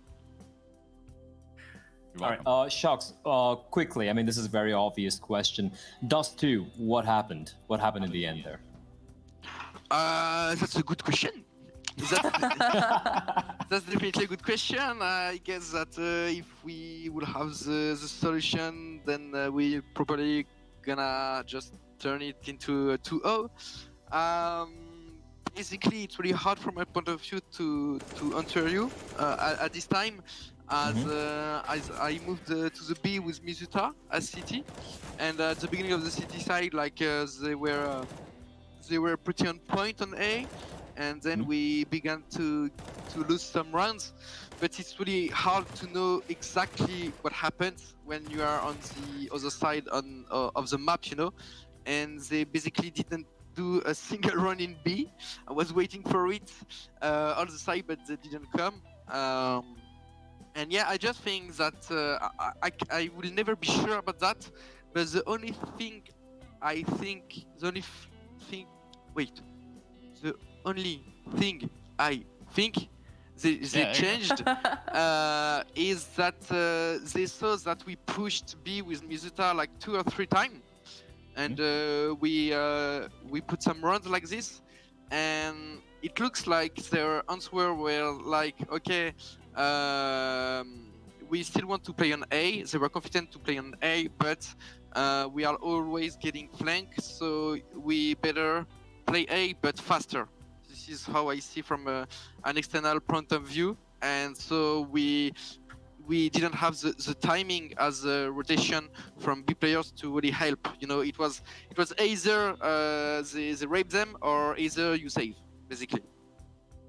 Yeah. Now, Shox, it seemed like in this series, it was pretty clear that ZywOo wanted to maintain the rifle presence on the T side, especially. He was with the pack a lot of the times. But even on the overpass, I noticed in that round in the second half, you were opting towards the A on CT side overpass. How do you guys come up with these formulas? Was it a spawn-based thing? Were you just feeling the AWP? How did that come about? For Overpass, it's just a spawn thing, like, and it comes from ZywOo. He saw that I had a spawn, so he was like, take the EVP, Richard, you can pick. I was like, okay, let's go. Okay. So let me run it back even further. We talked a little bit about Dust 2, Shox. I'm not going to keep you for too long, but when we look at Nuke and we contrast or we compare it to the rest of this series, at the end of Nuke, did you guys feel like, hey, you know, this is our game. We can take this. We can grab this right here. We got Na'Vi right where we want them. What do you think? It's really hard to say, you know, because I can't talk for everyone what's happening in their head, but definitely I think that we definitely saw from Nuke that we could definitely get them, but it's also Nuke, so it was also our pick, you know. So we knew it's gonna be a tough fight on those two. We also had a really hard beginning coming to the T side, but yeah, definitely something changed from it was 14-7, 14-8, 14-9, I don't remember. It was nice. And from there, we just didn't find the adaptation and the solution to counter what they were doing to us, you know. Yeah. And when you don't find the solution directly in the game, then you just take it every run, and basically you just lose. Hey, well, Captain Obvious. I mean, that is what happened at the end of the day, right? Just GG, it's over. And unfortunately, our time together here is over. I'm going to have to let you go. Again, happy birthday. And we hope that you guys can find some footing a little bit further we go in this group. We'll see you later, Shocks. Yeah, sure. Thank you. Goodbye. Bye. Bye. Au revoir. Cool. So for your birthday, you got an L. It's the way it is. Sometimes life do be like that. Yeah, it really does. And it's unfortunate for Shocks. I mean, we hear what happened in the Vitality camp. We also know the storyline, the scores are going to show that. They're going to reflect that in this series. Navi just came back to life. And you got to look at ZywOo as a player who is still knocking heads off the other team. Yeah, definitely. And what a performance from ZywOo today, even though Vitality fell flat. I mean, the first two maps, as we keep mentioning, they were completely in control. And just those slight adjustments that Shocks just said in his interview here, Vitality weren't able to find it. But I mean, the game plan coming in at Vitality through and through, it was solid. We saw that they just had this pack leader mentality, Apex leading the charge, Shocks leading the charge, and ZywOo following it up and closing out those rounds. And I think this winning formula, it wasn't successful today, but I'm looking forward to how it just evolves more and more as we go throughout this tournament. Yeah, you know what? I think I'm going to try to improvise here, Christine and Bled. What do you think? Is that okay with you? Yeah, improvise away. Not my normal 100%. Thing, but let's just say if I had a phone right here, it'd be something like... Hello? Oh, Jesus. All right. Well, never mind. Joke's ruined. Hey, Boomich, what's up, dude? Hello. What's up? I'm cool, man. You cool? You feeling cool? You looking cool? You guys are looking even better in the server. Navi taking heads off. Boomich, talk to me about this series, but more importantly, let's talk about the first map because it wasn't that easy. Yeah, you know, first map we do some mistakes on CT side and lose 2 crucial rounds for us, and it was like 8-7. It was a bad CT half for us. And on T side we just lose the pistol round and everything didn't work, you know. They just was reading us good and playing good, and we just lose the first map. Going to Dust 2, right, when they had the 14-9 lead, we just spoke to Shocks right now, and he said, like, you guys never came B. Did you have a read there? Did you have an understanding? Okay, this A hit is working out. Let's keep going for that. Like, what happened there at the end of Dust 2? You know, when we lose some rounds on A, I think they will stack B sometimes, and I was trying to play A more and more after this. I know, like, some fast rounds on long didn't work, and we taking it slowly after with double flash and smoke start of long and just kill the guy and pit, and after split A, and it was working. We was controlling the economy, and it was really hard comeback, but plan was working for us. Boomich, I noticed on Nuke, it seemed like today you were mostly towards the lower secret area. In the past, you were always such a wizard towards the hut with your aggressive peaks and just putting so much pressure towards lobby. Was that a change? And is that a permanent change, or is that just today in this Nuke match? It was changed for today, you know. Then they smoking outside every time. I was going down vent and smoke it and going back to A because we know, like, we was prepared for round. Then they going out hot and one guy was dropping to main and one squeaky, and we was stacking on A. But they knew it and they just rushed through the smoke one time in secret, and it was really a surprise for us. And But Boomich, is it annoying to play against someone like ZywOo? Is it annoying when you find yourself in a server where one guy just seems to get a lot of freedom and he can just run around and do whatever he wants? You know, I don't feel any pressure playing versus ZywOo because we was playing Faze together like maybe 3 years ago, and he was like my friend, you know. Then I was playing with him every day to try to go FPL Challenger or something like that. Yeah. You know, for me it's like normal match without any pressure. Yeah, I was more so worried about, like, just the idea that anybody comes in the server and they're just shooting, they're popping off. You know, it doesn't have to necessarily be ZywOo. I'm just wondering how Navi deals with that. You have an X factor of your own in Simple. You know, we just play our game and focusing on our game. We don't care about like ZywOo or something like that. Maybe like after watch we can joke a little bit, but on match we're just focusing on our game and game plan and doing it. All right, well, we'll stick to our game plan. Thank you so much for your time. You actually gave Shocks not a great birthday present because it is his birthday, but I'll let you two. Sorry, Richard, but happy birthday, brother. Happy birthday, brother. All right, man, we'll see you a little bit later, Boomich. We appreciate your time today. Thank you. Thank you. Easy as that. And you know what? We have to wrap this series up. We've put a bow on it. We've done it nicely. Boomich, wholesome Boomich. I love that guy. And honestly, I just want to know what he says when he goes into the barber shop for a haircut. I just need to know the style, because obviously what I've got going on, it doesn't match a candle to what he's got. Let's talk about the next series. After the break, we're going to go into a break here at the DreamHack Masters Spring 2020. And then we come back. We've got another one coming your way, ladies and gentlemen. So make sure you don't miss a minute of this action.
Till I can hold you again. My heart is heaven bound. Oh yeah.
Say I'm always leaving, reading this on my phone.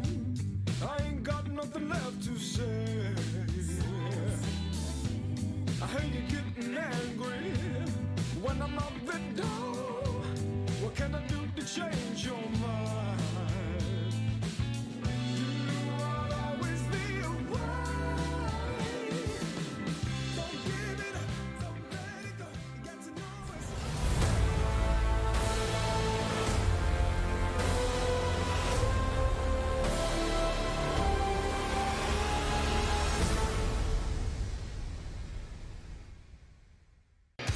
Well, we're back at the DreamHack Masters Spring 2020, and we come back with a vengeance. Fnatic taking on Faze, and things start to heat up in Group C as we continue to barrel along with some of these matches. My name being Trace, but of course, not alone, never would be alone in the studio. I've got a Dane by the name of Jacob. You might know him as a pimp of sorts. Don't know exactly what he's pimping, but he's out here big pimping, I can tell you that. Alongside of Bled, who's also here in his own way pimping, but not necessarily big pimping. So, Jacob, I don't know how to break this to you, but there was a tweet, and I think that we should just kind of get that ready, kind of just pull that up right away, but also, you know, maybe not. What do you think?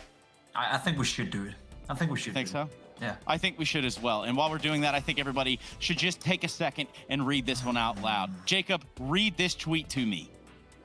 Astralis explores options as Subnix takes a leave. Well, that trace is super interesting, right? Because we knew about Glaive maybe, you know, being a little bit stressed out. We knew about Glaive wanting a little bit of a break, but Subnix, that comes out of the blue. And what is Astralis going to do then? Tech still locked with a contract with Heroic, and all of a sudden you need a new player? What's going on? It is a strange timeline for the Danes. Of course, we talk about a Game of Thrones, and for a throne that is up for grabs now, even if we think about just how long they've been in the big house, this is a team that is now vulnerable as well, alongside of everyone else, citing, you know, whatever you have, fatigue, burnout, not really, you know, meshing with your team.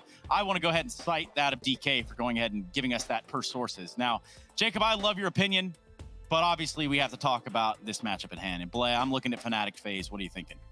Oh, this is a banger. This is the game of the group, if you ask me, right? Fnatic woke up. Like, if they'd lost the game yesterday, firstly, they'd be out. If they lost that game, they'd be in the bottom place. There's no chance of them making it through. Faze have managed to get 6 points in very close matchups. One against Team Spirit, where it was a crazy game where Spirit played with a stand in mind. You had map number 3 and still went to overtime, and then a very narrow win over Godson as well. Now, coming against a team like Fnatic, this is a team who are going to definitely pose a challenge. And now, if it was an older Fnatic, a Fnatic who, the way they played the first game, I'd be like, you know what, Faze were the favorites here. But then Fnatic woke up on train, and my God, did they span Godsend. And if that Fnatic shows up in the server, Faze are in for a hell of a time. Yeah, you know, Jacob, let's talk about Fnatic. Let's talk about who these Swedes are, where they're going, where they've been. It's one of the best teams in the world, and it's a team that has a insanely high skill potential. A team that right now have been in a bit of a strugglesome period. A team that hasn't really lived up to the expectations, especially not in this tournament, and definitely not in the road to Rio so far. That being said, though, we saw them in the beginning of 2020 being one of the absolute best teams in the world. So we know how good they can be. The big problem for them is that they don't know what's going on, and neither do we. We did an interview with Golden yesterday, and he was saying, like, as honest as you could, we don't know what is going on. We're still practicing. We're still trying to treat this period as the same we did before. We're just not making up the results we want to. Maybe, just maybe, yesterday was the turnaround point they needed in order to finally start believing in their own abilities once again. And yeah, maybe. Perhaps they had some words on that same note. Let's hear what their rhythm is. We have watched a lot of demos on Faze. We're actually taking some of their strats and made it to in our own way. I think they play really good Counter-Strike. The new guy is gonna take all of positions as well. It was so recently, so I don't think they have changed much. It's hard to say because they're really good individuals. He's even landed the wallbang. Olaf should be in so much trouble. Finally, Brolin hits the shot. Another one, though, coming back for Faze. 30 seconds. JW's just thriving in the chaos on that site. Yeah, Golden's flank. He wins this. We'll get this first kill, no problem, and Nico's already low. Flashbang goes over. I think we might be done here with 10 seconds remaining. He'll have to be advantage here, but he is up against Nico. Flashbang dropped. Massive advantage for Golden. Should be done here. It has to be such a first perfect shot from Nico, and Golden's done it. Fnatic. When a team brings in a new player in a short amount of time like this, it's hard for a team to like adjust and take in what a new guy likes to do and what his positions and stuff like that. So I guess they're just gonna put him on all of positions and stuff like that. But so I don't know really what to expect. I believe we are the stronger team, but it's gonna be hard because we had a shaky period, and Faze is really good, individual as team play, but we have to see on the server who's the better team.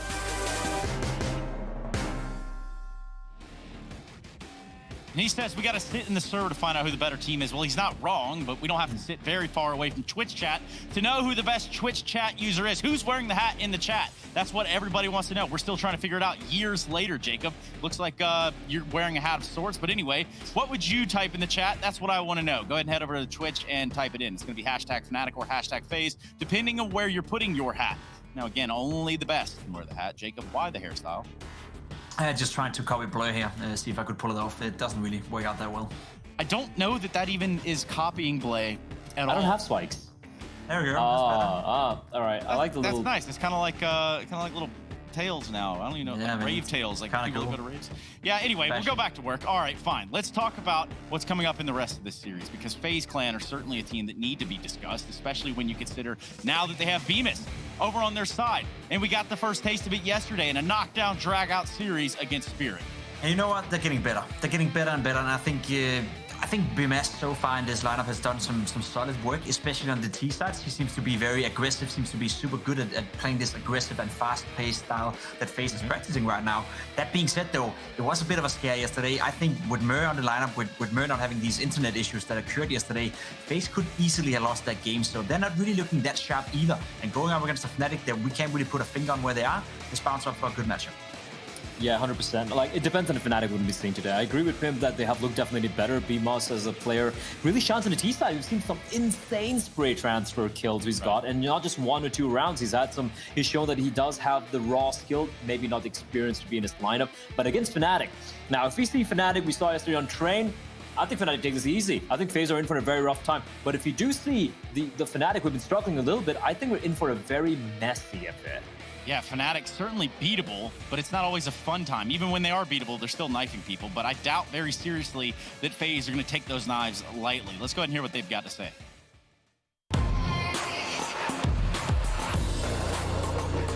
Fnatic is always a hard team to play against. They have a lot of talents, and they know how to play the situations pretty well. So against them, the game is about team play. It's about like how to close good rounds like as a team together. You don't need to try to outplay them. You don't need to try to like have more strats against them, but you need to know how to play the situations really well. Now the frag does come in neatly. Body shotting them with the Galil. JW's doing everything to keep them out of the sight. A triple kill. He could even find a 4th. It's Flusher to do that. And JW has not done enough because Coldzera's in the sight. And it quick. I think Fnatic is good in both ways. Like they play good online and they play good online as well. They're winning a lot of tournaments as well. So I don't think you have like a difference between this kind of team, because they're teams like Dan, Astralis, and another like top 4 or 5 teams, because everyone play goods online and LAN, because they're gonna play in the same way in both. It doesn't matter much. Like against them is always a hard game, so you need to give your best always, and that's how I said, like against these teams, like it's just about situations, and you need to know how to play really good the situations and abuse that against them.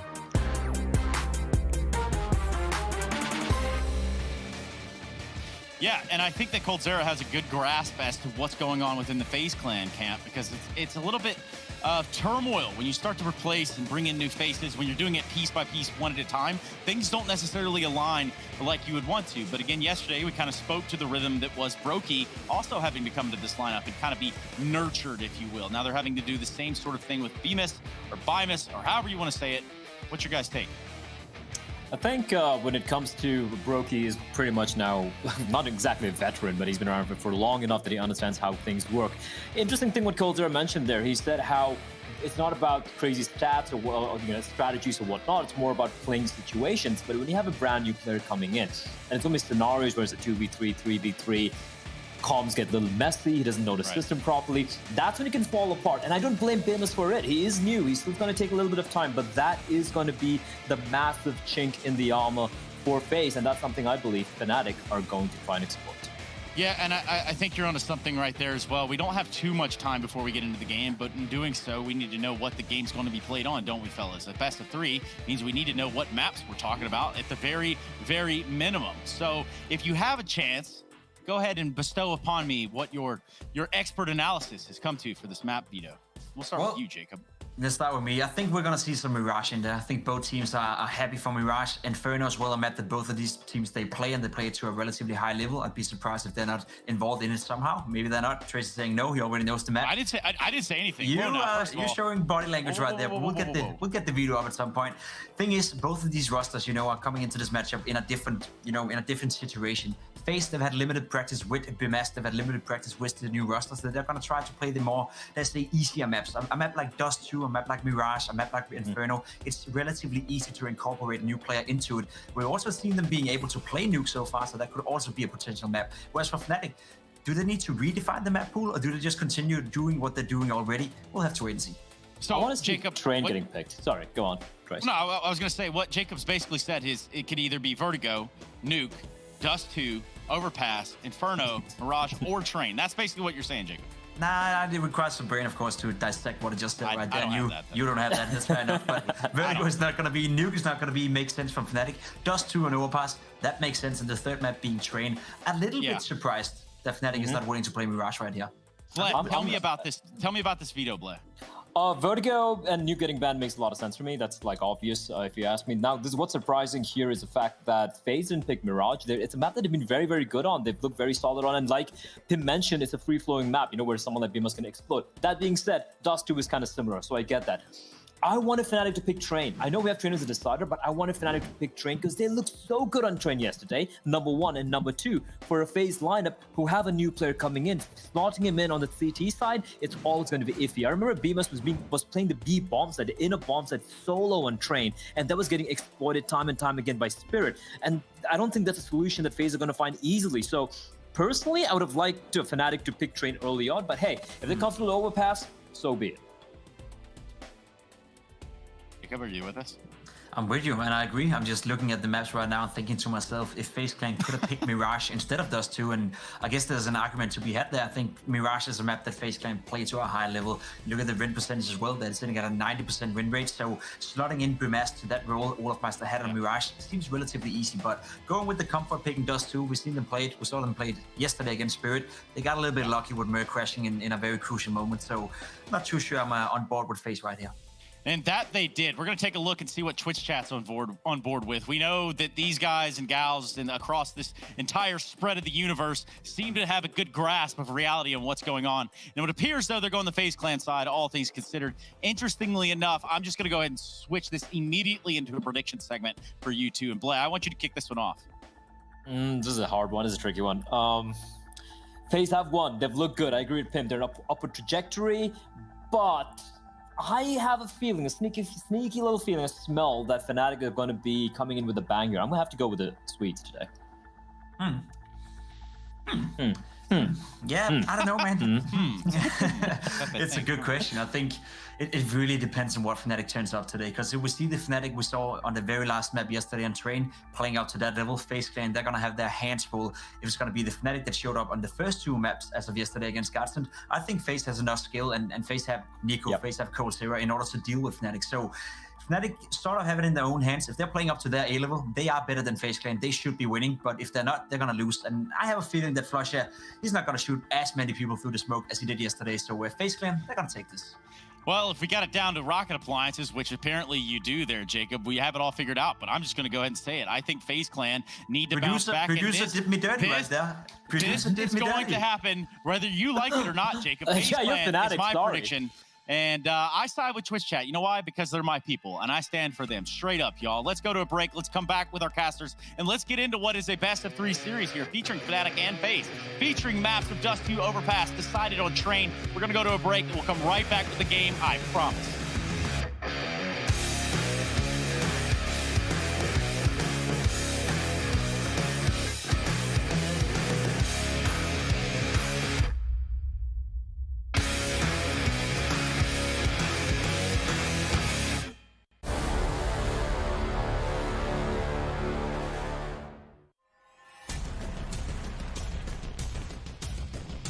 Flashbang's affected. They have got through the smoke wall here, but Chris J, he is the final boss of the bomb site. Now Spitty and Chris J to keep Mousesports alive. Oh, Chris! He's found 3. It's down to a 2-on-2. Chris, can he close this with an ace? Oh my God! Can they actually close this out?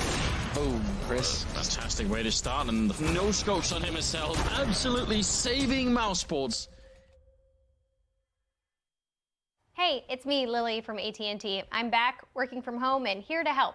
Hey Lily, I'm hearing a lot about 5G. Should I be getting excited? Depends. Are you gonna want faster speeds? I will. More reliability? Oh, also yes. Better response times? Definitely. Are you gonna be making sourdough bread? Oh, is that 5G related? No, just like, why is everyone making sourdough now? But yes, you're gonna want 5G. AT&T is building 5G on America's best network. Visit att.com to learn more.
Well, it's Fnatic taking on Faze in our second series of the day, Hugo. I've been looking forward to this one since the moment I saw it was on the agenda. And, well, Dust 2 is the initial starting ground, the map pick of Faze, as this series is immediately underway. And, well, going to be Fnatic coming in with a CT side start. They had that up their sleeve. You can see these betway odds edging this ever so slightly in favor of Faze. I think for both of these teams, the kind of like stakes of this game are reasonably high. You know, Faze, they've been on a bit of a resurgence as of late, and Fnatic, they dropped off ever since reaching that #1 spot for a brief moment in the world rankings. They're going to open this round up and actually followed up now by BMAS as well. So quite the advantage taken out of the gate in this pistol round. There is a flank coming in from JW over at Long, but it's going to hinge on Golden and Brolin holding down these players at the crossroads, and Brolin is trapped. BMAS just savoring every bullet, and JW on this wrap not able to accomplish anything. Now they know he's here, and he's just stood in the open taking the fights. Brokey finds him, and Faze are going to get that pistol round on the board. It's not just me here, though, even though it's only me who's talked thus far. I've, of course, been talking over the top of my esteemed colleague and acquaintance, Hugo Byron. Hello. Oh, do I get to talk now? Yes, you do. Thank you, Harry. Yeah, no, I want to agree with your point about how this is a really important game for both teams. Faze maybe 2-0 or 2-0 up in the group after defeating Spirit yesterday, but you know, Fnatic, they're 1-1. They're still in a world where they can get a pretty good run here. They can, you know, if they win the series, they equal up with Faze in terms of scoreline and can even take top of the group in theory. So, yeah, this is actually a Very important game for Fnatic. Less so for FaZe, who are, you know, at this point, pretty much guaranteed they're going through. Godsend are 0-2 in the group, yet to face Spirit. That will be coming in a few days. Definitely one you should keep your eyes out for as well, given how competitive Spirit have been inside of, you know, as of late and inside of this group as well. So that's all for later. Right now is a very quiet server. Fnatic are hiding, and they've got a couple of scouts to play with as well. JW up on the construction outside of B. Faze going to try and fast play this site. The smoke at the door means they can only come through the window, and that's exactly where Fnatic are watching right from below as well. Faze need that tunnel split, but it's only one man, and Nico, he's opened up. The flash is good. He follows up, tries to get into the site, but it's the Deagles and the CZs rather that put up a bit of a defense. Fnatic finding kills, but Faze getting the plant with that quick B execute. It's going to be around for Faze here. Almost nothing Fnatic can do with low economy. Pistol and Scout on the retake. Ooh, nice shot for Crims. Now they're certainly going to give it a go. There may be no kit here for Fnatic, and that smoke has really thrown a spanner in the works. Crims cut off, and Golden, he needs a kill here. If he doesn't get it, this is just going to be a save for Fnatic, and right now they don't even have a choice. Cold takes him down, and Crims runs for the hills. It's going to be that 2-0 lead for FaZe. Yeah, nice attempt from Fnatic, but not meant to be. Maybe a chance at some exits, but they'll just save by the car. They don't really need to aggress into these tunnels. They're both A-okay here. Crims does eventually get his hands on that Galil as well. It gets blown his way by the bomb, make matters even easier. But that's all they've got into this round. He has dropped the Deagle over onto JW, but I'm really clutching at straws that these guys are going to be able to find much with this in this round. It should be the 3-0 lead for FaZe. This is just their chance to keep things nice and clean. I like as well, we've seen BMAS getting off to a good start here on Dust. He looked very comfortable on it the other day. Obviously, I feel like, you know, if there's any map that a stand-in is going to be comfortable on, it's Dust. Pretty easy to fill in the void. Everyone knows what they're doing. Roles are pretty basic, and I mean, this map's been around for some time now, Harry. They do say that. Right now, FaZe are playing things very safe with the rifles, not wanting bonus rounds. They just want clean conversions, and that should come in this third as Fnatic, they're leaning away from B. This long control getting taken from FaZe, even though they don't commit towards A. They will be lining up that deep CT smoke and now can start to move up. As I say that, the bomb will leave this position. FaZe going to go B, that's my wonder. Through the T-spawn, it would be viable. Fnatic haven't seen anything though, so they could always fall back. That bomb is heading spawn to B as we speak, but Fnatic, do they spot it? It doesn't matter, they've lost a man at A already. That's going to sell this fake further. FaZe with a double long cross smokes should be able to get more kills here. Fnatic send one player into B, but as soon as he arrives, he immediately leaves. Brolem can't make up his mind on which side is the play. It is going to be B. Crims finding Brokey. That one rifle sends FaZe packing into this B bomb site, and well, Brolin's just left it, only to realize the error of his ways. Shot in the head and now dead. It's Cold Zero in essentially a 1-on-3 on this site. He only puts up one, and that's going to be AKs around for Fnatic to save in this one. If I'm Fnatic, I just run away. I don't want anything to do with this. FaZe are planted B, you're on eco, you've got 2 AK-47s. That really sets you up well going into your first gun round. Certainly does. And for a man like Crims, he can even look now to drop an AWP into play. We could see one of these come out the gate nice and quickly for Fnatic. FaZe finding a bomb plant in this round and now trying to hunt down these remaining players in the 3-on-2, knowing that Fnatic aren't going for it. As you said, they want to hold on to these rifles. And at this point in time, you know, it's tempting to hunt if you're FaZe. Like, you kind of want to take these AKs out the hand of Fnatic, but also you know that they're buying regardless in this follow-up round.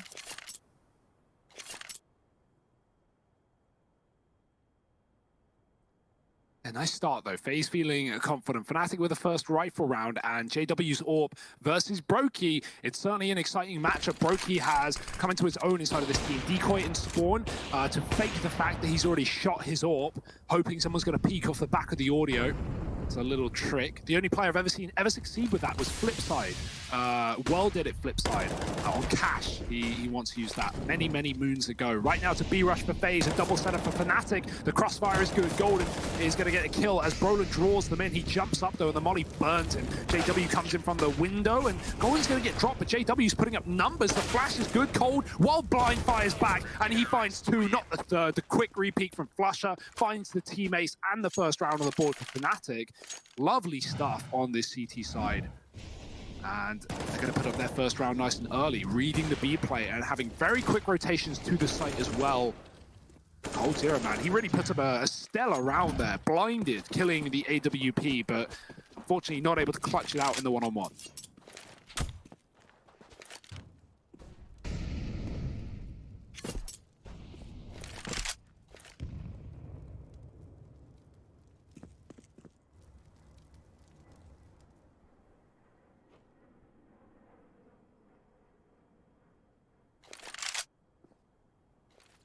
Game is so quiet in the beginning of these rounds. No one really taking any early challenges.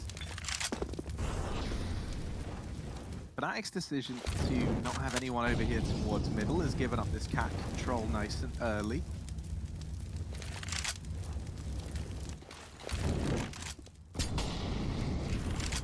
Double setup does lie in wait, actually. As I point that out, JW has fallen back over towards the crossroads.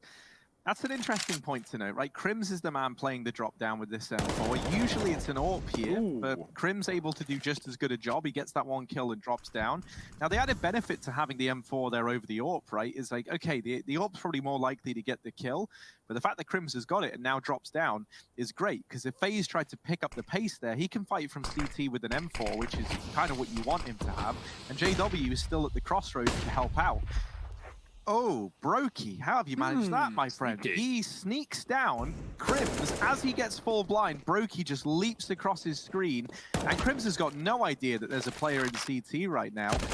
Brokey could shut down this whole round. He's going to catch one man in rotation, but that is it. Crims does get revenge, and this has left a 2-on-2 open to Fnatic. Cold Zera, armed with only a deagle, is upgraded onto this org.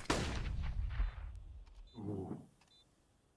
That reload's been heard. Crims knows exactly where he is. That's big information here for Fnatic. Cold had to get the reload off, and now that's info as Fnatic set up for this 2-on-2. No utility getting used. They're just focusing on fights, and Cold, he is pivoting from the boxes. Crims taking his time. JW is going to go first out the window for that contact, watching towards the tunnels, but this time is ticking, and heavily so. Nico in a clutch. He can't afford to die here before they tap the bomb. He needs to wait, and now they're sticking it. Nico needs both kills, and he can't find one. It's a defuse for Fnatic in the final few seconds. Nice try from Nico, stuck between not wanting to overface and knowing that Fnatic are on the bomb. It's a real problem. And even though Brokey gets in a great position and puts up a nice rotational kill, it's going to be Crims coming in with a big retake frags alongside JW, who now upgrades the AWP. Fnatic making money and putting rounds on the board, getting control. Most importantly, breaking Faze's bank. It's only Eagles in this third, or this sixth rather, as Fnatic look for a third. Faze get mollied out of long early. They can't abuse the spawns to take control, so it will be late flashes for Nico. Ooh, whited twice. Teammates in the pit as well, they know it. Fnatic gonna swing off the back of that flash, and they do get a lot of damage off the HE from pit side. Crims with 4 in the final bullet. Nico firing back, and it's Crims with the ace. Anti-eco shut down here on long. Lovely stuff. Finds Fnatic a third.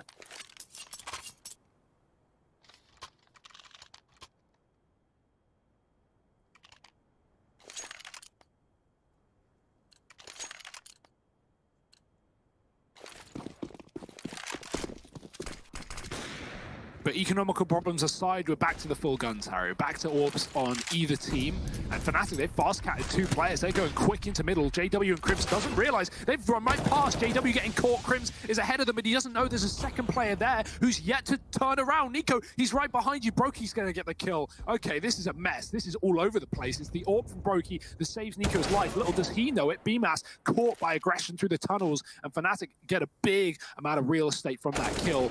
Roland providing one. Golden follows up. Fnatic now back in charge, back in the lead, up by a man in this 3-on-2. This is going to be a great game, Harry. I can already tell, like how free this is, how the individuals look. No one's fearless. I mean, everyone's fearless. Yeah, right. No one's fearing. I don't know. Words are hard, man. You take it from here. Well, words are hard, but a 2-on-3 is even harder for Faze.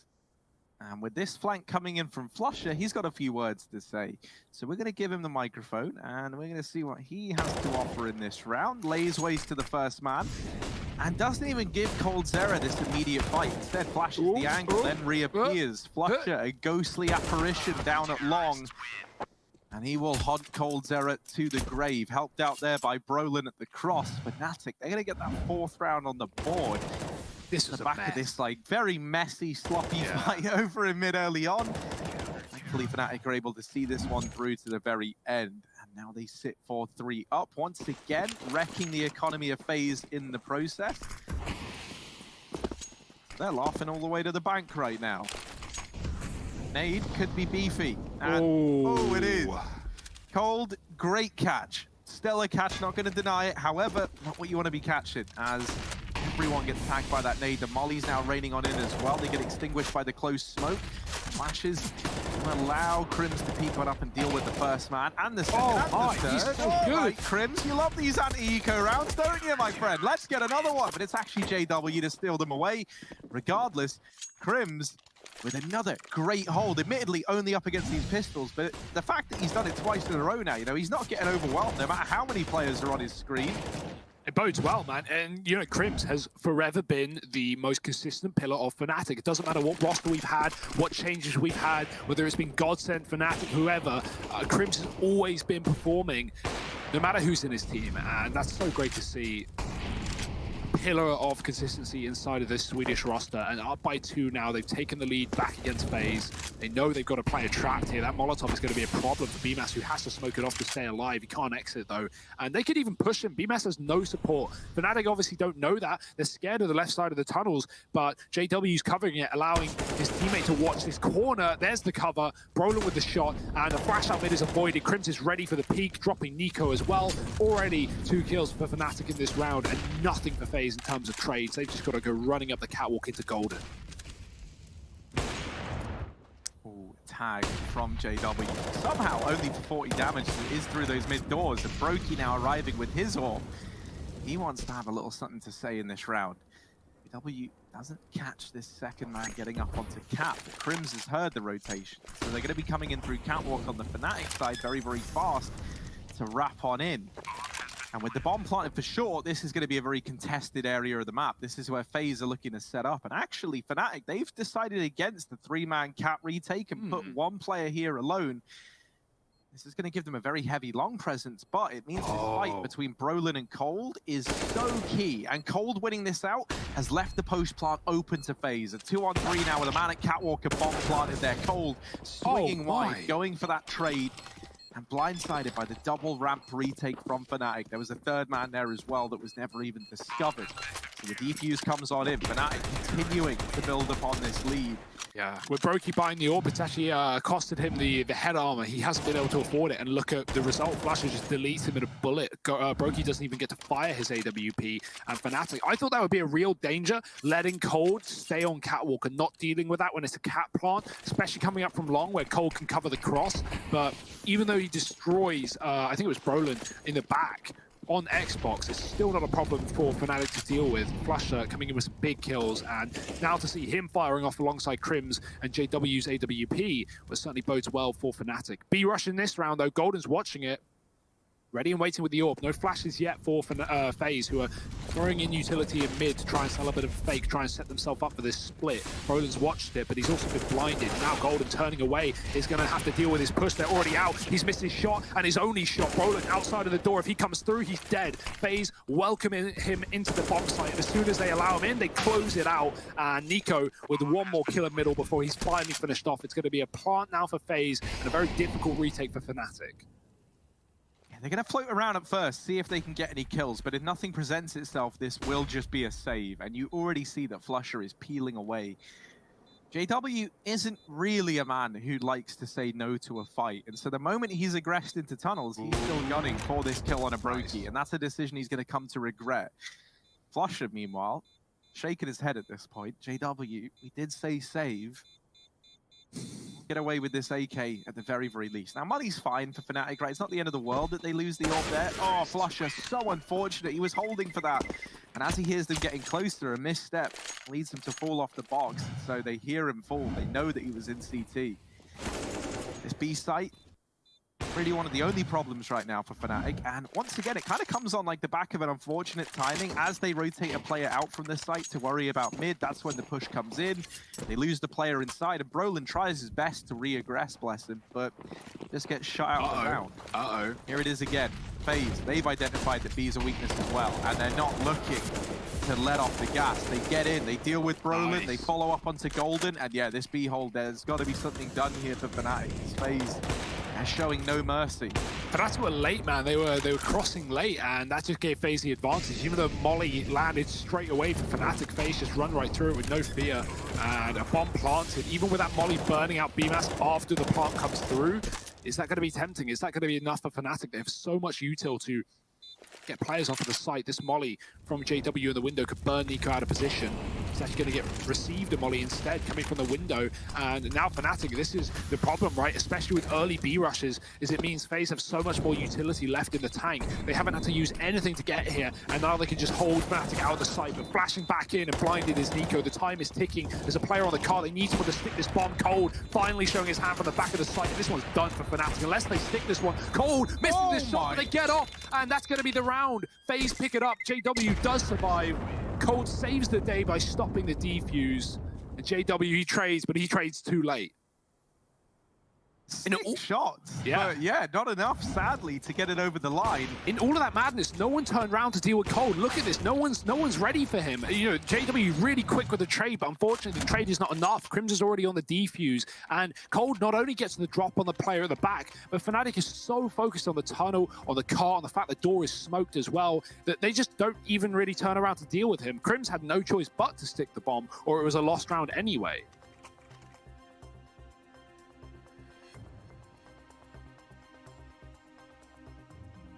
Not a good streak for Fnatic on this map. But the fact that they're, you know, level-headed with FaZe right now, I think bodes well, considering how decimated Fnatic got against Spirit the other day. We weren't happy to see that. Like, as good as Spirit had been, Fnatic got 3 rounds on Nuke. Like, that is not acceptable, not for this team. And I think they know that as well. They want to step up. And so they have so in this series to start. But can they keep it up? Because FaZe's B rushes, oh, Harry, they're coming back. Let's see, now can they hold the line? Brolin not able to find a kill initially, has a rotation coming in from JW. That's the change. Instead of Golden being here, it's JW with this AWP support. He doesn't fare much better than Golden ever did at this side of the map. Once again, the B play works out for FaZe. However, they deal with rain down in mid, and this time there is a retake available to Fnatic in a 2-on-2. They're going to give it a go, but that kill going in favor of Nico, it's probably just a save again from Fnatic. Golden still looking like he wants to try and toy with this. But with just 10 HP, this is an unwinnable round, it feels like, as much as you hate to say it. Golden even making noise. They know that he was up in the window, and I don't think they're going to let it away. They're ready to hunt this kill down. He's just given them the hint to where he resides, and there's the peek from Brokey. 6 on the board for FaZe, and it almost felt like they're Fnatic, right? They were trying to like get ahead of the calls from FaZe because they only had 1 man in B. That was Brolin.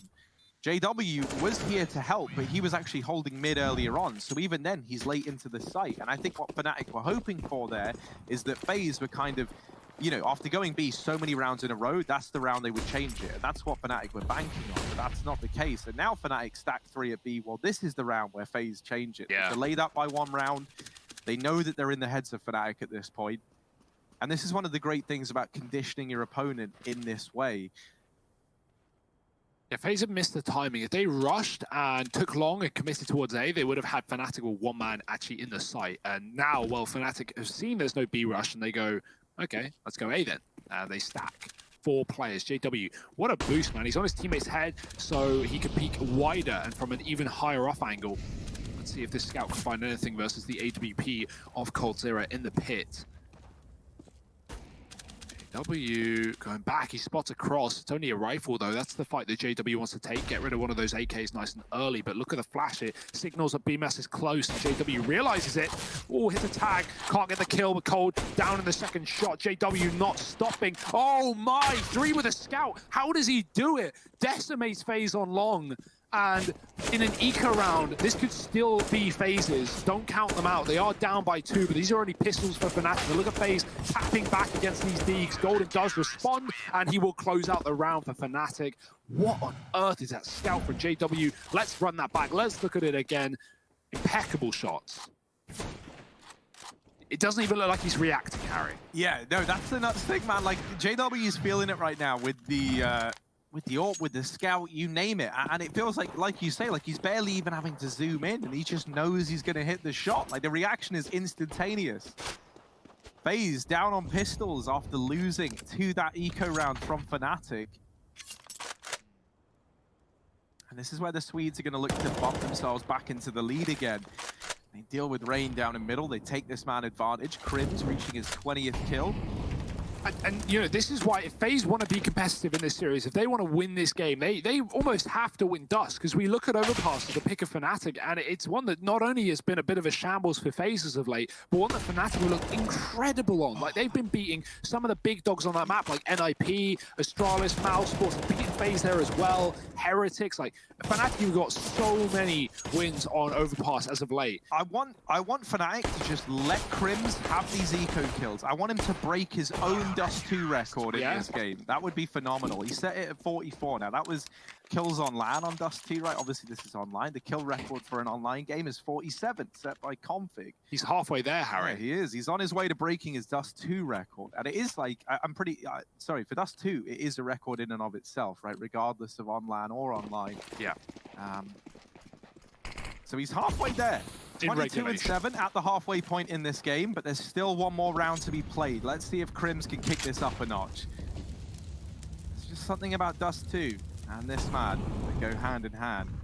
Well, he did lose that game, remember, sadly. Yeah, well, we don't want to talk about that part, do we? We focus on how good Crims was in that game. I don't want that part to repeat itself, Hugo. I think at that point, you will cry for Crims. Rain out through long, and there's a double set up here, but JW gets red and dealt with. And now, what was meant to be a bait and switch has just turned into a real mess at long. Flusher hiding in this smoke. He stayed alive for a lot longer than he should have been able to, but doesn't get anything out of this position. And with 1 minute and 5 seconds left, FaZe, they've got all the time in the world at this point, right? They don't have to commit to A. There's been a very heavy rotation into this site from Fnatic. Crims here. 23 kills in round 15, by the way. But FaZe, they should be able to trade this, right? There's no util, there's no one to support Crims. Brolin's on cap, but how much can he really offer from this position? Crims is on an island, he needs to put up kills, and he can't even get one. Brokey and Nico, double opener, leaving Golden alone in another unrealistic clutch. A 1-on-4 for the half. He's got Kit, Molly, Smoke, so all the tools at the disposal of Golden, but not the shots. He does find the first, but player at the car, another one on the cat, and even Brokey defending it long. There just wasn't a world for Golden. And FaZe, they're going to win the half. They're going to take, take 7. Fnatic winning the half rather at 8. Things are looking good for them, but where will things go in that second half? You'll have to wait and see. Join us after the break for the rest of Dust 2.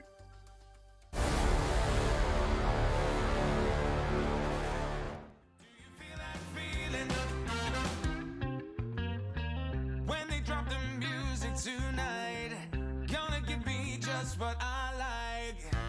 Oh, oh, oh, we'll take it straight to the top. Yeah, yeah. Come on, everybody, this is how we shake it up. We came here to party and we are gonna take it up. Wanna go for a ride? Cause we're coming alive.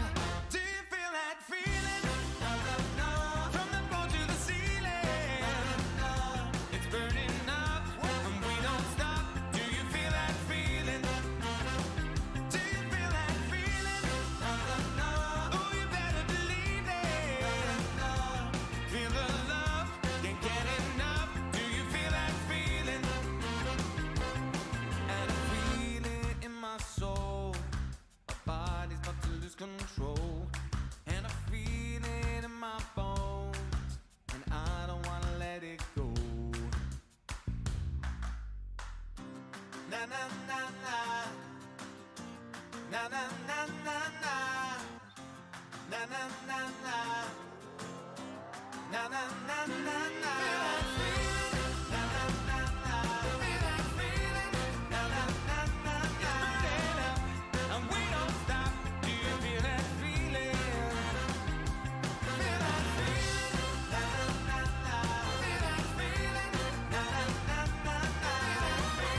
When you're touching me, yeah, I go crazy when you're touching me. Yeah,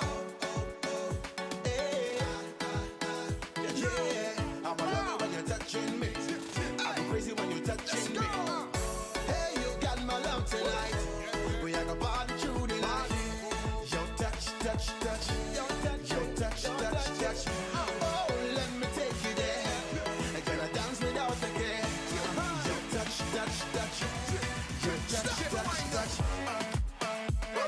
Smooth on the dance floor, touch everyone there. There we go. Make love on the dance floor.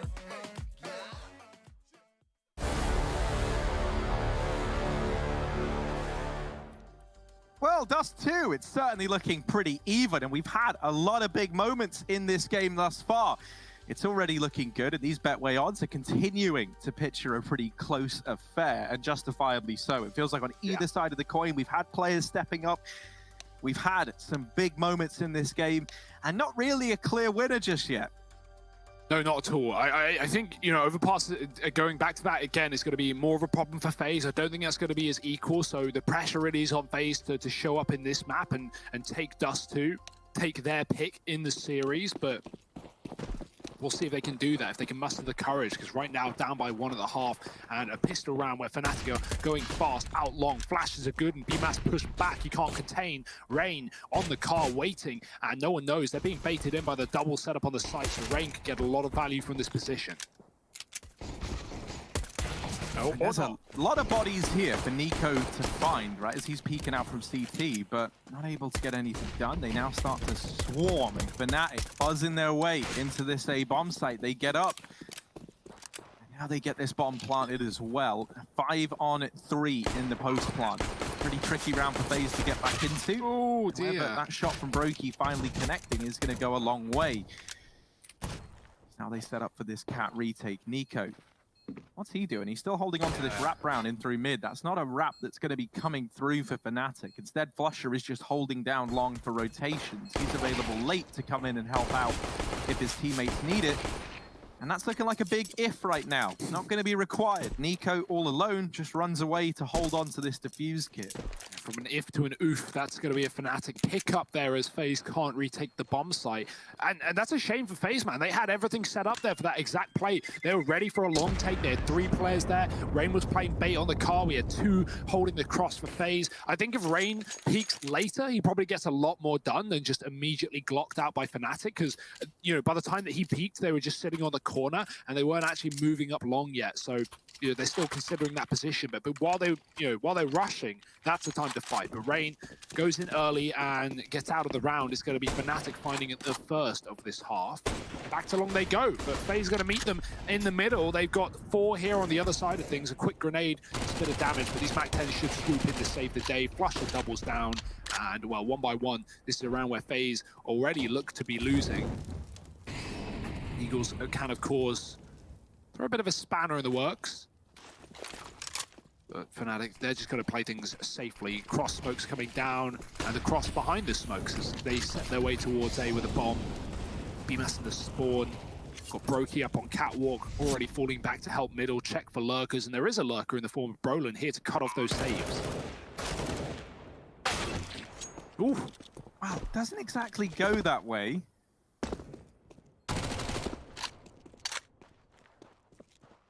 Still a Fnatic round nonetheless. And JW, it's his turn to hunt. Now, up close with the scout. This is like having a bad shotgun. And yeah, JW kind of realizes very, very quickly, like, maybe this isn't where I want to be. Maybe this isn't the the fun-loving, safe environment I thought it was with these Faze guys back in T-Spawn. And they will take him down. They get out of the round with this Scout and Galil combination, and with armor on BMAS. I don't know, man. This is a little deadly combo here for Faze. You can even have players like Nico still. I mean, I was going to say you could invest in armor, but I'm imagining he's wanting to save to bring that AWP out. So he's been given this Scout. That leaves Cold with a Deagle. Galil on B-Mask. Deagle for Brokey with armor behind it. And then this Scout, if it can tag a few of these Fnatic players up and just soften them up for the pistols that are still alive and kicking on this team, then maybe there's a chance for Faze in this round. But Nico tried to take the early fight. Yeah. And does get tagged. So that's him sent back out of middle. A double cap boost in the meantime as you get players up here nice and early. They were looking to assemble that boost, but Brolin spotted it, and that Molly's going to deny the boost attempt to Faze.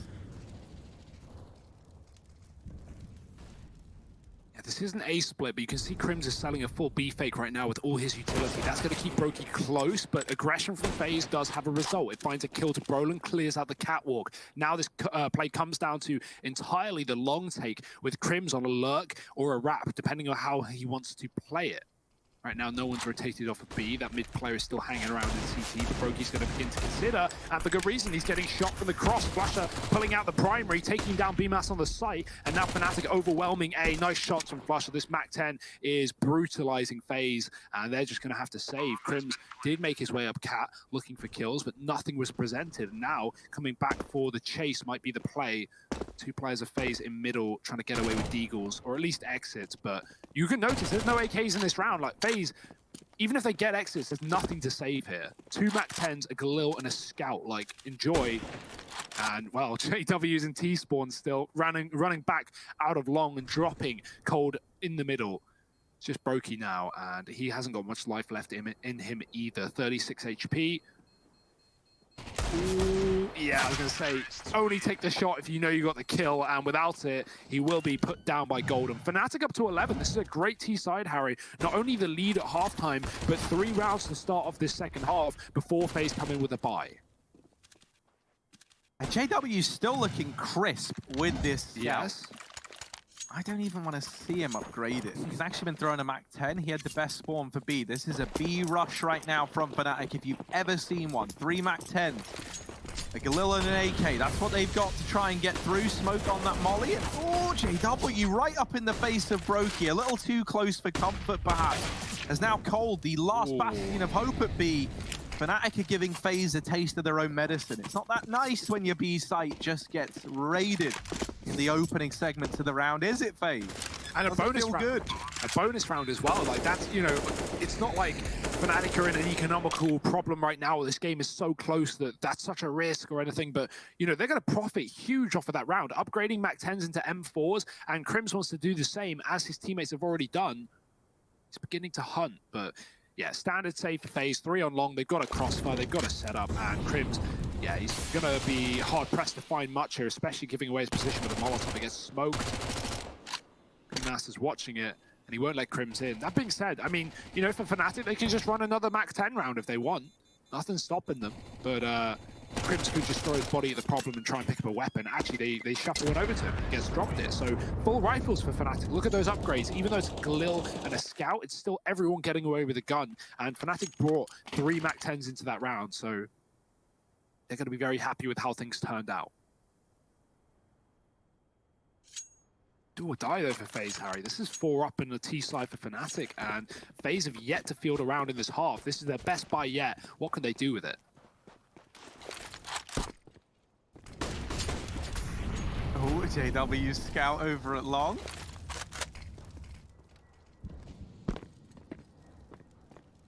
I love that he's keeping the Scout out.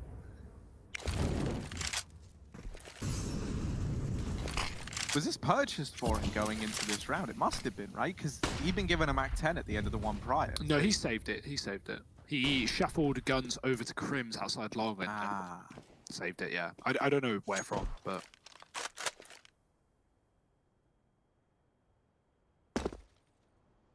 Fnatic, they want B again. They're just going to hit it.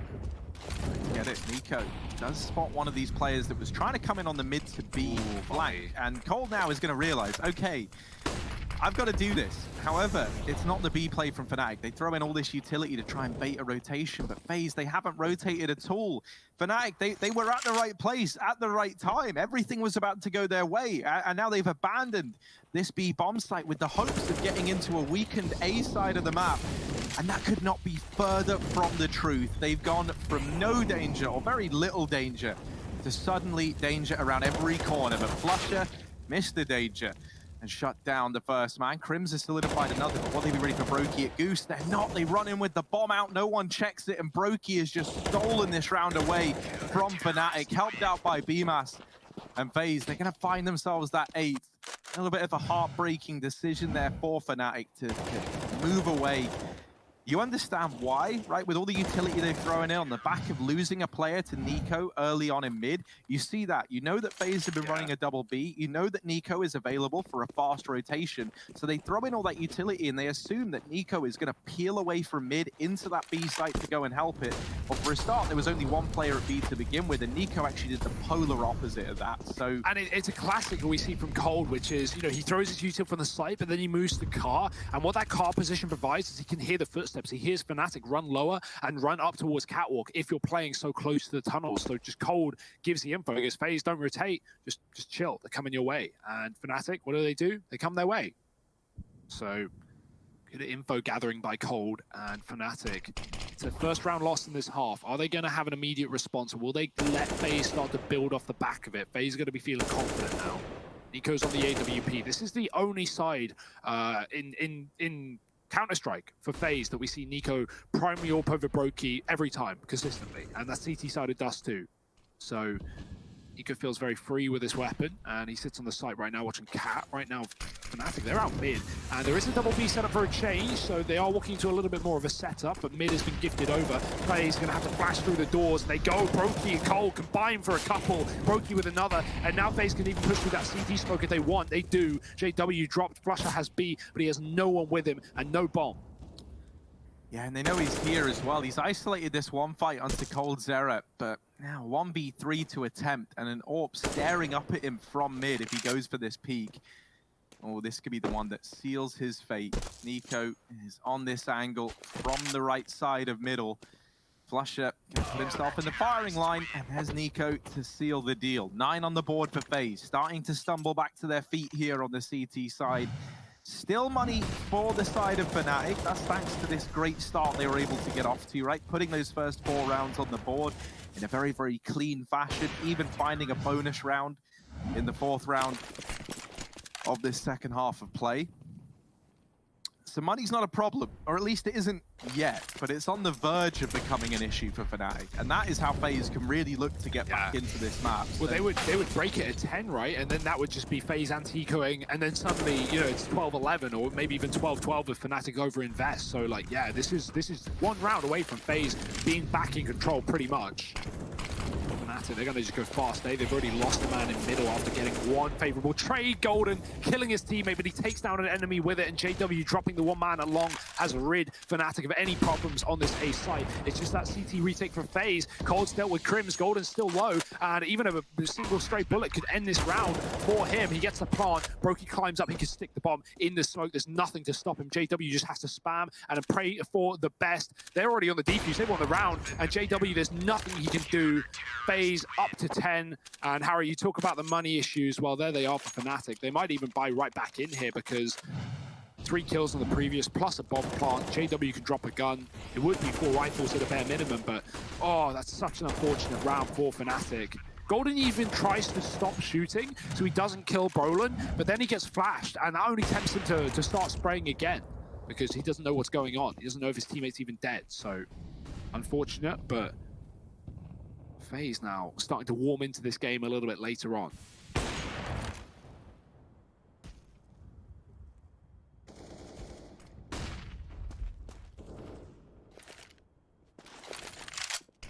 Looking like maybe an attempt at the mid to B here from Fnatic with no long control and a player still in lower tunnels. That could definitely be the case, as well as that JW's holding onto the long route. with JW sitting back in T-spawn, I think Fnatic might look to slow this round down a bit. Yeah, they're not going to commit to this cat play right away.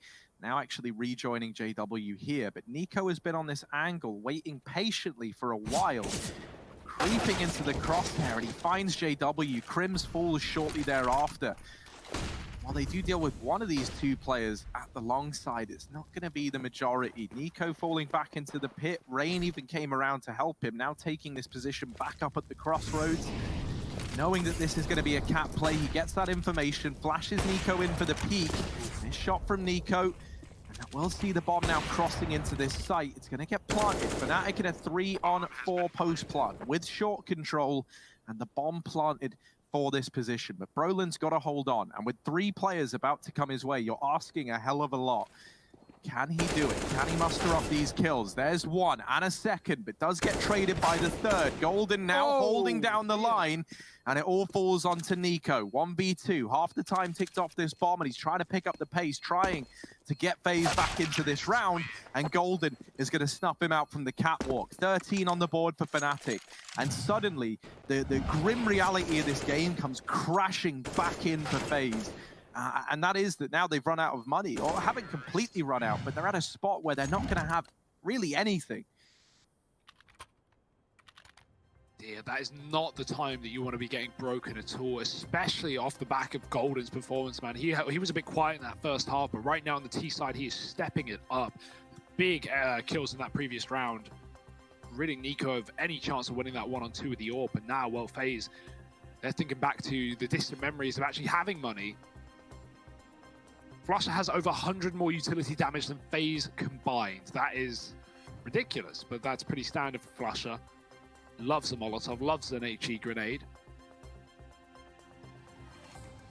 I wonder how the hell you even do that on Dust 2 as well. How do you guarantee UD? I don't know. Nades up catwalk from the CT side, Molly's in the B site, but other than that and long, really, it's a hard task, and well, even harder for FaZe in this one, especially with the low economy. Deagles are out, a Zeus on Brokey, a 4-man B setup. Fnatic have not gone B for some time, Harry. They've really leaned away from this site as of late. Golden, does he realize? Does he check? Most importantly, Rain is here. Rain has had a bit of a rough game. Traded Brolin up on Cat last round after Brolin took down 2, but 7 kills in this map right now. Getting a kill here, getting an AK could provide a lot of sustenance to FaZe, and maybe even send Fnatic into that B bomb site stack. So Rain really needs to have his wits about him. Oh, that's not as clean as I thought it was. Brolin, he's going to uncover the terrible truth of mid, and that is that there's a lot of players here, or at least they were. Instead, now it's just the remains of FaZe left in middle. Lots of damage done in the round, but not a single kill for the FaZe squad. That's 14 on the board for Fnatic in a flawless round. Something that Fnatic have done really, really well is like being able to plan for the future thanks to how many of these rounds they keep clean. And it's always the rounds that you need to keep clean that they do, right? Like I feel like so often you see the Pistols get away with a lot, and this Fnatic squad just haven't allowed that ever in any one of these rounds. And so as a result, they've been safeguarding themselves from this situation that FaZe have found themselves in right here, or in that last round rather.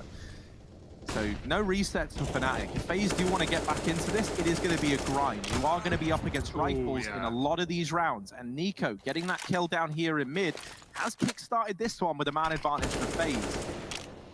flusha making noise up in the tunnels. That's going to solidify this 2-man site hold. Nope. Whoa. flusha, you cool, bro? Is jump bind not working there, bro? Like, what's I think he's just messing around. I think he's quick switching off, off of the nade after jumping. I really don't know, Harry. I actually don't know. I don't know overanalyze that one from flusha. It looks like he's just messing around, because why? I don't. The only reason that I think that is because why would flusha make that mistake 3 times? Probably just to mess with us. Either way. Yeah, that was a little. That was just one to keep us on our toes, Hugo, from flusha. He likes to do that. Throw a curveball our way. Let's see if he can throw one the way of FaZe. Inside of this site, Rain, 7 kills to his name. He's been like someone who for FaZe has looked stellar as of late, having a very quiet game right now. And now will be the perfect time to get some vintage Rain moments at the catwalk, but he only puts up 1. Immediately traded by Flusher. This A bomb site now secured, and Fnatic once again in a 3-on-4. This time though, Brolin gets caught down in CT, hunting for these kills. So while this bomb plant is going to come through for JW and Flusher, this is not an easy or a nice spot to be in. There's one player at long, but they haven't spotted BMAS, who is at this long side as well, playing close. Flusher taking matters into his own hands, but only putting up one, now leaves it on JW. And BMAS has crossed close, but it doesn't matter because Nico is going to get the kill regardless. 11 on the board for FaZe as they get this retake off. They will secure another round. This is just the beginning if they want to come back here on Dust 2. Well, yeah, I mean, it's somewhat true, sure, but at least in terms of rounds, only 3 behind, only a couple of rifle rounds away from, you know, being tied up with Fnatic. So FaZe, they are in a pretty good position. Obviously, Fnatic not out of the woods yet by any means. Nico has been fast with the AWP, and even with some of the missed shots coming through, he's not overselling it, he's not overcommitting, he's not giving kills to Fnatic, even though he's not necessarily always finding his own. Backing up towards long and playing retake, staying alive sometimes is the aim of the game here in the CT side, and just playing for the late round, letting your teammates find the kills, and you coming in to swoop in and save the day. Right now, Fnatic want B. They have 3 players outside. The FaZe, they've been double stacking this ever since Fnatic started to B rush it at the start of the half. 4 rounds in a row off of these B plays, and FaZe have moved the AWP over. Cold is here. Now, there is a player tucked on the right. That's Flusher. The only danger here, considering Cold is tucked in, but he will look above, and that smoke cuts off a lot of his vision, so he climbs on top of the boxes. Ooh, cheeky little Cold Zera, waiting for the moment to pounce. Nico's also got another AWP in mid. I mean, everywhere Fnatic go, they're walking into these scopes, and there's the first. Nico dropping JW. He's going to back up as well. That molly is a problem for Fnatic, and they have to throw a smoke to cut out Nico. He's dropped a smoke of his own to play in front of it. Nico not letting them get away with squat, but finally finished off through the smoke, sets up this B play. There's still 2 inside of the site with Cold as well watching the tunnels. He should have at least a guaranteed kill as Fnatic go for it, but that smoke in the tunnel is a problem for them, and Brokey is putting in bullets from the site into these mid players. Nolan needs a trade, but he's getting pinched on from behind, and Cole with the AWP, of course, gets that kill. Flusher left alone. Fnatic walking into such a heavy B setup, and FaZe are going to find 12. Yeah, it's a bit of an awkward round there for Fnatic, right? With tunnels smoked, the 2 players that were meant to be splitting it with Brolin weren't able to come in on that push. And as a result, Brolin, he couldn't go into the site. He was getting flanked by 3 players in through mid. He had no options there. And so it really was just a fight to the death on the back of these players not getting through the tunnel. Now, Fnatic, they send everyone over towards B early on in this round. Maybe with the end goal of rushing on in. A lot of nades as well, and that makes me curious. What's the game plan with these? I feel like they could try a nade stack, like back platform or something. You know, if Cold's going to be playing here with the AWP, that is the spot it's going to find itself, and Cold's repositioned. Maybe the timing's perfect on that, and it is. Wow, he is hid from the artillery of Fnatic. He didn't realize it, but he's dodged death in a big way. Cold Zera staying alive in spite of the odds against him. JW with just a Glock doubling up. All right, come on then, JW. Oh, not happening. That would have been incredible, but not today. As you mentioned, not enough bullets in the AK for him. 13 on the board for FaZe. So key. So the Glock burst into the Brokey headshot, follows up on the AWP. There's a world, Harry. There is a world. If he finds a gun with a little bit more ammo, maybe. But FaZe, they're trying to make this happen. They're trying to make their map pick go the distance, and they are doing that and more. 13-14, Fnatic's buy that will be broken if FaZe find this 14th round. And likely FaZe win the game if they win this round because of Fnatic's economy and how these rounds have been going on the CT side. So FaZe are in a very good position right now, down by 1. But the numbers don't give us the full picture, the full story. Cold pushed lower in this round. Now, Fnatic are playing very scared of this position. They don't know he's here, but they're clearly aware of the possibility. And Brolin, he's going to check for this. If Cole gets away with a kill, then this B-site setup is going to be even more threatening to the Fnatic. But he moves forward as Brolin jumps. It's a perfect timing for coldzera. Looked like he could have died there, but Brolin caught jumping on top of the box, and Flusher now has to hold on to this. He's getting preoccupied. Broky's pushed the back line, and Faze, what an expertly played round. The bait and switch, the setup there in lower sucks the life out of Fnatic, and now two players out long into a double setup. Crim switches weapons, and BMAS shuts them both down. JW in a 1-on-5. Oftentimes, he's good at making these close. But this should never really be a Fnatic round. W will at least get that kill there onto Nico. How does he hit that upgrade shot? onto the AWP if he wants. Instead, he's going to throw it out the map. Get out of here with that AWP. JW at least making it a little bit more expensive here. That's $4,750. Irretrievable. It doesn't really matter in the grand scheme of things. Faze find the 14th. They keep 4 players alive, and they'll be able to reinvest in that AWP. For Fnatic, I can't remember what team did this strategy. I'm trying to think, but it was really sick. I loved it, and I think it would be a good way to deal with Nico, who's playing mid right now. Basically, you go for like what looks like a cat play. At the same time, you split in like a mid to B fashion, and you have a player drop CT, right? Yeah, and you do that all the time. And you pincer into Nico. I would kind of love to see something like that from Fnatic right now, because it feels like Nico is the source of a lot of these problems, right? Just his presence in mid is giving FaZe a lot of freedom in this game, and he's available for fast rotates towards B. He hears the information if they play Catwalk. It makes Catwalk even then a terrifying place to get on the map for Fnatic, right? So in this round, Nico has repositioned and is instead taking a lie over here towards long. They've swapped him out and have coldzera holding down this side of the map with 3 players in A. Rain's going to flash for this peek from BMAS, and 4 players blinded at Cat. Everyone was wiped from that. BMAS, here's the chance, a reflash in, and that allows him the double. Does eventually get traded, but it's still massively in favor of FaZe here up against this partial buy. I love the double flash, because after Fnatic get blinded, they instantly, you know, run away, and then they realize, okay, someone's around this corner, we need to look at it, and everyone stares at the corner, and then the second flashbang comes through, and, well, Fnatic just get mowed down. The reason Nico's repositioned in this round is really smart is because he knows that Fnatic are low money, and therefore won't have the AWP in mid, so holding the catwalk and denying the cross to the site to disable Fnatic's money and not let them plant on A is Nico's game. That's his aim. JW, he's going to need some aim in this game if he wants to take down these two. Rain tagged up and spawn. Nico can peek off the back, but there's already a flank, and that should lock in this round. It's there. It's easy. It's Brokey. It's 15 rounds to FaZe, and despite Fnatic holding the lead at half, taking a considerable distance into the second, FaZe have really recovered well. 15 rounds, just ready to push it over the edge. Fnatic won overtime. JW's got the glass cannon AWP. We have 2 for FaZe Clan, coldzera and Nico. Cole's been really good at holding down this B bomb site with that AWP when required, and this time he'll shut down Golden in middle through the door, through the smoke, blinded. I mean, keep adding icons to the kill feed at this point, because Cole, he's going to hit them all. Brolin ready to go out mid. There's a player there, though. Oh, he doesn't check yet, and now Fnatic, they are falling apart in this map. And this was 14-9 in their favor. This is the exact same as Vitality Na'Vi. 14-9 up for Vitality. Na'Vi pull a huge T-side comeback and win the game, except this time at CT side.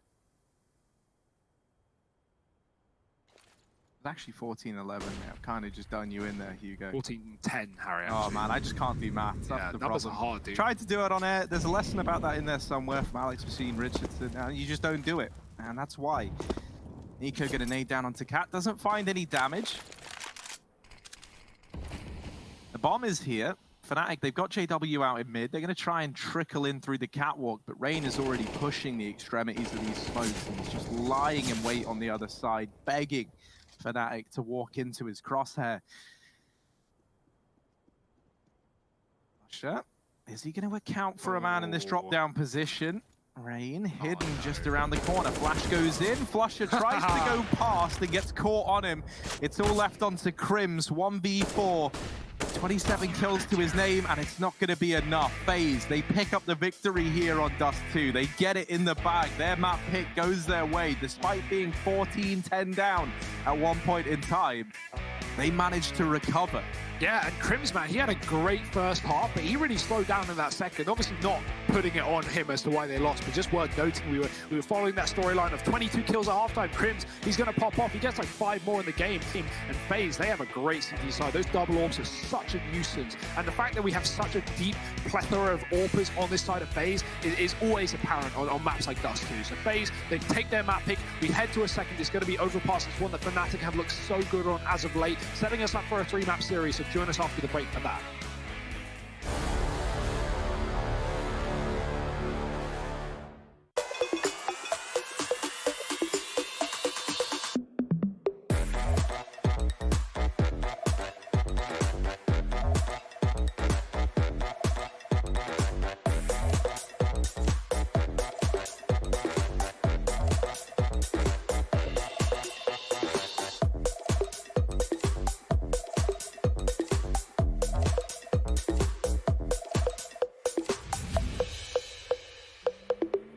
Hey, it's me, Lily from AT&T. I'm back, working from home, and here to help. Hey Lily, I'm hearing a lot about 5G. Should I be getting excited? Depends. Are you gonna want faster speeds? I will. More reliability? Oh, also yes. Better response times? Definitely. Are you gonna be making sourdough bread? Oh, is that 5G related? No, it's just like, why is everyone making sourdough now? But yes, you're gonna want 5G. AT&T is building 5G on America's best network. Visit att.com to learn more.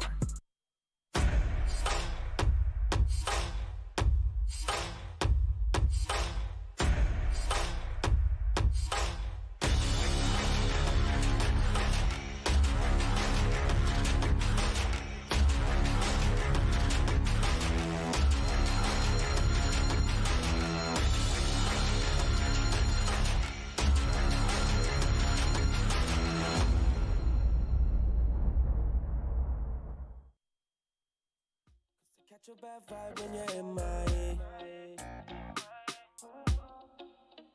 Some might play, but I don't wanna rush and make mistakes. And she don't care about the money. She don't wanna be a star. She just gives me good loving. So I keep her in my heart, yeah. Cause if we keep it in the moment, yeah. Hope you never go too far.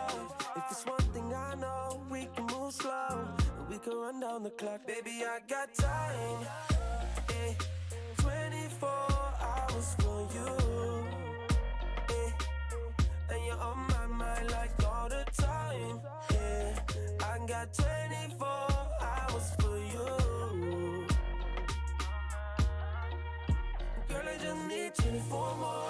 Stand up, baby, round of applause. Stand up like you're ready for war. Ooh, girl, I think I need an encore. Girl, I just need 24 more. Stand up, baby, round of applause. Yeah, you know I need 24 more. Yeah, you know I need 24 more. Ain't got much more words that I can say. Girl, there's room in my lane. Yeah, so you can move to outer space.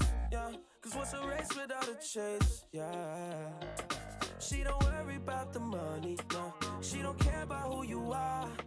She just gives me good loving. Yeah, so I keep her in my heart. Yeah, and if we keep it in the moment, yeah. Hope you never go too far. If just one thing I know, we can move slow and we can run down the clock. Baby, I got time. 24 hours for you. And you're on my mind like all the time. Yeah, I got 24 hours for you. Girl, you know that I just need 24 more. Stand up, baby, round of applause. Stand up like you're ready for war. Ooh, girl, I think I need an encore. Girl, I just need 24 more. Stand up, baby, round of applause. Yeah, you know I need 24 more.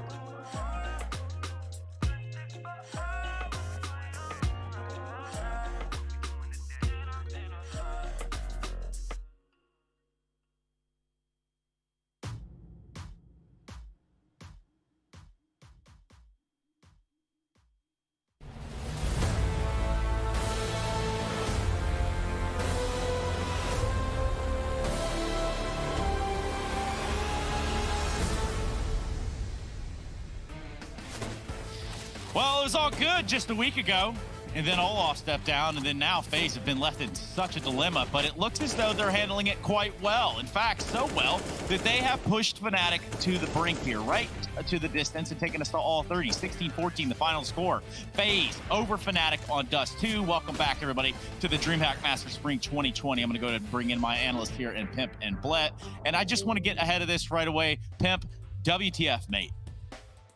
What?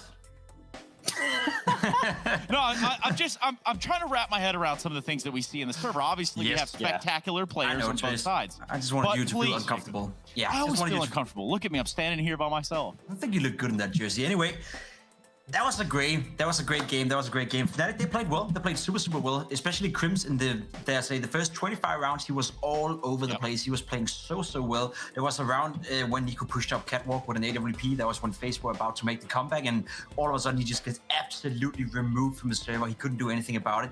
Crims had so many impact frags throughout that game that was the sole reason, or at least one of the big reasons for why Fnatic, they ended up winning 16-14. He went quiet the last 5 rounds, and it was very close going into OT player, but overall, I think Fnatic were the better playing team throughout that match. They were, but then gotta give credit to FaZe for waking up on the CD side, right? I think it was 14-10 at one point and winning 6 in a row, but even prior to that, they won 3 in a row. What I liked about how proactive the CD side was, it was like constant reactions. They weren't sitting in the site and waiting for Fnatic to execute whatever the game plan was. They were like aggressing, re-aggressing, making Fnatic feel very uncomfortable. And again, the dual op setup coming in, Cole, Nico, just incredible shutdown overall. And I felt they held that B bomb side better than Fnatic did. And I think that was a little bit of an edge they needed to take that map.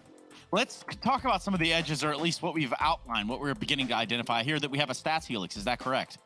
We do have a stats helix, and just to highlight what I just pointed out right there, this is a very simple round. This is textbook, right? You just look at this. You look at where Fnatic are, you know they're kind of going to be going for this mid to B play, right? I'm just going to start playing this one for you guys. There you have it. So we have JW, Brolan, and Golden towards lower tunnels. We have Crims towards long, just playing distraction, keeping BMUS, occupied towards long. Now look at Brokey and Cole. They're both inside a B bomb. So there's no one at CD spawn, no one at mid. And the second the flashes come in from B, they know it's going to be mid to be hit. What do? They don't sit on the bomb side. They don't stay there. They're tossing another flashbang. They're waiting for the tell. The smoke comes into a CD spawn, and that's when Cole and Brokey, they have one flashbang, they pop out, and they immediately take the fight here towards mid. Of course, helped out by a couple of nades being tossed by Rain and Nico. And what does happen? They wipe out everyone at the mid to be play. JW gets double peeked by Brokey and Rain, and Flusha is left alone, and that is the play right there. And that is what I'm talking about when it comes to being proactive, where they didn't sit on the site. The second the play came in, Brokey, look at his flashbangs out.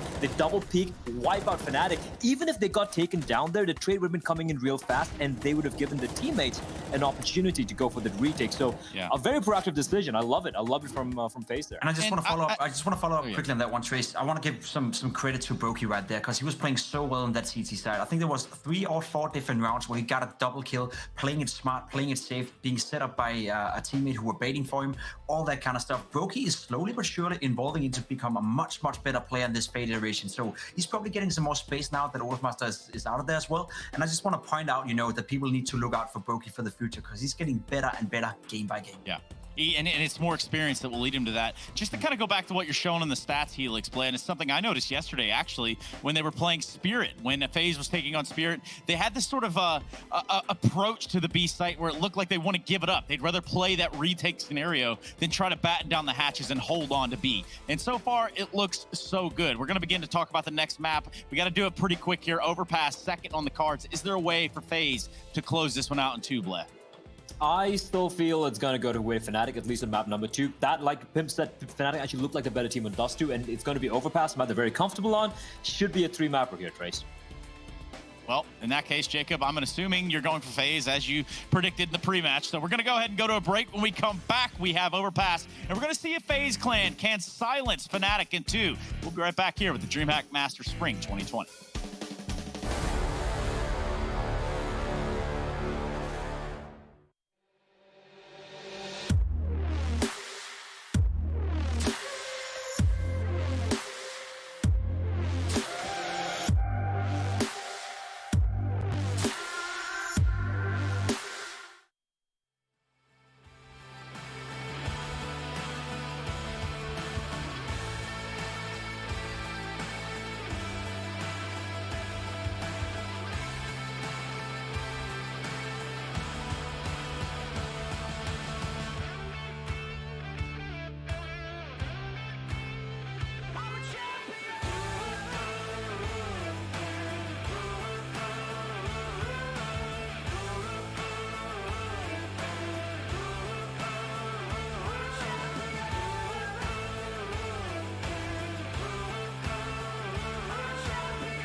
Never let them get you down. The ones who can't imagine who you really are. Oh, you really don't want them around. They can't see the truth, no. Baby, we belong among the highest stars. I can't see what you're gonna do. Oh, try to wings out with me, 'cause you know I believe we can fly where the eagles go to be free. We can step out tonight on the air that we breathe. We can fly where the eagles go to be free. Never gonna let you go. Now that you and I have flown into the sun. Oh, we're bathing in the afterglow. Here we are together on the journey of our lives. The future has begun, and I know what we're gonna do. Oh, try to wings out with me, 'cause you know I believe we can fly where the eagles go to be free. We can step out tonight on the air that we breathe. We can fly where the eagles go to be free. Try your wings out with me, 'cause you know I believe we can fly where the eagles go to be free. We can step out tonight on the air that we breathe. We can fly where the eagles go to be free.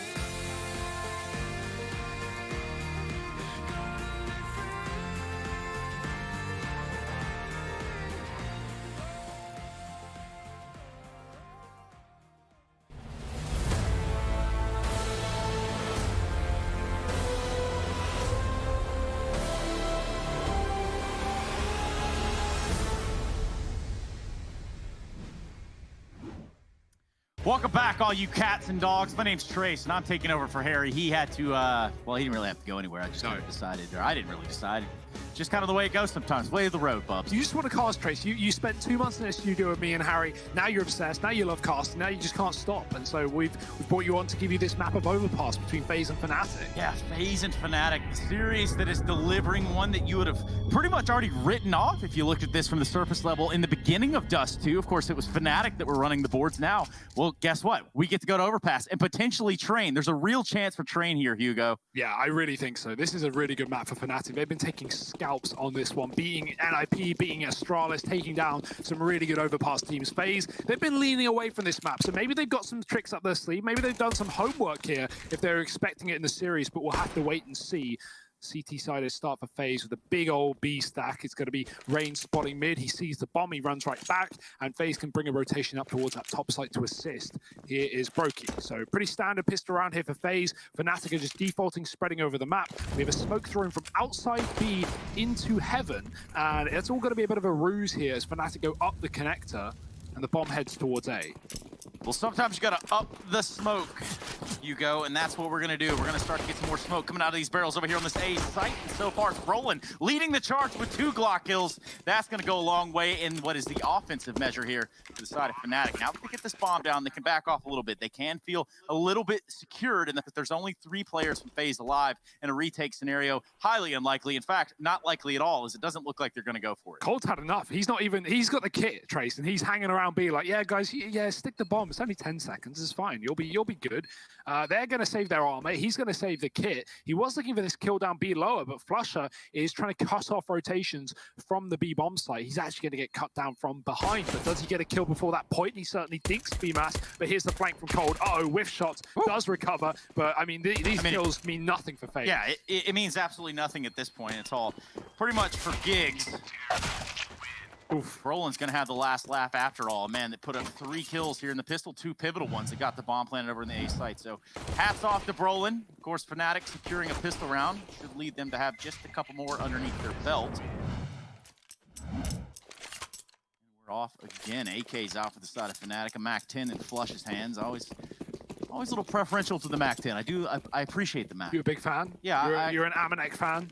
Well, I'd rather use the MAC than say, like, you know, the auto shotgun. Big Chug, as it's called. Yeah, I can see that. I mean, MAC-10 cheaper as well, so you're looking for some more bang for your buck. Well, that's at least going to provide that. Right now, FaZe are on the Force, and so they've not got much buck, but they're looking for bangs. And Nico, he's full of them. He's going to be firing down the connector. JW goes back down the ladder. Oh, dear Nico. He's considered it, but he can't hit the shot. He's got 3 bullets left and no chance to hit them. JW shuts him down. The wiggle jiggle on the ladder goes the favor of Fnatic. The wiggle jiggle. What just a scary situation for Nico. There's a couple shots he could have taken there. None of them, of course, land, and that does net him out of the round. And deficit here. Fnatic upper. With the upper hand, at least. And it looks like they want to have a party with it, too. FaZe are gambling lower right now. Nothing to lose, everything to gain. Putting 4 on this B bomb site, hoping that Fnatic come their way. But, I mean, look at this assimilation of Swedes up in the top side. They're just walking up shore right now. No reason to back up here. Bomb is at the back and can always go down connector if they get fearful. But why would they get fearful? There's no one here for FaZe. Flusher and Fnatic about to completely clean out this A bomb site. The smoke on the site clears everything. And well, the MAC-10's run and gun, and there's no one to be seen. FaZe know this round is lost, and they might just be considering saving so they can have at least something in that follow-up eco round. Yeah, I mean, you're talking about cleaning up this site. This is almost that feeling you get when you're like your parents tell you to clean your room, but you just did. Supposedly. Apparently it's not good enough, but you look at it now, there was nobody in the site here. FaZe had no defense on the A site, so it was basically a gifted round, a free round for the side of Fnatic. Go up to 2 with ease. Brokey with a scout wants to put some kind of fire down range or something as a response for the FaZe clan in this round, because otherwise, there's been nothing. And there will be nothing, Trace. That's not going to change here. BMAS getting away with his gun. I want to move a little further back from that bomb. He is right below it, but things are okay here on the B bomb site. Fnatic go up 2-0 with lots alive as well. Already starting off well on the T side of this map. And I think, obviously Overpass CT side of map, Fnatic, they don't get the pick considering it is their pick, but I think this is exactly where they want to start. Getting to control the pace rather, going up against a FaZe clan who aren't going to be as prepared on this map as Fnatic, and so they are directing things here. 2-0, FaZe on the save, still waiting for that loss bonus to kick in. So, in theory, if Olaf's spirit was in the server right now, which would it be on? Which side would it be on? That's a great question. Great conundrum now. Who is Olaf supporting? That is a good question. Oh my goodness. He's got to be watching, surely. Of course. Olaf, who are you supporting, man? Yeah, let us know, Olaf. FaZe? It would be a tough call. Yeah. We're going to Olaf pass this one onward and look into the site now as we have a little bit of attention for FaZe clan over on the B site, full of pistols only, but they have stacked over here in numbers. There's not really anybody home. Fnatic taking this around very cautiously, playing it slow. They know that FaZe clan could definitely be up to something funky. Seems to be the deal. Yeah, something's in the water. Looks a little green. Fnatic, they look a little keen. JW just crept into the A site. Look at that rotation coming through from Cold. It's silent, but so is JW. Neither of them are going to know, and JW's got the drop. Cold not ready for a deep position like that, and Rain is still on long, but JW's dropped to cut off rotations. A player in heaven should have communicated that. Brokey's going for the knife. Oh, I love this. It's so sneaky. It's so cheeky, and he's got an AK upgrade as well. The death is there, but who cares? Brokey knifes JW, and there's not many people who can say they've done that. Yeah. Right off the top. He also lets his teammate die for that knife. I'd like to make that very clear. Someone came to CT. Brokey didn't tell them. Well, maybe it was communicated. Hey, man, we want to kind of get the mental edge in this game early on. So perhaps we'll let you go for this knife at the expense of my own life. But probably not. Either way, Bemis, the young prospect here for FaZe, brought to stand in. And lucky for him, there's that MAC-10. Flusha, he was saving it for him. He was waiting for him with it. And that's going to be another round for Fnatic. The Swedes looking hot right now. Yeah, you got to say as well, right? Like,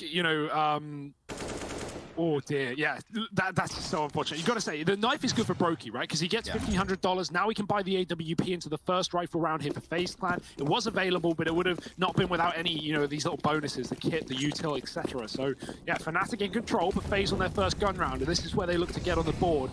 deep monster smoke from the spawn side. Crimson going to flash players into B short, and Fnatic are running the gauntlet in towards water. No one here from Faze to stop them, but they are again stacked for B. This is a pretty standard setup for Faze. They love it, and Fnatic might just give them a reason to commit as they look to pressure B. That's what it's starting to look like, at least. I mean, they've left Brolin over here to kind of just make sure that the playground isn't compromised. They're going to bring the bomb back. The bomb is being towed across right now over here towards this Fnatic side of the A site. There's still an option for them to go back down the connector, but overall, slow is smooth and smooth is fast. And for Brolin, this whole round's been slow. He's not had any interaction at all. No friends until now. Look at them. They're going forward deep. They're going to go towards Brokey. Here's that AWP that we talked about. Let's see if they can line up one. Not good for one. It's JW. Revenge. Being knifed last round is going to sacrifice that AWP right away. That's what you like to see. Now he can even pick it up if he wants. Flash is selling a B fake. This is pretty standard for Fnatic, and Flash is going to go down, but luckily there are more than enough members to deal with this A play. Rain buys, walks right past Brolin, absolutely blindsides him through that smoke, and Nico's even dropped the bomb mid-plant. This is a mess right now for Fnatic, and they need to pick it back up. Crim's stuck with a double peek from Faze. It's just JW. He can't find that AWP on Brokey. It's pushed short side. He could actually go for it now. No one's watching it.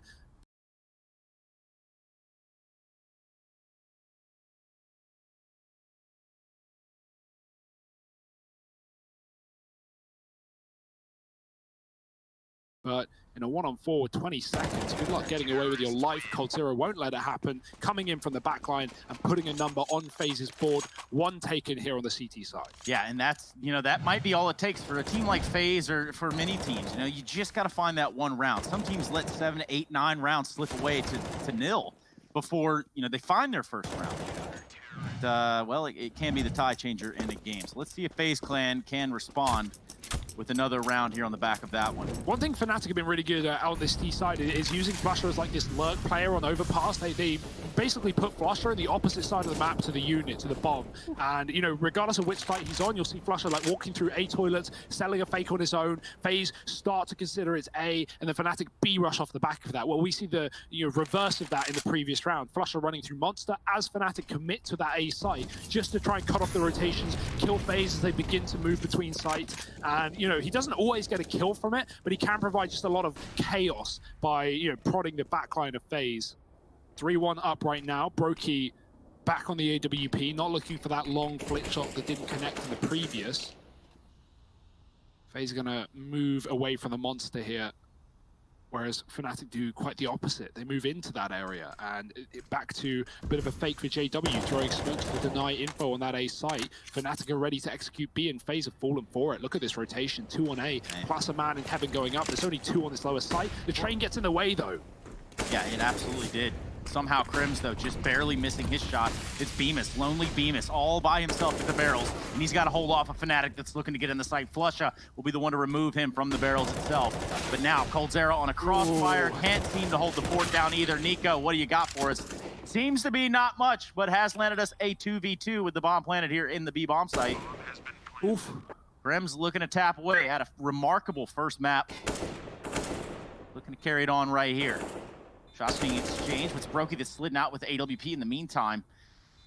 His teammate Rain has fallen. What can Brokey do here? He's not quick enough to find gold, and that's going to be another round for Fnatic. And, well, for Faze, for it to have even gotten that close is, a great thing for them, I guess. Yeah, I mean, they fell for it initially, but then had really quick rotates down towards B. But unfortunately, the 2 players that remain, the 2 anchors in the site, just completely whiff. Like Cold, he sprays from the short side, he misses every bullet, and Fnatic just overwhelm him and then kill the player in the pit as well. So, yeah, Faze may have not, be completely blindsided on their rotates, but you need your defensive players on B to actually put up a killer piece there. And without it, Faze get broken in the money. So Brokey on a Zeus, pretty standard. So look for a quick But actually, as soon as he's spotted, runs right away. It's Rain that's pushed mid and could find Brolin in the playground. Brolin's checking his back though. And Rain doesn't know he's here either, so... Oh dear, he tries to walk past him. Brolin checks the timing. Good stuff from him, keeping things alive for Fnatic. And now, Fnatic know it's a B stack. They know because of Rain being in their spawn, or at least trying to be in their spawn, that Faze will have put a lot of numbers on B. So for Fnatic to commit here in a 5-on-4 would be a very dangerous decision. They should at least either work picks or try and rotate the bomb out of there. Faze has pulled a little bit more utility out of Fnatic too in the process, the sort of limbo that Fnatic find themselves in, and at least figuring out what they want to do. They reversed, they've re-steered the ship, and it looks like they want to go towards Fountain, potentially even all the way up to A, as it's completely clear right now. Don't know that, obviously, because if they did, they would just be taken off. If you're Faze here and you know what you're up against, if you see Flusher in this position, you should already be considering the fact that the bomb's A. Like, this is going to happen pretty much every T-side round for Fnatic. Flusher just being it's so annoying and just staying around, not letting Faze feel like they can rotate, because the second they start to run, Flusher's going to charge and get in the back line. So, yeah, I think Faze already realized Flusher got 1 kill, and we instantly saw, like, Brokey and Nico turn around and start to look towards heaven. Fnatic already had that A bomb site, and, well, with that, they have the round. A 5th pretty much locked in. Nico's just looking for exits, and while he finds Flusher on short, it's only the Mac 10 loss for Fnatic. Not really a pickup for Nico. He's just going to look to escape. 5-1, Fnatic looking good. Moreover, this is what you would expect.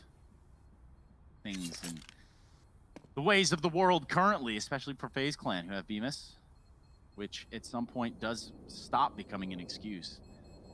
However, you do see the resilience they have, the Brazilians there. Cold Zero, of course. Yeah. Resiliency. I see it. Anyways, moving swiftly along, our Fnatic.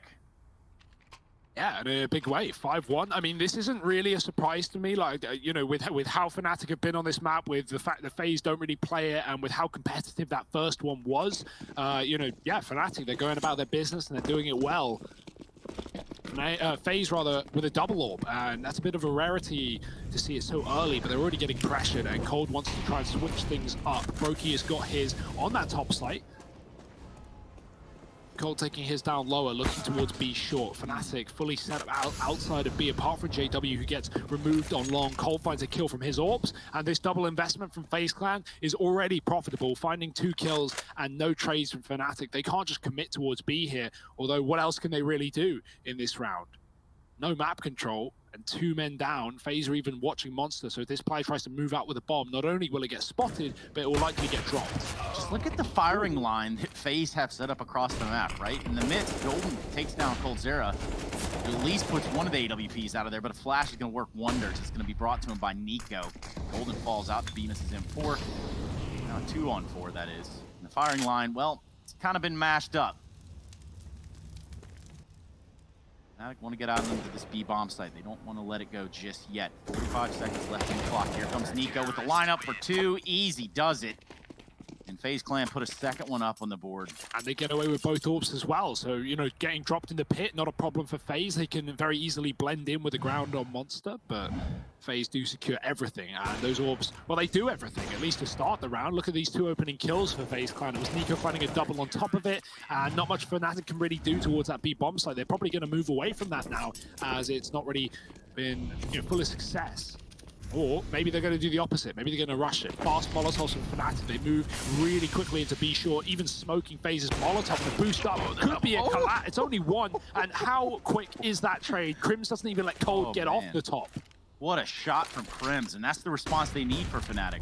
You lose that player early on, you want to try to keep the numbers game. Crims doesn't look to slow down, though. Look at him. He's in a place where absolutely no idea that he could be, should be. Nico continues to carry the legacy right here with 2 kills of his own, holding on to this site on his lonesome.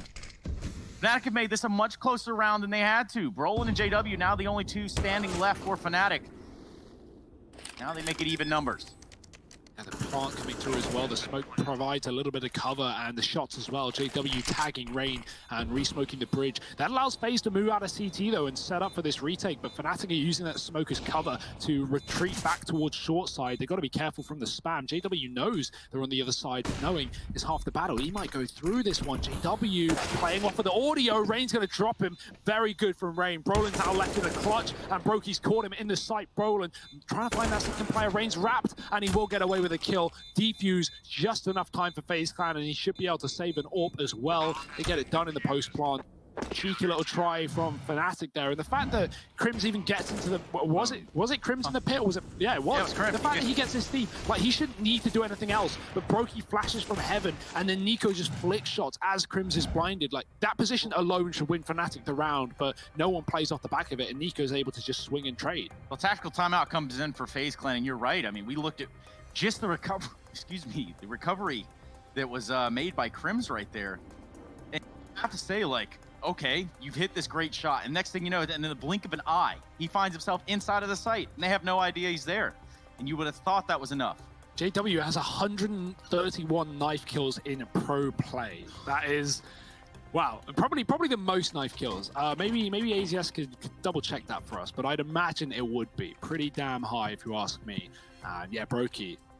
He's got to be very careful. JW's out for revenge. If he sees him in any clutches, I imagine things are going to get cheeky for Fnatic. Right now, though, things are getting cheap for Fnatic as the money is run dry. Back-to-back B plays going the way of FaZe has put Fnatic back on pistols and let FaZe get somewhat in control of this game now. They can start to feel confident on the CT side. And you can see they're already taking matters into their own hands. Connect controlled. Reigns pushed the playground. JW trying to dig down Nico, and he's got to be very careful as well. Want to go down early, give a gun over, but most importantly, let Fnatic essentially split this middle portion through T-Spawn and Con. That's what JW is trying to get up with, but FaZe won't give them anything. They know they're on eco, and they're just going to retreat back to the site. That's a good call for FaZe, playing things very safely. And giving Fnatic all the room to move, but they're going to be moving into these long angles, these long ranges, up short side, up long, through toilets, into the orbs of FaZe. Yeah, and that distance is going to be something that FaZe has in their pocket. Especially with a player like Nico with a scope in his hands. Even on 40 HP, pretty scary individual. There you go. First shot. Lands it on the Brolin. Looks for the wall bank. It's ridiculously close. Have some teammates here to help him. It was Rain. Now Rain's going to have to hit their left. Oh my God, Golden. One thing they haven't done and could prove to be fatal is check the corner for Brokey. Brokey's only good for one. That was the saving grace. That bought him just enough time. coldzera is on the spot. Johnny on the spot with the ammo. And it's JW in a 1v2. Quite a wrap round as well for how much value you got to wonder. 20 seconds here. JW's got to be really quick in the site. He can't start walking along. He's just got to run and try and get that bomb back under his control. 15 now, and FaZe double set up in the bank. JW, last thing he'll expect. He smokes the bomb. Hoping that maybe FaZe is going to give him anything here, but they spam him through the corner. They see his feet, and that's enough for FaZe Clan to take the round. Nice setup there on that A site, even though the one leaks come through from Golden, and they are impeccable. Brokey, coldzera, these two are able to put up a stellar defense and shut down the round. Yeah, Brokey pulls just enough attention right there, and the timing works out so well for coldzera. Really did. Probably put a gasp of air in their lives. Fnatic getting a little bit suffocated potentially, especially when Molotov's landing in their T-ramp. They're going to move through them with the smoke. The flash is good, and Brokey is blind. He can't connect the shot. Will have to fall off mid as well. Rain's hanging around in the connector. He's hoping that they're going to go past him so he can come in on a backstab later, but JW's been very loud and proud down lower. Ooh, Crims. Ooh, dear. Okay. Taking a bit of a fight onto Nico, only just avoids death, does Nico, down to 40.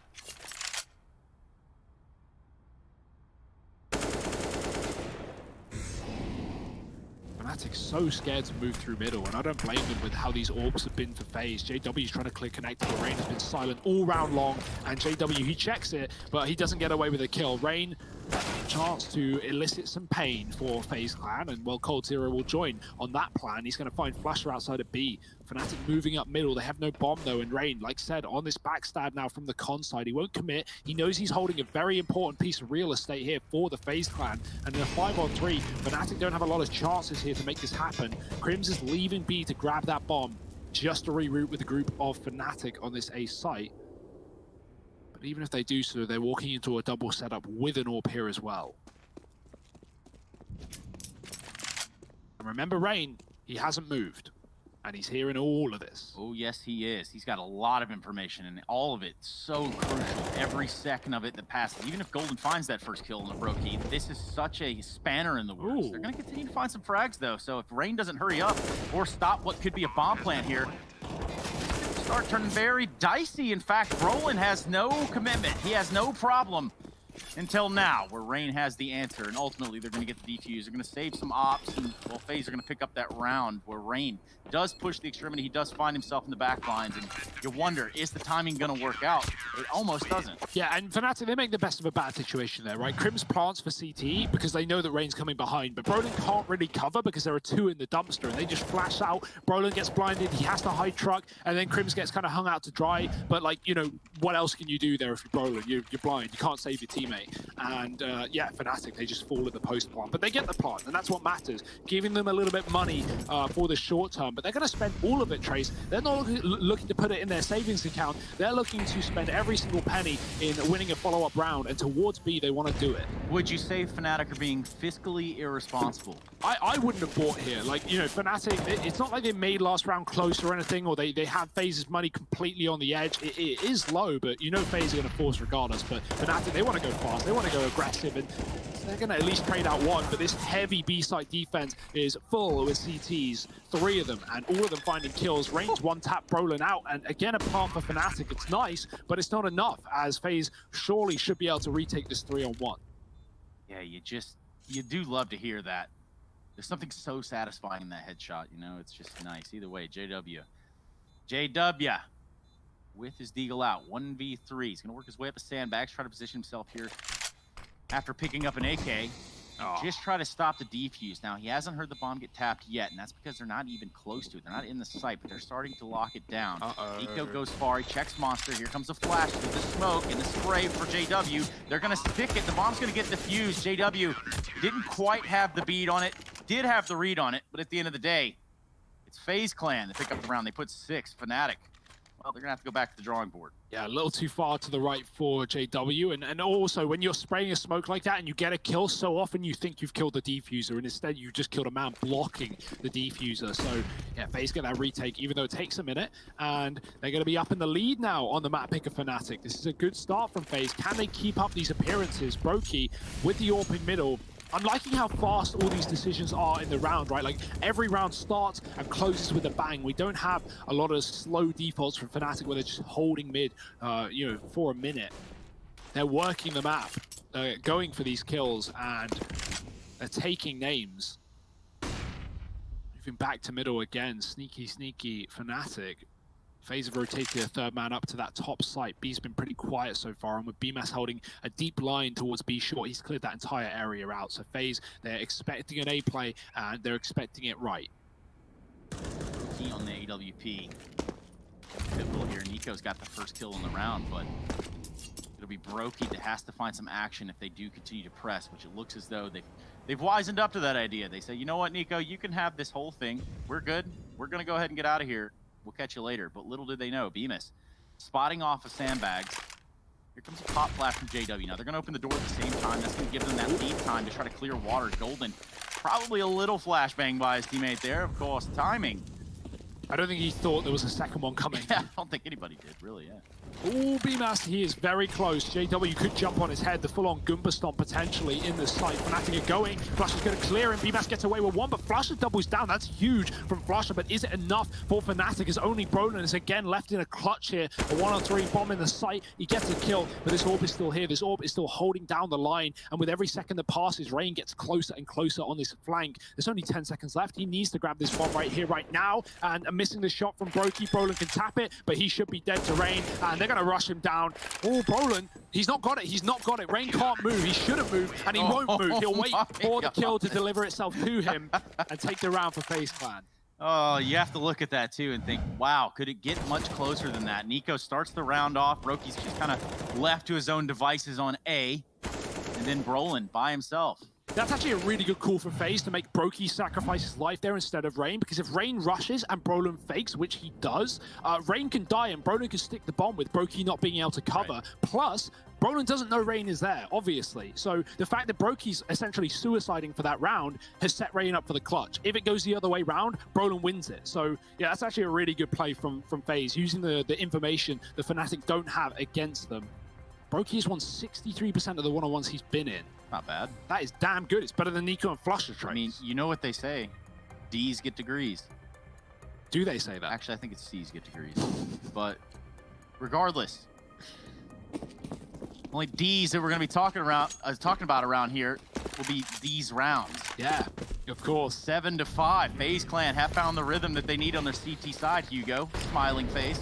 Yeah, and Fnatic, they want a bit of rhyme to their rhythm. They want the rush to the B bomb site. Again, it's not been great to them, but flusha doesn't care. He's not thinking about the past. He's more focused on the present, maybe even the future. Fnatic looking for a bomb plant. Broky's already wallbanged flusha out from behind default, and he just rotates up A, because that was the only player they saw inside of B, but BMAS has realized that there's a little bit more twist in the tail. There's a little bit more tease in the sight, and Fnatic losing another man before they eventually abandon this position. But this has just been Fnatic like looping in and out of B in these past few rounds to very little success, and that one, well, that one's gonna sting. That one's gonna feel good though for Brokey. Think, haha, you've hit that shot, and that's pretty much the end of it. Roland, again, left by himself. Does have just a deagle this time, and really nowhere to go, nowhere to hide.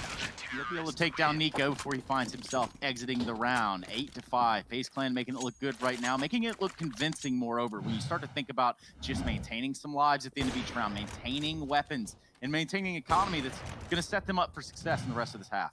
Yeah, Faze, I think, really, really impressed me here. We haven't seen any of the A-sided rounds from Fnatic that I love so much that we're even getting them rounds on the board at the start of the half. They've just been abusing B, and well, Faze, they have been ready for it. Fnatic going back onto middle, but Faze have a four-man setup here. This is dastardly. Faze with two in con, with one in mid, with one on long. Well, Rain will rush and he'll get taken down, but this AWP will provide some salvation here for FaZe Clan, finding a man in the connector. Brokey gets a chance to fall back, and even though he's posted back up with a teammate by his side, Cold is here to clear out anyone going party. Now long A looks like a viable option for Fnatic. No. We really haven't done much here this entire game on long A. Ooh. Playing around in the bathroom is not exactly where you want to find yourself, but of course for FaZe Clan, the numbers on the minimap are looking a little stacked. So weird that they've just given up B. They're just in the heads of Fnatic. They know exactly what's going on, and they don't even care the fact that the B site's open. It's the spirit of Olaf. And obviously he's picked FaZe today, because Brokey is going to be taking down Crims with AWP. This is another round that has not started well for Fnatic. The footing that they've got, the territory, the control, if you want to call it that, just simply isn't enough at this point. Brokey, he's going to go for a repeat here. Little does he know, Golden be waiting on the other side of the wall, and it's an easy kill. Golden was already very low, and now it's just a 2v4. Yeah, Olaf's Spirit may have hurt Fnatic, but not as much as Spirit hurt Fnatic inside of this group, dominating them the other day with a 2-0 win. Fnatic really need this victory on the board for the map down, and down by some rounds. They're getting some crucial kills on this A site that will open it up for a plant despite FaZe's four-man setup. They rotate to B, and now they're going to come back up into the A site. flusha doing more damage by the second. Nico shouldn't be having this kill ever, and flusha will not let it happen. Broler's got the rotate cut off, and missed shots, but he at least puts BMAS down low, and there's no way that Fnatic should be able to drop this round. The bomb's planted for them. Brolin has the cross from the bank, and that's 6 near the end of the half. 1 left for Fnatic to find. Okay, couple questions here. Obviously, Rain really full sent it right there towards the playground. We really just saw him W it all the way out. Now, to lose this, though, this is what, a 2-on-4, 4v2, something like that? Yeah. That's going to hurt. The only reason they lost it is because of FaZe, finally doubted themselves, Trace. They had that full belief it was an A play with 4 there, and then they eventually moved 2 players back down and out of the round. So, towards connected to B, trying to clear out that site because Fnatic went silent, but it's only because they were grouping up towards A. Exhausting all efforts. It's going to be Fnatic that want to put a last round on the board here in the last round of the half. Round number 15, we sit 8-6. Nico boosted up, looking in water, spotting water, knowing that this has been at least a place that Fnatic have been hanging out decently regularly. Yeah, and Rain, he may have struggled back on Dust. He's having a great game right now. He's one of the top players in his team. The kill distribution is real close anyway, and he's been holding on the connector, coming on a lot of these flanks as well. This round looks like it's going to be the same, but if he goes too early, Golden's going to hold him. That's always the hardest thing as a con or a B-short player, knowing when is the right time to strike. And Rain, he has the intuition, he has the knowledge, he has the kills. 2 from the flank. It's going to leave Crimson flusha and another 2-on-4, but don't count Fnatic out in these rounds. Yeah, definitely don't count Fnatic out. We saw what happened last round. Okay, maybe it's safe to count them out at this point. But flusha, There is a smoke in front of him, so anything is possible. He sends himself right on through it. 1v4. This would be monumental for Flusha, who has an AK in his hands. He's going to drop a smoke towards long, look towards the site, and what an awkward transfer that was regardless. We're going to go to a break because that was a scrappy affair right there. FaZe Clan, Fnatic, toe-to-toe, 9-6. We'll go to the second half. We'll be right back after this break.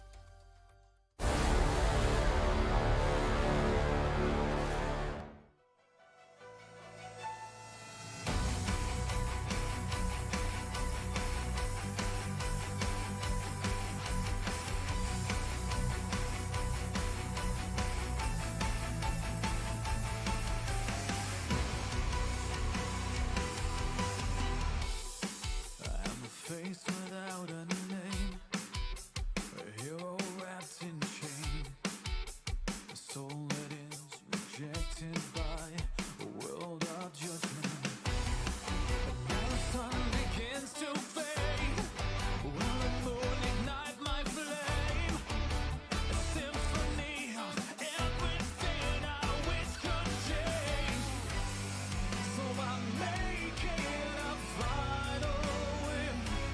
No more sorrow.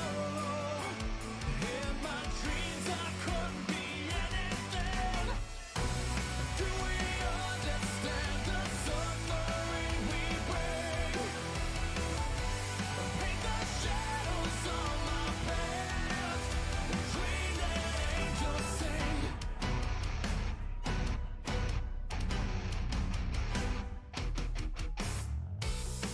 A mistake, a lie and shame.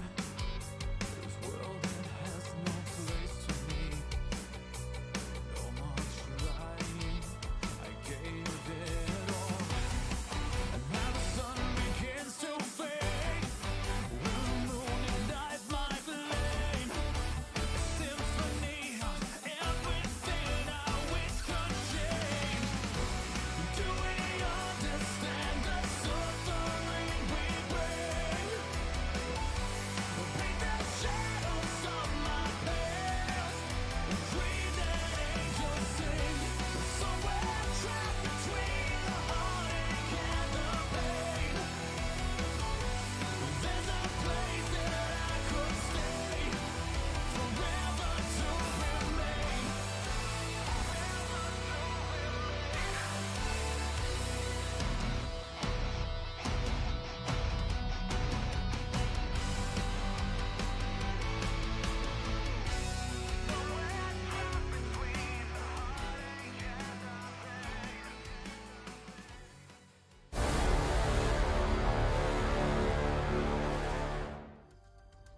Well, here we are. We've returned to the scene of the crime, which is currently FaZe Clan, getting away with a little bit of murder here. 9-6, FaZe Clan up currently, and well, they want to keep it that way. We're on a pause. There's been a little bit of an internet outage for coldzera, I'm told, but he should be back, and everything should be in order before I even get done saying this, actually.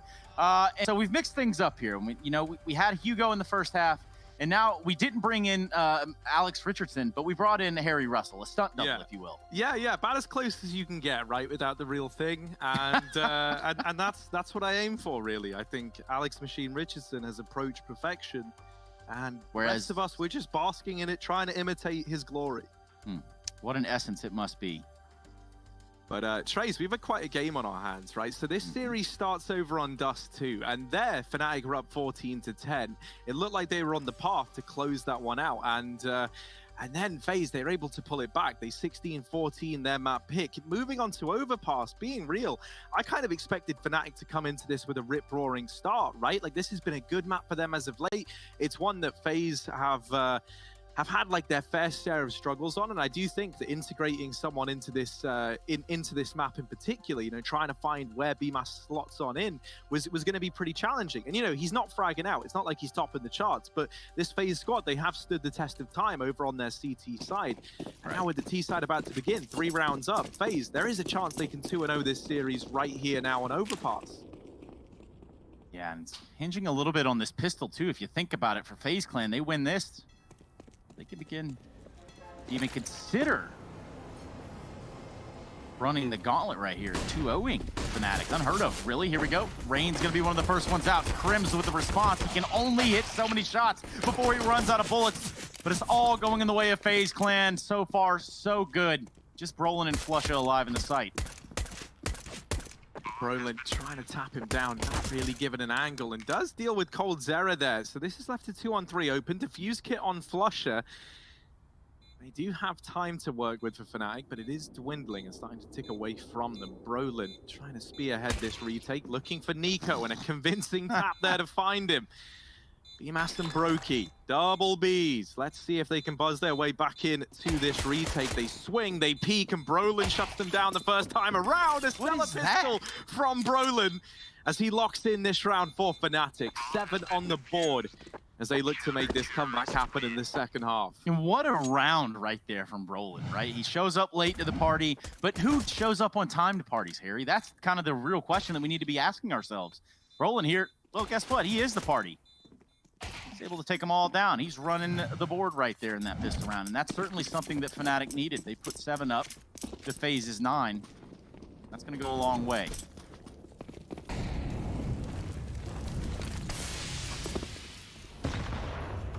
Yeah, force buy-in from FaZe. They've thrown everything they can into this round. It's going to have a couple of AKs and a Galil behind it. Deagles for Rain and BMAS.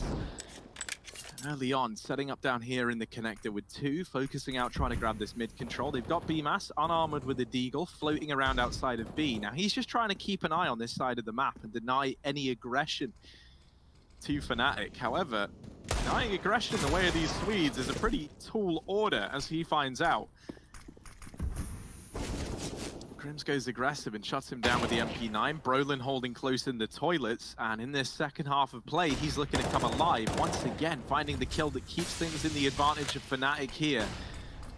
Still creeping forward, still looking to do damage, but it's a stellar nade from Flusha that will finish off Nico. Brokey and Cold left up in a 2-on-4, and Brokey is a long way away with this bomb.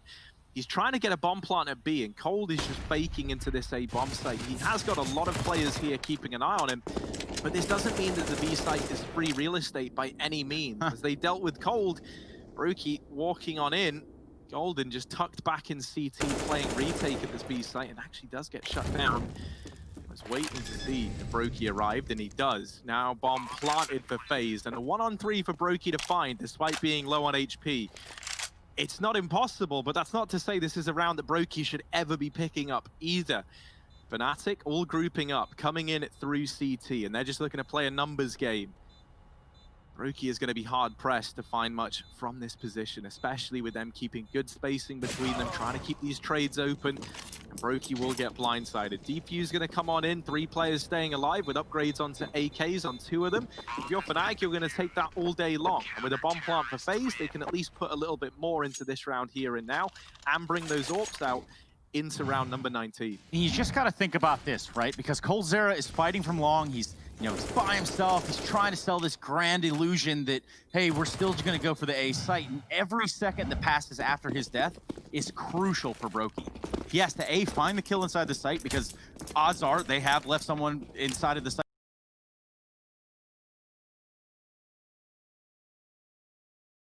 to defend it. And B, get the bomb planted while also being under attack. So props for getting the bomb down. That's going to help in economic situation, but here we are with a fast play out B, it looks like. Yeah, this is a risky round for FaZe. They force fought again. They've tried to keep this pace up, and they have come to regret that decision in a very big way. They put everything into this round, and they don't get a single kill. It's flawless for Fnatic as they tie this up at 9-9. Harry, would you call that a waste?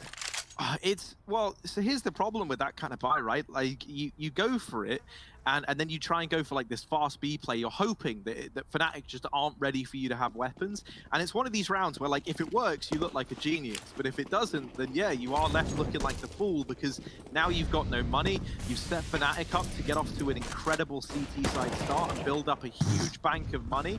And they're all feeling really confident now. Like, Brolin is showing this in its purest form. He's just taking every gunfight across this map.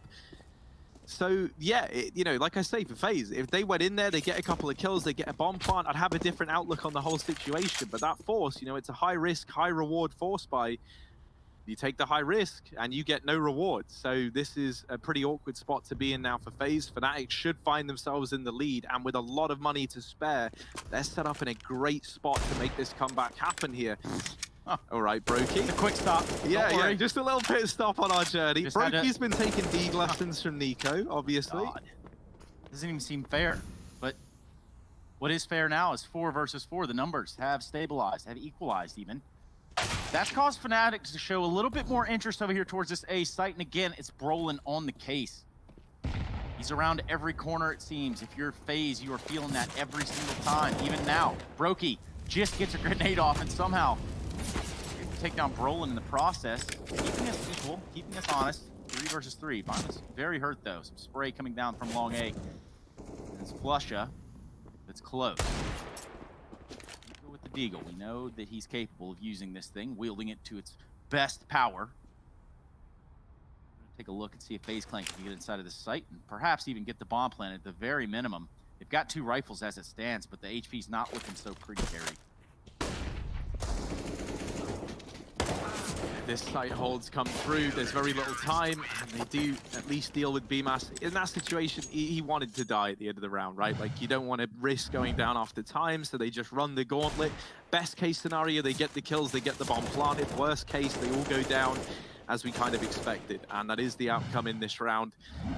Fnatic now finding themselves in the lead, down from 9-6 to 10-9. You see the ramifications of these force buys and what this has meant for the scoreline on the Fnatic side. But now we finally have this first full investment from FaZe. That's a lot of Fs in that sentence.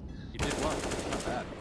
Oh, but maybe an F in chat for Nico. There's the trade from BMAS. And we're into this 4-on-4 trace. Brolin and Rain going to be this next little duel, and Rain actually wins that one out. So the man advantage now residing in the FaZe camp. Yeah, and that's the big kill right there. For FaZe, for Rain, that was a necessary kill.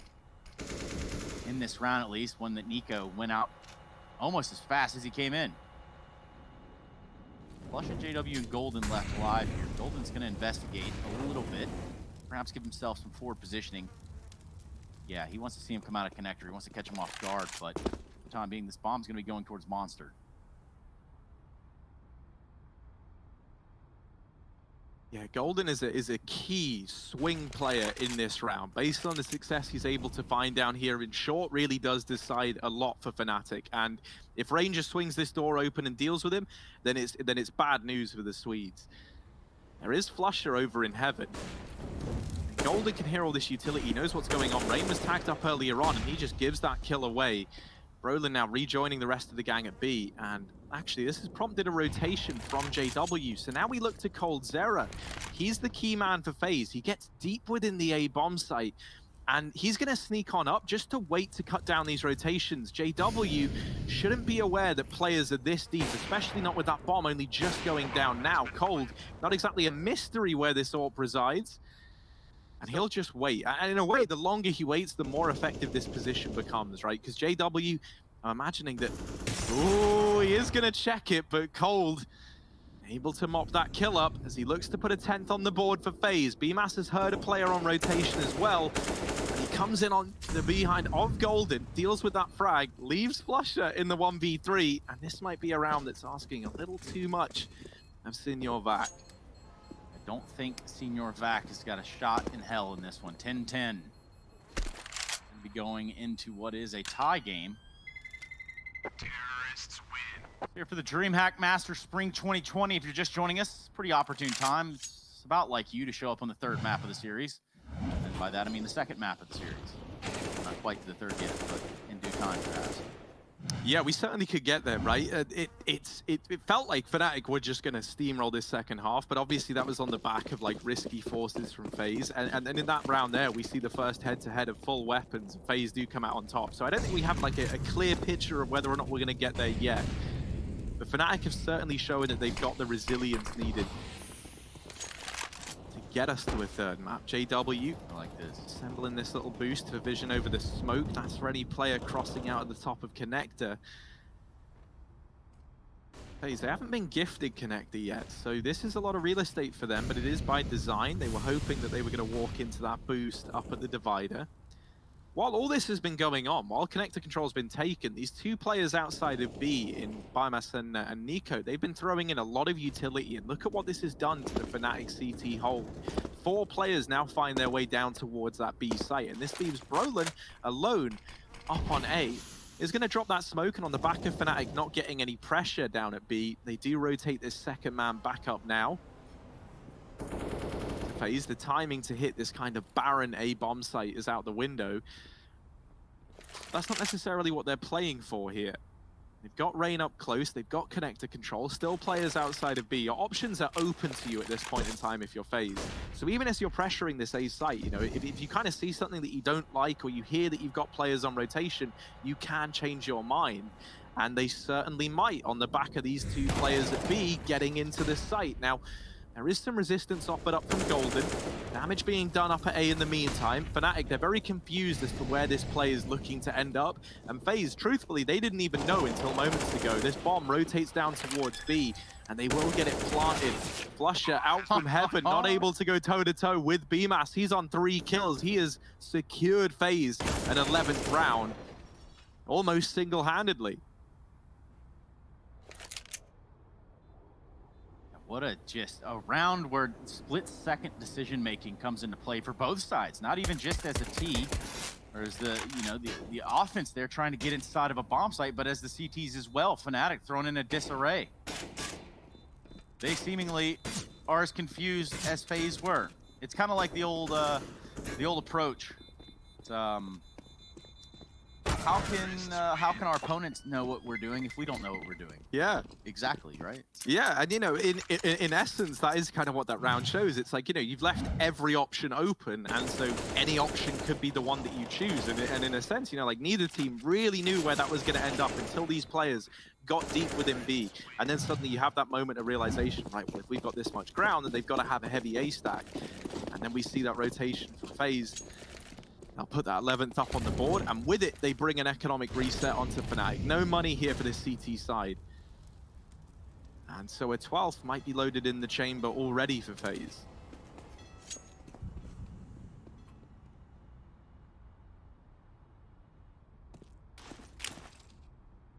Stacking up outside of B early on in this round.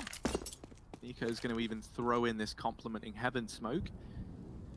This is all with the goal of trying to bait some rotations down into this B bomb site. Not going to happen though. Fnatic with a 4-man hold over in middle. They've entrusted this B site guard onto Golden. And FaZe, they kind of know what they're up against. They know the money isn't there for Fnatic at this point, and they don't want to risk going down to any of these pistols. So with Cold finding that kill over in mid, now in a 5-on-4, I think FaZe are feeling a little bit safer. They can trade their way to victory down at this site. Cold never gets the information that there's a second man in mid, but it shouldn't really matter in the grand scheme of things. I say that, Golden tagging up 2 with the USP. Thankfully, all the kills come in from Nico, and he's wiped the sweat off from his brow as he's got this round back under control. 12 now on the board for FaZe. The reinvestment coming in.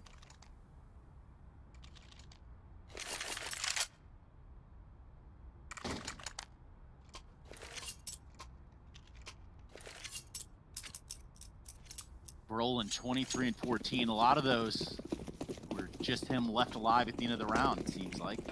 But he's definitely had an impact in this game. And for Fnatic, this is another opportunity to get back into where you started. Brolin, very aggressive peek towards Fountain. It's going to net him some success there in the form of Cold Zera out of the round. Brokey with the response on the AWP, and Rain just trying to jump spot for a little bit of information. 4 versus 4. Senior Vac has arrived. Looks like he wants to hang out towards the bathrooms. Posted up in the corner with the FAMAS. Bomb's still down for FaZe Clan, but a little bit further in the back line, and that's because, well, there's just simply no decision. No call has been made yet. They're waiting for Fnatic to slip up and make some errors here. They're waiting for a window of opportunity, even an opportunity. It doesn't matter at this point.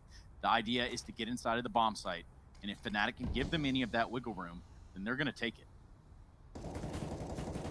A window, a door, a small hole that Nico can like crawl his way through and get into this site. They'll take anything at this point on the FaZe side. And setting up to split through Long and Toilets. Nico maybe about to uncover Flusher, and he's been spotted. Time might be running out for Flusher. That Molotov from beyond the grave is going to burn out Nico. 3-on-3 now, and JW, I like this. He takes up the position of his fallen teammate now.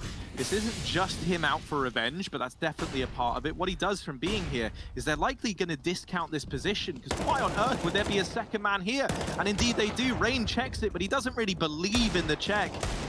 And now it's just Brokey, 10 seconds on the clock. He needs these kills because a bomb plant feels very optimistic. He's hunting them down, and DGout does find the first. 4 seconds, 3 seconds, and he gets shut down by Golden.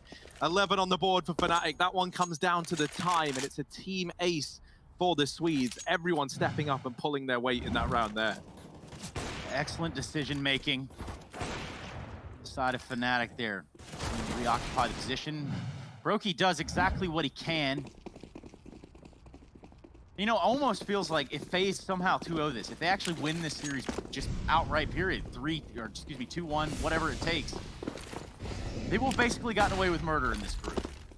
Put the book 3-0. And after yesterday's showing versus Spirit, I think that's the one that they really escaped the gauntlet with. Nonetheless, they're going to try to aggress over here on the B side of things now. It's Faze Clan with the gas pedal pressed all the way down. Bemis on the scene. He's going to find two for himself. JW with a response in the form of an AWP. That's set up for what is only left of him and Roland. Yeah, JW, he's trying to bait them in to this crossfire, but Nico, he's not amused by these little fun and games down at the B-bomb site. 13 now on the scoreboard for FaZe. These are stellar entries from BMAS. That second kill onto Golden was so fast. I'll be honest, I thought we switched to BMAS like midway through that spray. It looked so jarring, that flick onto the guy at Barrels. That was very, very fast from him. And they just melt this B defense. If I'm FaZe at this point, I'm not even thinking about A. Like they've just not been able to get into the site, and they're stacking up outside of B. This is the perfect time to just hit it out of spawn, because Fnatic are only on pistols. They're stacked up in mid. They're never going to see each other. They're passing each other right now like ships in the night, Trace, as the old saying goes. Yeah, and you know, loose lips sink ships, Harry. Don't even think that applies here, but nonetheless. We get the bomb planted for FaZe Clan with 10 alive in the server. We might be looking at a unicorn round, but I highly doubt it. Bemis has set himself up here on the bottom side of the door of the connector. And with just these pistols, there really wasn't a whole lot of expectation for Fnatic, other than the fact that this does put FaZe up to 14. That's just 2 away. Trying to make it competitive here at the end of the round. Brokey's got some fight left in him, though. He wants to take it. Come on, then, Fnatic. Let's have it. Crims sneaking on in. Doesn't have a kit, but if he did, there's like a danger in this round that he could have stuck the bomb. Well, blindside Brokey, but there's a lot of other players here, and the bomb is going to help in removing Crims from the map. Takes down a couple of players as he goes, though. Be sure to bear that one in mind, see if that has any resounding implications. Because that's the thing, right? Like, in the short term, it might not feel like much, the fact that you sneak an extra couple of kills in there. But if Fnatic pick this round up, and then because of the rebuys that they forced on the back of those exits, you know, carrying over in the economy for FaZe, you know, it could set you up in the long run. Well, there we go. How about that for a fun fact? Yeah, well, you know, man, that makes a lot of sense. Plus, has been around a long while, whereas BMAS, you know, new on the scene, but I'm sure we're going to see those stats increase over time. That's still very interesting, though. I love, like, it just, like, blows my mind, because we've had a lot of these stats from Elliot, AZS, who, like, he'll compare, you know, one player who's been around the scene for years versus, like, one of the new guys, and it is just mental when you think how long these guys on Fnatic, the majority of them have been playing at the top level of Counter-Strike. And I think that in and of itself is like an interesting discussion. You know, we don't really know yet how long a pro playing career can be. You know, is there a timer on it? Or can you just keep going if you've got the passion and the ability? If you've had it once, you know, and you keep refining it, can you keep it up? There's an ancient saying, and I say ancient, and by that I mean, I think I quote PTR when I say this. Heart and soul, brother. And it goes a long way. Honestly, in this situation, though, when you think about how long and the longevity of an individual playing career, well, we were asking ourselves that same question about the same time Virtus Pro was running the board, right? So, I mean, I really don't think that the science is there. I don't think that we have it calculated just yet. I don't even think that's as easy to calculate regardless. Looks like we're going to be getting back into the server, though, and back into the swing of things, which is what I like to see. FaZe Clan up 14, Fnatic 11. This is the second map if we need it. If Fnatic push the envelope here, they lick it and seal it, we're going to train. Here we go. This is to put FaZe up on series point. What do they got in store for us, Harry? Well, it's do or die for Fnatic. It really is. If they don't get this round over the line, then this could very easily be a 2-0 for FaZe. BMAS down here towards B. Now, FaZe, they've had a lot of success towards this B site, and look at what this has done to the Fnatic CT side. They have grouped all 5 players up towards B. Now, that is with the caveat of 2 of them being in connector. So, in essence, they're available to go and help at this A bomb site. But they're never going to get this information that Long's been taken. And FaZe, in response to seeing 2 players peeking through the connector, you've already anticipated that these are guys from the A bomb site. Nico, he's just selling a fake right now. And while he only gets 1, now the rest of the gang explode into A. They've got to clear out truck, and someone here has caught a very favorable timing. Doesn't matter for Flusher, as he's not able to find anything off of it. 3 on 3. The A site has fallen, but JW fast up through the connector. Is he going to check for Cold's error? He's hiding in this little position right now. Rain gets dealt with, but Cold comes in with the trade. And now it falls to him and Brokey to navigate this 2-on-2 with the bomb planted. They planted for toilets by the looks of things, so Cold can fall off and play this in the post plant. He actually tries to re-aggress in, and actually I say they planted for toilets. Is that a CT plant? That looks like a CT plant. Oh dear. Oh dear, yeah. That's made the call. He's out. He's conceded the round. It's over. He heads away, and that's a 12 for Fnatic. They needed that one big time, obviously. That's what the numbers are going to tell you, but for FaZe, it really did fall apart there at the end. Yeah, that's a little bit awkward there, right? With Cold and Brokey both falling off of the site to Long and Toilets. I couldn't really tell on the minimap where that bomb got planted, right? Because the dice box are very, very small, and I don't have my glasses on, Trace, so I'm just defending myself there. But with where they went and fell off to, I was assuming it was the Toilets plant. And then they both suddenly have that realization, wait, they could just stick the defuse right now. Like, we can't even keep an eye on the bomb. They try and re-aggress back into the site, and it all falls apart shortly thereafter. Now, Brokey was able to get away with the AWP at least, and he still gets the loss bonus because it was a bomb defuse as opposed to just the round ending. So he's got a bit of extra cash in the future. Is that going to be enough for FaZe? Once again, it was another close round, so Fnatic is still very much in this position where they can run out of money heading into round 28 if they lose this round. So there's still a chance for FaZe, but they won't get many more chances like this, and so you've really got to seize them, you've really got to take them in your stride. Right now, Cold backed in at short, still alive, still fighting. Brokey getting out through Monster, trying to carve a path into this B bomb site, but right now it's Flusher who's hidden behind this site box, just playing this to perfection. Now gonna go up and over, and Brokey's not ready. He gets shut down. Follow up from Flusher, 13 on the board for Fnatic. They're trying to make this comeback happen, and with how it's looking right now, they could definitely take us there, Trace. They could definitely take us to trade. There's 2 players with cash for FaZe, but that's not enough to justify the buy in this round. Not in my eyes, at least. I think take this buffer while you've got it, and that's what they're going to do. Just Eagles here for FaZe Clan.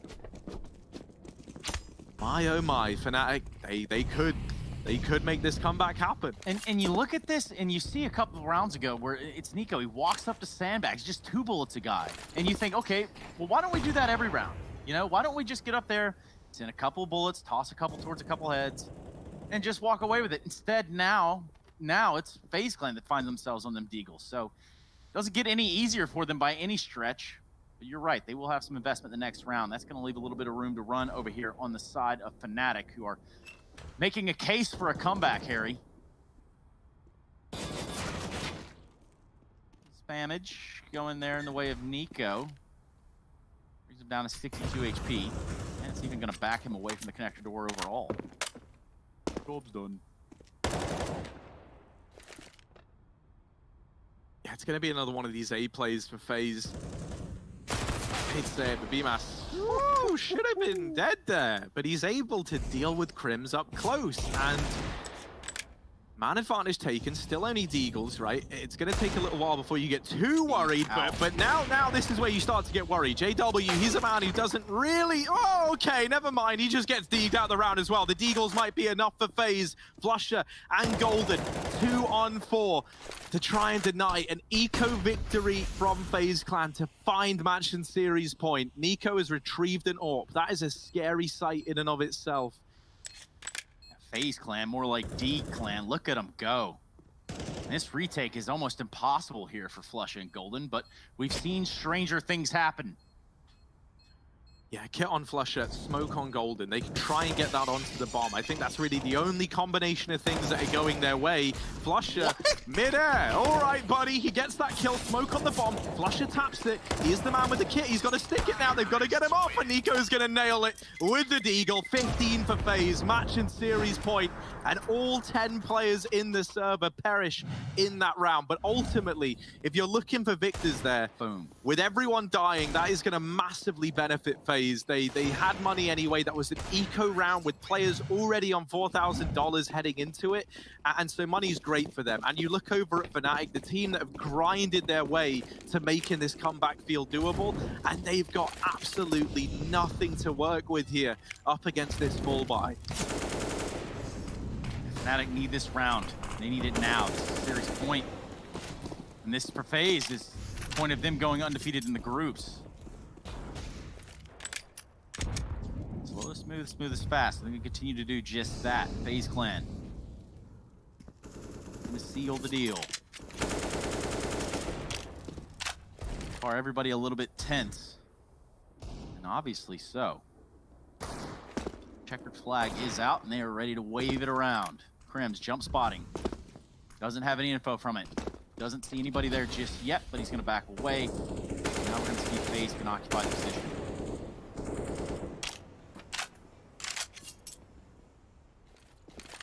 And this would be, as you say, this would be Faze going flawless. Another flawless group stage from Faze if they're able to get this round over the line here and now. They already did this back at the Road to Rio European Division, if you remember.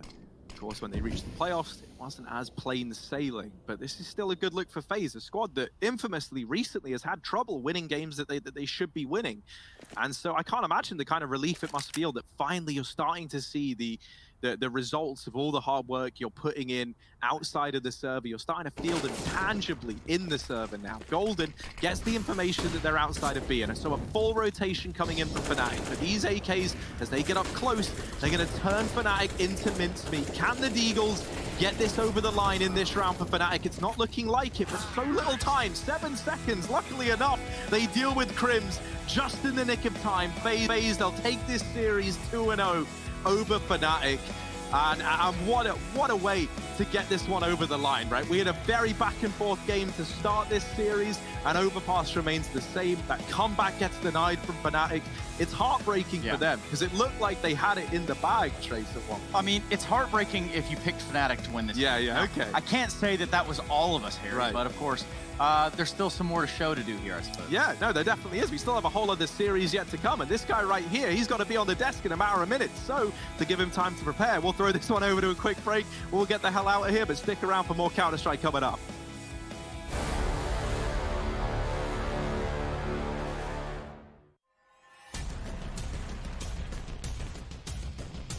Flashbang's affected. They have got through the smoke wall here, but Chris J, he is the final boss of the bomb site. Now Spitty and Chris J to keep Mousesports alive. Oh, Chris! He's found 3. It's down to a 2-on-2. Chris, can he close this with an ace? Oh my God! Can they actually close this out?